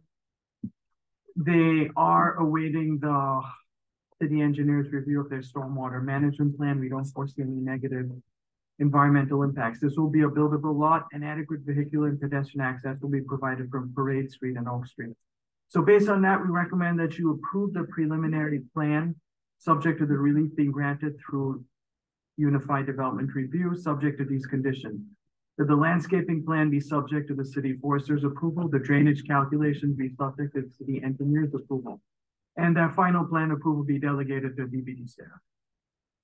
Thank you, Choyan. All right, now we move to the public comment portion of this agenda item. Anyone here in the audience that would like to speak on this agenda item, please raise your hand now. Anyone joining us virtually, please raise your virtual hand in the bottom center of your screen, or press *9 if you're calling in. And seeing none, we will close the public comment portion of this agenda item. Commissioners. So I'm in total support of this project. However, I don't believe that I can vote for one of the additional. The total maximum impervious surface coverage, where 70% is permitted, but approximately 72% is proposed, is inaccurate. They're showing 66% today. We got it down.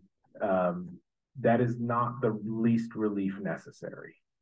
So I can't make that finding and vote for this. All the others I'm in complete agreement with. I'm completely fine with. That one is the one that it's obviously not the least relief necessary because they just did it. They want it. They want wiggle room. I understand that, but that's not what we're here for today. Everything else I'm perfectly fine with, and I think it's a great project, and I wish them the most luck in front of the HDC next week. Any other thoughts around this proposal? I'm in agreement.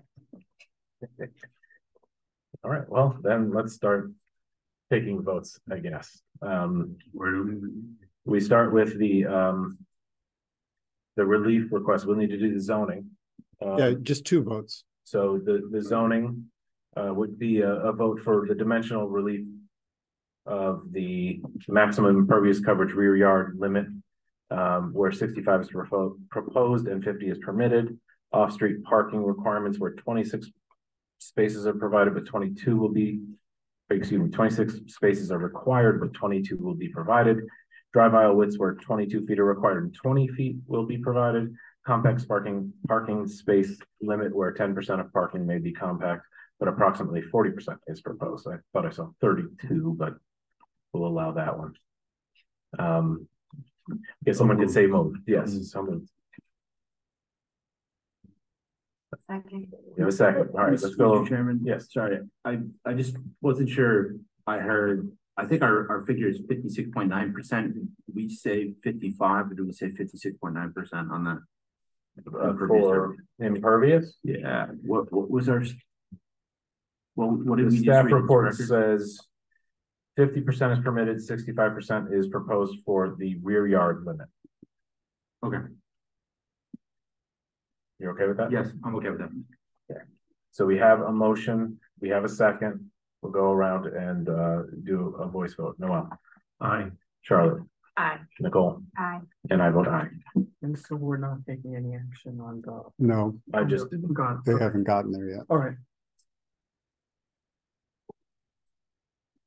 And next would be the major land development. Well, do you want to vote on the, I think. Do we have to take action on this? Unless they want to withdraw it. Oh, they don't have to withdraw it. We can, you can vote to deny. You can vote to deny the.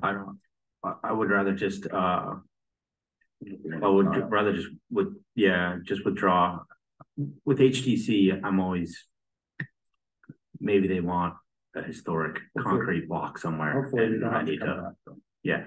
So we'll just withdraw the, that specific request for relief to preserve the ability to apply if necessary as a result of third-party action. That sounds like a prudent move. So they are withdrawing, the applicant is withdrawing the total maximum impervious surface coverage where 70% is permitted and 72 or 66 is proposed today. All right, now we'll move on to the minor land development project.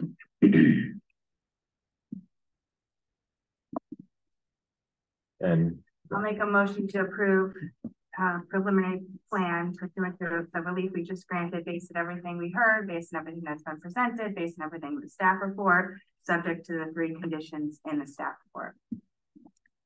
Okay, we have a motion. Do we have a second? I'll second. All right. We'll go around and do a voice vote. Noel? Aye. Charlotte? Aye. Nicole? Aye. And I vote aye. Best of luck. Keep up the good work. Take a motion to adjourn. Motion to adjourn. A second. We have a second? Second. Thank you.